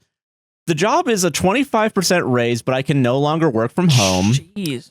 It is in my field, but even though the pay is more, the title is lower than the titles I've had before. That isn't the issue because I would rather be financially stable than aim for a higher title. Yeah. The trouble is that my spouse has for the last several years openly despised the company because it's a big corporation and feels the company is wasteful and everyone who works there is a bad person. Is it Lockheed Martin? See, this is like, I think there's an exception to me saying not the asshole later, and it is Lockheed Martin. It's Lockheed Martin, yeah. right? Yeah. My spouse hates it like people hate the DMV, but even more. He fully believes in his soul that I will be a bad person if I choose to work for this company purely because the company is so large, slow, and its products are overpriced. When I told him I was interviewing, he said he would support me if I chose to do it, which is honestly out of character for him because we both know he hates the company. Last night over the phone, I told him I wanted to give it a chance, and he said, I don't think you should. And today, when I told him I accepted the offer, he berated me saying he felt blindsided. They aren't offering me enough. Couldn't I find a job with a higher title? I didn't respect him because I didn't take his advice about how horrible the company is and that our marriage will not survive me working at this place because he will never get over it. My spouse travels to work weekly in another state to work for a similar but much smaller company. My salary will be higher than his. His alternative to the job is that he wants me to stay home and work for a new company he started, but he can't say how much he will be able to pay me. When I asked what he meant when he said in the beginning he would support me if I decided to work there at the big company, he said he meant he wouldn't divorce me. What? Am I the asshole for taking the job? I don't want to doom our marriage, but I really need to be able to support my kids with a stable income. Parentheses, 2 of mine are from my first marriage and the one that's on the way is ours. We keep our finances separate. I have no other offers at the moment, but I'm still looking. Edit info update. Oh, great. All 3. Yeah. While I feel like I need to be crowdsourcing more of my life decisions, all the comments have been so helpful in considering all the perspectives. The community is great. The job offer is at a large aircraft manufacturer. He also works at an aircraft manufacturer, but it is much smaller. And for the geniuses who asked if he has been rejected from the company before, you have an extra special magical power because the answer is yes. Is it Boeing? It might be. I don't know. Because if it's Boeing, they had a whole right-wing smear. Oh, yeah. As being shitty. Yeah, I do remember. Yeah, geez. But definitely not everyone that works at Boeing is a bad person. Yeah. Everyone at Boeing. Aircraft. Yeah. If you're on the civilian side, I think you're okay. Yeah. I mean, yeah. The answer is yes. When I pressed, he said decades ago he was rejected from a very prestigious job at this company. I will be taking and keeping this new job, and I will continue to look for something more compatible with our marriage, but still comparable to the financial stability this job offers. I see counseling in our future as well. Yeah, he needs some help. Yeah, that's some hardcore jealousy is what it feels like with the knowledge that he did not get a job there and had to go work in general aviation as opposed to big aircraft. Yeah, right. Because, like, I don't know, even benefit of the doubt that's not Boeing, like Airbus or something like that. Right. Like, there's multiple big ones that I can think of. Yeah, that are probably dealing with a lot of shit. I thought Boeing, because of the whole smear of Boeing planes their doors are gonna fly off with you in it, and it's all because of the pilot. Yeah, as opposed to the fact that they're deliberately underfunding the actual construction of the planes, and that's the issue. Yeah, and lack of civilian safety. Yeah, cares. Yeah, I don't think the person that is like working on the plane that's being forced to work overtime is a bad person. Is the issue? Yeah, no. I was even thinking about this too, because I do think not the asshole in this situation. Yeah. I do think there are exceptions where it's like it is Lockheed Martin. And it's like you can I don't think pull you should back a little bit, bud. Yeah. Weapons. Yeah. Department of War. If you're working for ChatGPT specifically. I do feel that's like hot off the damn presses. Yeah. You're a bad person. Yeah, for sure. I agree. Yeah. Yeah. Get out of there as soon as you can and save your soul. But fucking I do think I understand like why some people, because if you're pregnant, you have kids, you need income.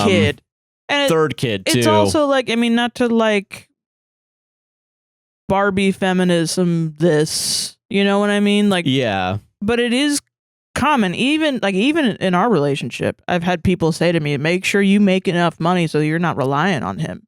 That is true. Yeah, people have said that. And it is like, they didn't mean like he's gonna leave you or something. They meant like if he does, you need to look after you. You don't. It's really common for women in heterosexual relationships really, honestly, even I feel like this needs to be talked about more in the LGBTQ space. Like in general, yeah. It's hard because you are trying to like, you should look out for yourself as well because anything can fucking happen. No, yeah, I agree with that. But also... And also, I don't blame any of your friends for being like, yeah, don't fucking... Because like... They didn't mean it because they didn't love you. No, yeah, but it's more like it's a safety thing. Yeah, it's just like have a go bag. Yeah. I think that's completely fair. I do think everybody should have an own go bag. And also, I don't blame couples that do separate their finances because I get it. Yeah.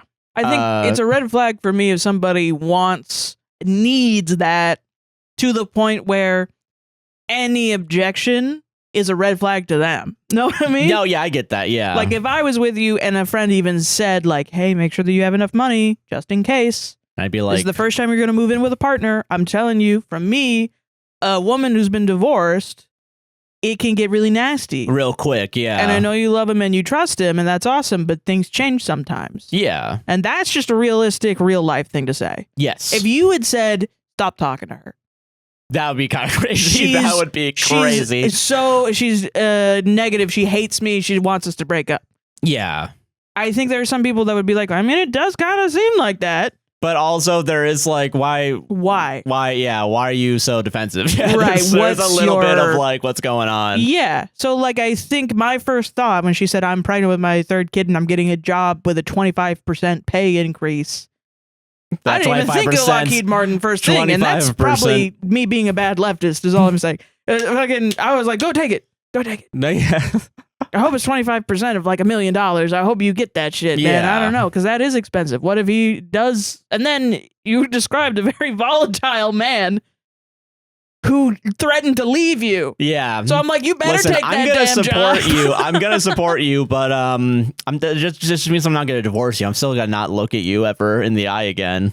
Why would I trust that he's not gonna divorce me? That sounds horrible. What do you mean? Everyone at Spirit is I'm going to start my own airplane company. With blackjack and hookers. And you're going to make $1 billion. Okay, honey, I believe you. I'm out of here. What's the company he wants? Does he want to make a small aircraft business? He wants to be like a real estate agent or some shit. He wants to do multi-level marketing. Dude, that'd be so fucking funny. That'd be awesome. Dude. You can be your own boss. That is a weird jealousy, too, where I feel like it does feel like you work on small plane, wife work on big plane. Oh, no. And everyone, there's the George Carlin bit where it's like why is everything dick-shaped? And it's like, everyone's got their big bombs, their big dicks to go fuck over other countries. I haven't watched enough. You've watched more of George Carlin for sure, than me, yeah. so when you reference him, I'm hearing him for the first time, and it's really funny. Yeah, he's a good dude. Yeah, you're like aura farming off of his shit, and he rolls in his grave because you're doing it wrong. Yeah, but no, yeah, fucking it does feel like that to me because also like I don't know, I feel like. If you're working with planes, I feel like that's a win. Especially, manufacturing planes too. Yeah. General aviation, which I feel like is a very niche thing. Yeah, you're in a more exclusive, like even if you're doing like private jets. Yeah, that's still like that's a very like. I mean, it's like there's so many jobs. Yeah. There's engineering. There's manufacturing. There's all the money side of it. There's the government side of it. I literally went to there's janitor, like executive. Yeah, janitor, accounting. I don't know. There's a lot of shit in like what is IT? Renting. Yeah. Like I don't know. Land management. A flight attendant. Like I don't fucking know. Like what even sales representative that goes to MCO every week. Yeah, and like tries to sell people planes. Like what is it? Like I don't know. We don't know. We don't know what it is. So what's what the thing? What does he mean by their products are overpriced then? Wait a minute. Well, maybe it's like screws or something. Okay, all right. Maybe that's fair. Yeah, okay, maybe it's the parts. Yeah, maybe it's parts. Now we're talking. Yeah. Because like and then I didn't understand that until it said that he's in the same industry but with a competitor. Yeah. And then I was like, oh, so he's mad at you for competing. And then she said that her salary is going to be more. And I was like, okay. Curious. This is like a whole different thing. Yeah. So he's probably bought into some sort of, and this is fan fiction in my mind once again. Whatever. It's fan fiction in my mind. He's probably bought into some like anti-competition workplace propaganda. Know what I mean? Yeah. And it's like, maybe it's true. Like, you know, when I worked at law office and they were like, we don't talk about other law office. And it was like, anytime you did talk about it, it was like, don't talk about it. Anyway, shots. Here's some Jello shots, which, I mean, wouldn't happen at other law office, I don't think. So fuck them. That was a fun law office. That was maybe my favorite job. So, you know. You know, maybe that's what it is, and then he's just kind of had a overreaction. But that I'm not downplaying his reaction as just an overreaction. No, he needs to go to therapy. Yeah, therapy and counseling should be in the future. Yeah, you can't like say this shit. And if this is real, he needs to stick to it. He needs to divorce his wife.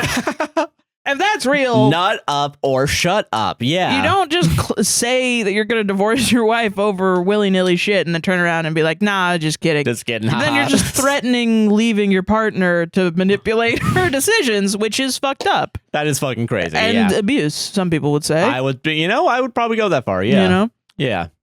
Anyway, not the asshole, I think. Yeah. Also, why do you want, and this conspiracy theories, why do you want your wife to have less money? That is a little weird. You want her to stay at home? Yeah, stay at home, take care of the kids. Yeah. And then I can stay at work Not that all she's day. unskilled or, she's obviously skilled enough to get a job. Yeah. But like, is this a stuff where as a woman you got to think about it? Yeah, no, I understand. And it's I don't blame anyone at all for having these thoughts. Yeah. Protect your ass. I get it. That's rule number one for I think everybody, but like, yeah, protect your ass. Yeah. Protect your ass. Protect your ass. Solved it. Solved it. All right, this one's funny. Yay. r/advice. Oh, okay. I've been pretending to understand my job for 8 months. And I think I've finally reached a level where I actually can't fake it anymore. Do I come clean to my boss or just keep going? Oh, what's the dude? It's so funny if it's like doctor or some shit. Lawyer. I don't know if he says. Stop being vague in your Reddit post. Give me all of your life details so I can find you. What Jimmy McGill ass fucking shit have you done, man? Yeah. What slippin' Jimmy ass shit have you done? Yeah. Okay, so for context, I have a master's degree in something completely unrelated to this job. I got hired because I interviewed well, and apparently, quote unquote, fast learner on a CV is legally binding. You said it. You said it. You said it. You learn fast. Yeah, go right now. Learn quick. Go. It's really funny. There's fucking guards with rifles on like rafters. You're not allowed to leave while you're until looking you at learn. like your QuickBooks training. Like you're not allowed to leave until you learn how to process payroll. Okay. 8 months in, I've been surviving entirely on confident nodding. Strategic use of the phrase, let me circle back on that. That's so real though, dude. So real. And a browser history that is just Stack Overflow and quote unquote, what is word my boss just said? What's the job? I think it's coding. Stack Overflow is a coding forum where so it's coding. People that don't know coding ask questions like how do I make text bold in HTML5? And it's like B. B/B. I don't think it even is that. I don't remember. Yeah. I'll have to check Stack Overflow later. The issue is that up until now, the stakes have been low enough that vibes could carry me. That era has ended. There is a meeting on Monday with actual numbers and actual questions, and my boss just told me I'm, quote unquote, leading it in a tone that suggested he thinks that's a reward. I have 4 days. I don't know if I should come clean, speedrun 8 months of learning in 96 hours, or simply walk into the ocean. What should I do? Reddit's answer to this was, the skill you need here is running meetings. So they were essentially just like, fake it more. Fake it more, yeah. Fake it more. You're already this deep into it. Keep going. Not subject matter expertise. You'll do fine. Just come prepared to defer to other attendees for additional input. That is honestly, yeah. You know, people say that schools these days are not teaching children applicable skills for the workforce, and they so fucking are. The amount of times I've done a PowerPoint presentation the night before, gone up and just read it off the fucking thing, and then been like, any questions? Exactly. Yeah. I think I said my piece. Said my piece. Drop. Yeah. And I mean, I think that's what got me here. Dude, today. do you think there's someone at the company that's like, okay, so OP is Dexter, and then there's like some guy that's like on the case and is like, I know you don't fucking know anything. Fucking hates Dexter so hard. much. Yeah, I'm gonna prove you don't know shit. Yeah. Dude, that's fucking funny, man. Yeah. That's so. I mean, yeah, you could get. This is one of those things where it's like you can completely fake. Yes. A lot of jobs, which is crazy. No one talks about like that bullshit type of job, like the bullshit job where you actually don't really need to know anything. You just have to nod your head. I wonder, I mean, Stack Overflow is coding. Yeah. I don't know how you get a coding job without, I mean, I don't know. I don't have a coding job, so I don't know. But from what I know, everyone says when you interview for a coding job, you got to do your quizzes. They misread the degree. It's a master's in hardware, not software. Yeah, that's how they got it. I know how to make a computer. I don't know how to make a computer work. I thought I was going to make circuits for AMD. What the fuck is this shit? I didn't know we were making software, yeah. The program should have already been made. I don't know what UI is. I don't know what UX I don't know what any is. of this shit is. I don't know. Fucking Facebook and What's it's like... software as a service? I don't get it. It's Adobe. Dude, this is the reason why Animate's gone. Yeah. It's your fault. It's your fault. That's why they threatened to get rid of it, because this one guy was like... Dude, I couldn't find the polygonal lasso tool. I about blew a fucking gasket. I about blew a fucking gasket yesterday. It was that guy, yeah. I was like, if they got rid of this, people are going to riot. People are going to blow up the earth. Hey, where's the guy that's in control of the shortcut for the cross dissolve in Premiere Pro?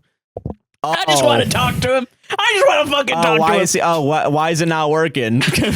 Everyone at Adobe. Hey, what's up, man? What's there's a million people at Adobe that manually do every time, like, your command, actually. Like, dude, that guy coming into work the next day, talking to his receptionist, cancel all my calls. I'm hiding under my desk all day today. Yeah. There are going to be trained snipers on the roof. And then I'm like... I just want to do a quick dissolve. What the fuck? What the fuck is happening? I mean, I guess I can click and drag it, but like that's time. It is time. Time is money. Time is money. What the fuck? Yeah. I told on my CV I'm a fast learner. John Wick fucking bursts into his office and executes him with a fucking paperclip. I saw him, with a paperclip. Yeah, or something. So then in the 7th movie, it can be a different Russian guy when it's the reboot, and it can be I killed a man with a paperclip. Not even unbent, with the round part. With the which safety. Is the worst part, dude.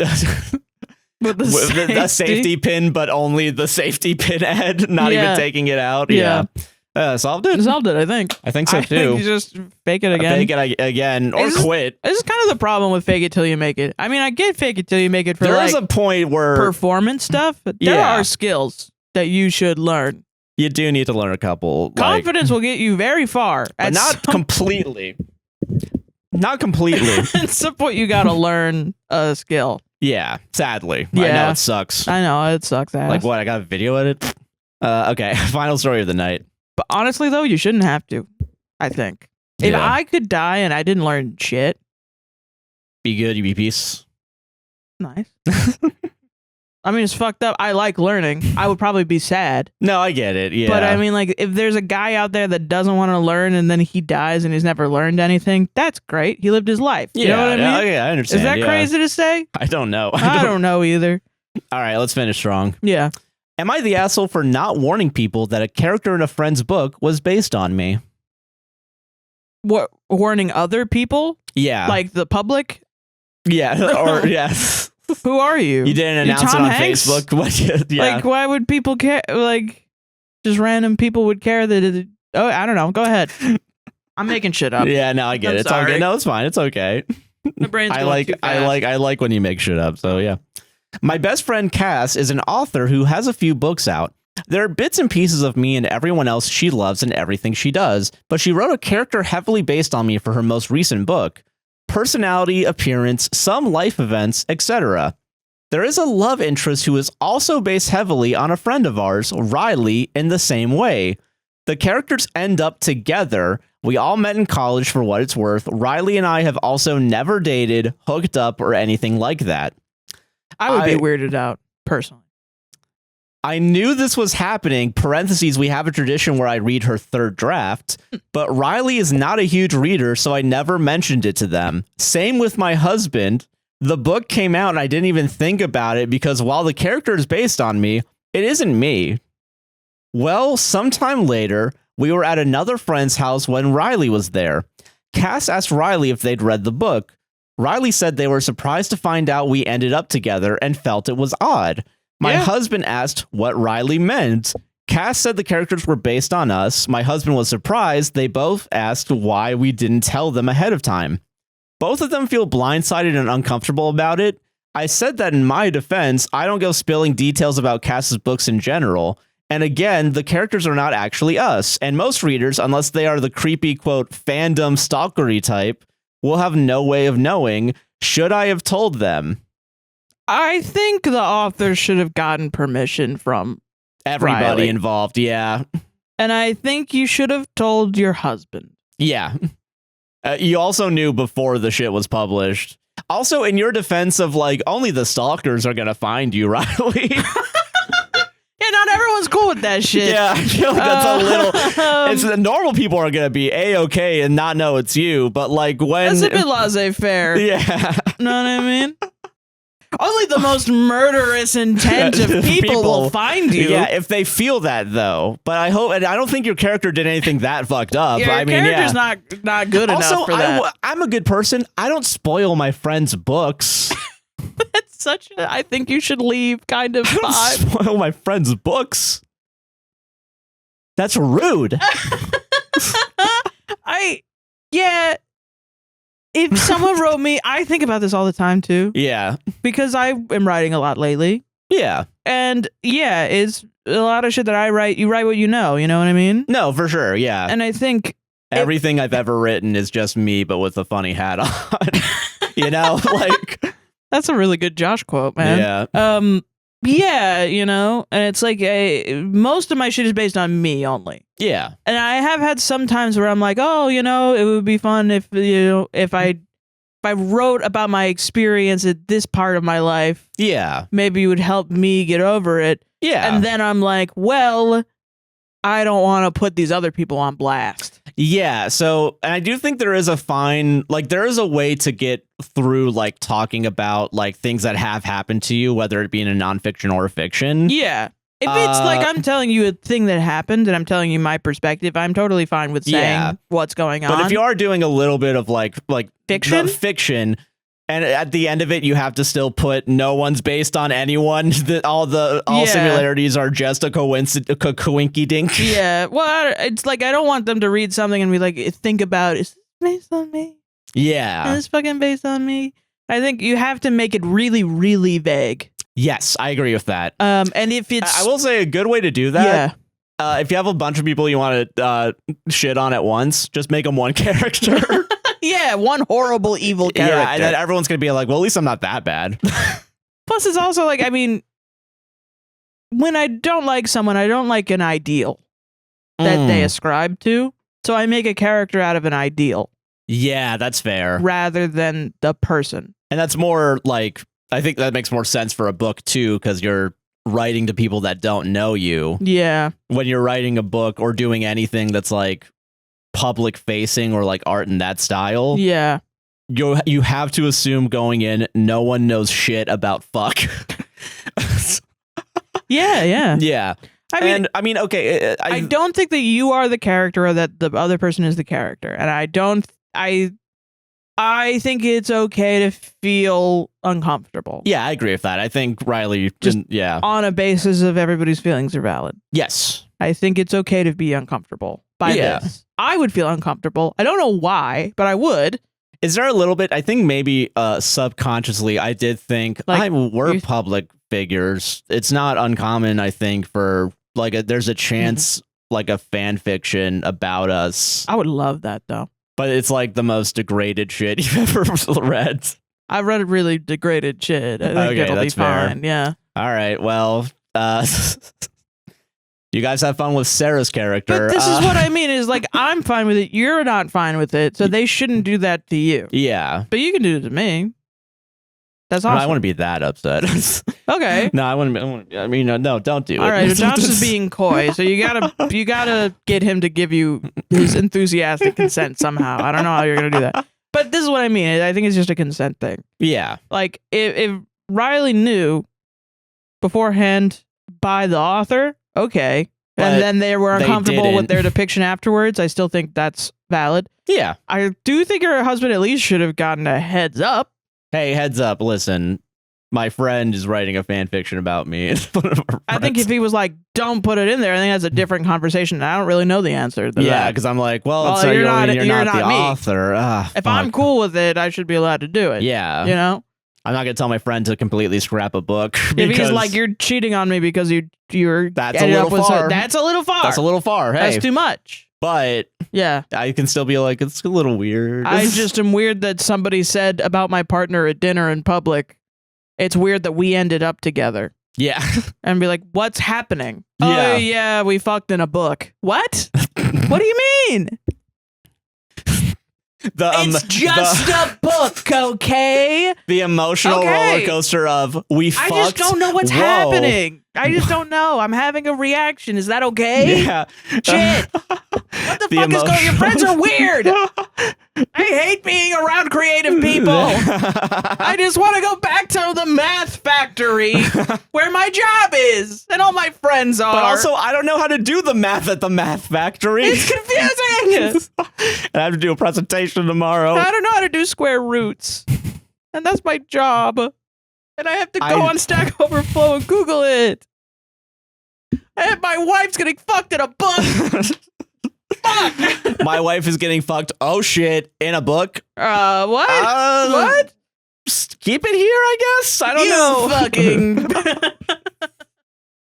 You fucking prude! You're controlling me. What?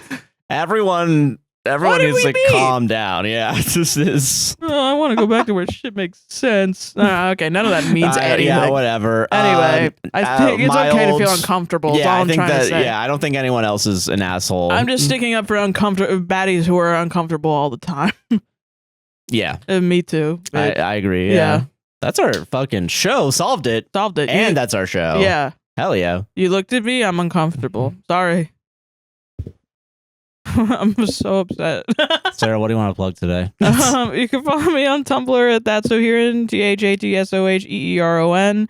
That's ThatSoHeron, ThatSoHeron. I almost forgot how to spell my own name. And also, you're so scared. I'm very scared. And also, it's the same on Blue Sky and Instagram and stuff like that. Hell yeah. Yeah. I'm Joshua Chinland on most things. A guy nicknamed JC on Twitch, streaming Tuesday, Fridays, 5 p.m. Eastern. Yeah. Don't forget to check out APWSTR Gaming. Sarah streams on Mondays at 2 p.m. Eastern. Yeah, so it's already happened, but I streamed Professor Layton and Minecraft. Yeah. And also, there's plenty of Let's Plays on there as well. Extra content for all y'all. Yeah. Don't forget to like, comment, subscribe, hit the gosh darn bell, raise 5 stars on Apple and Spotify podcasts. Well, check out our merch if you want to support the podcast and get something out of it. Yeah. Also, buy me a coffee, Patreon, those websites, APWSTR. Mutual aid links down below. Yes. As we were recording this, apparently the United States bombed Iran. So a lot of things can happen in 12 hours, apparently.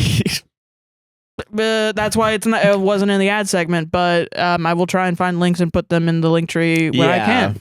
And if you know of any, please send them to me on Tumblr. And I will try to put them in there. Yeah. But that's all down in the description inside of our link tree. Enjoy the rest of your day and have a good one. Bye. Yeah. Bye. That was a good one. I feel like I'm really They don't know shit about my throat hurt. Oh, really? My throat hurts. I'm sorry, man. Yeah, probably the yelling at the end. Am I a little about bit? The math factory. Was it worth it, Sarah? Was it worth it? The world famous Math Factory just segment. I love the concept of a guy being like, I want to go back to the Math Factory. Oh no, the arts are confusing. Thousands of years from now, the historians are going to be like, hold on a minute. This is when podcasting was at its peak. It's the Math Factory. The Popcorn Factory bit. Wise kids, I know I'm stealing. Please refer to this as the Math Factory episode as such, yeah. Yes.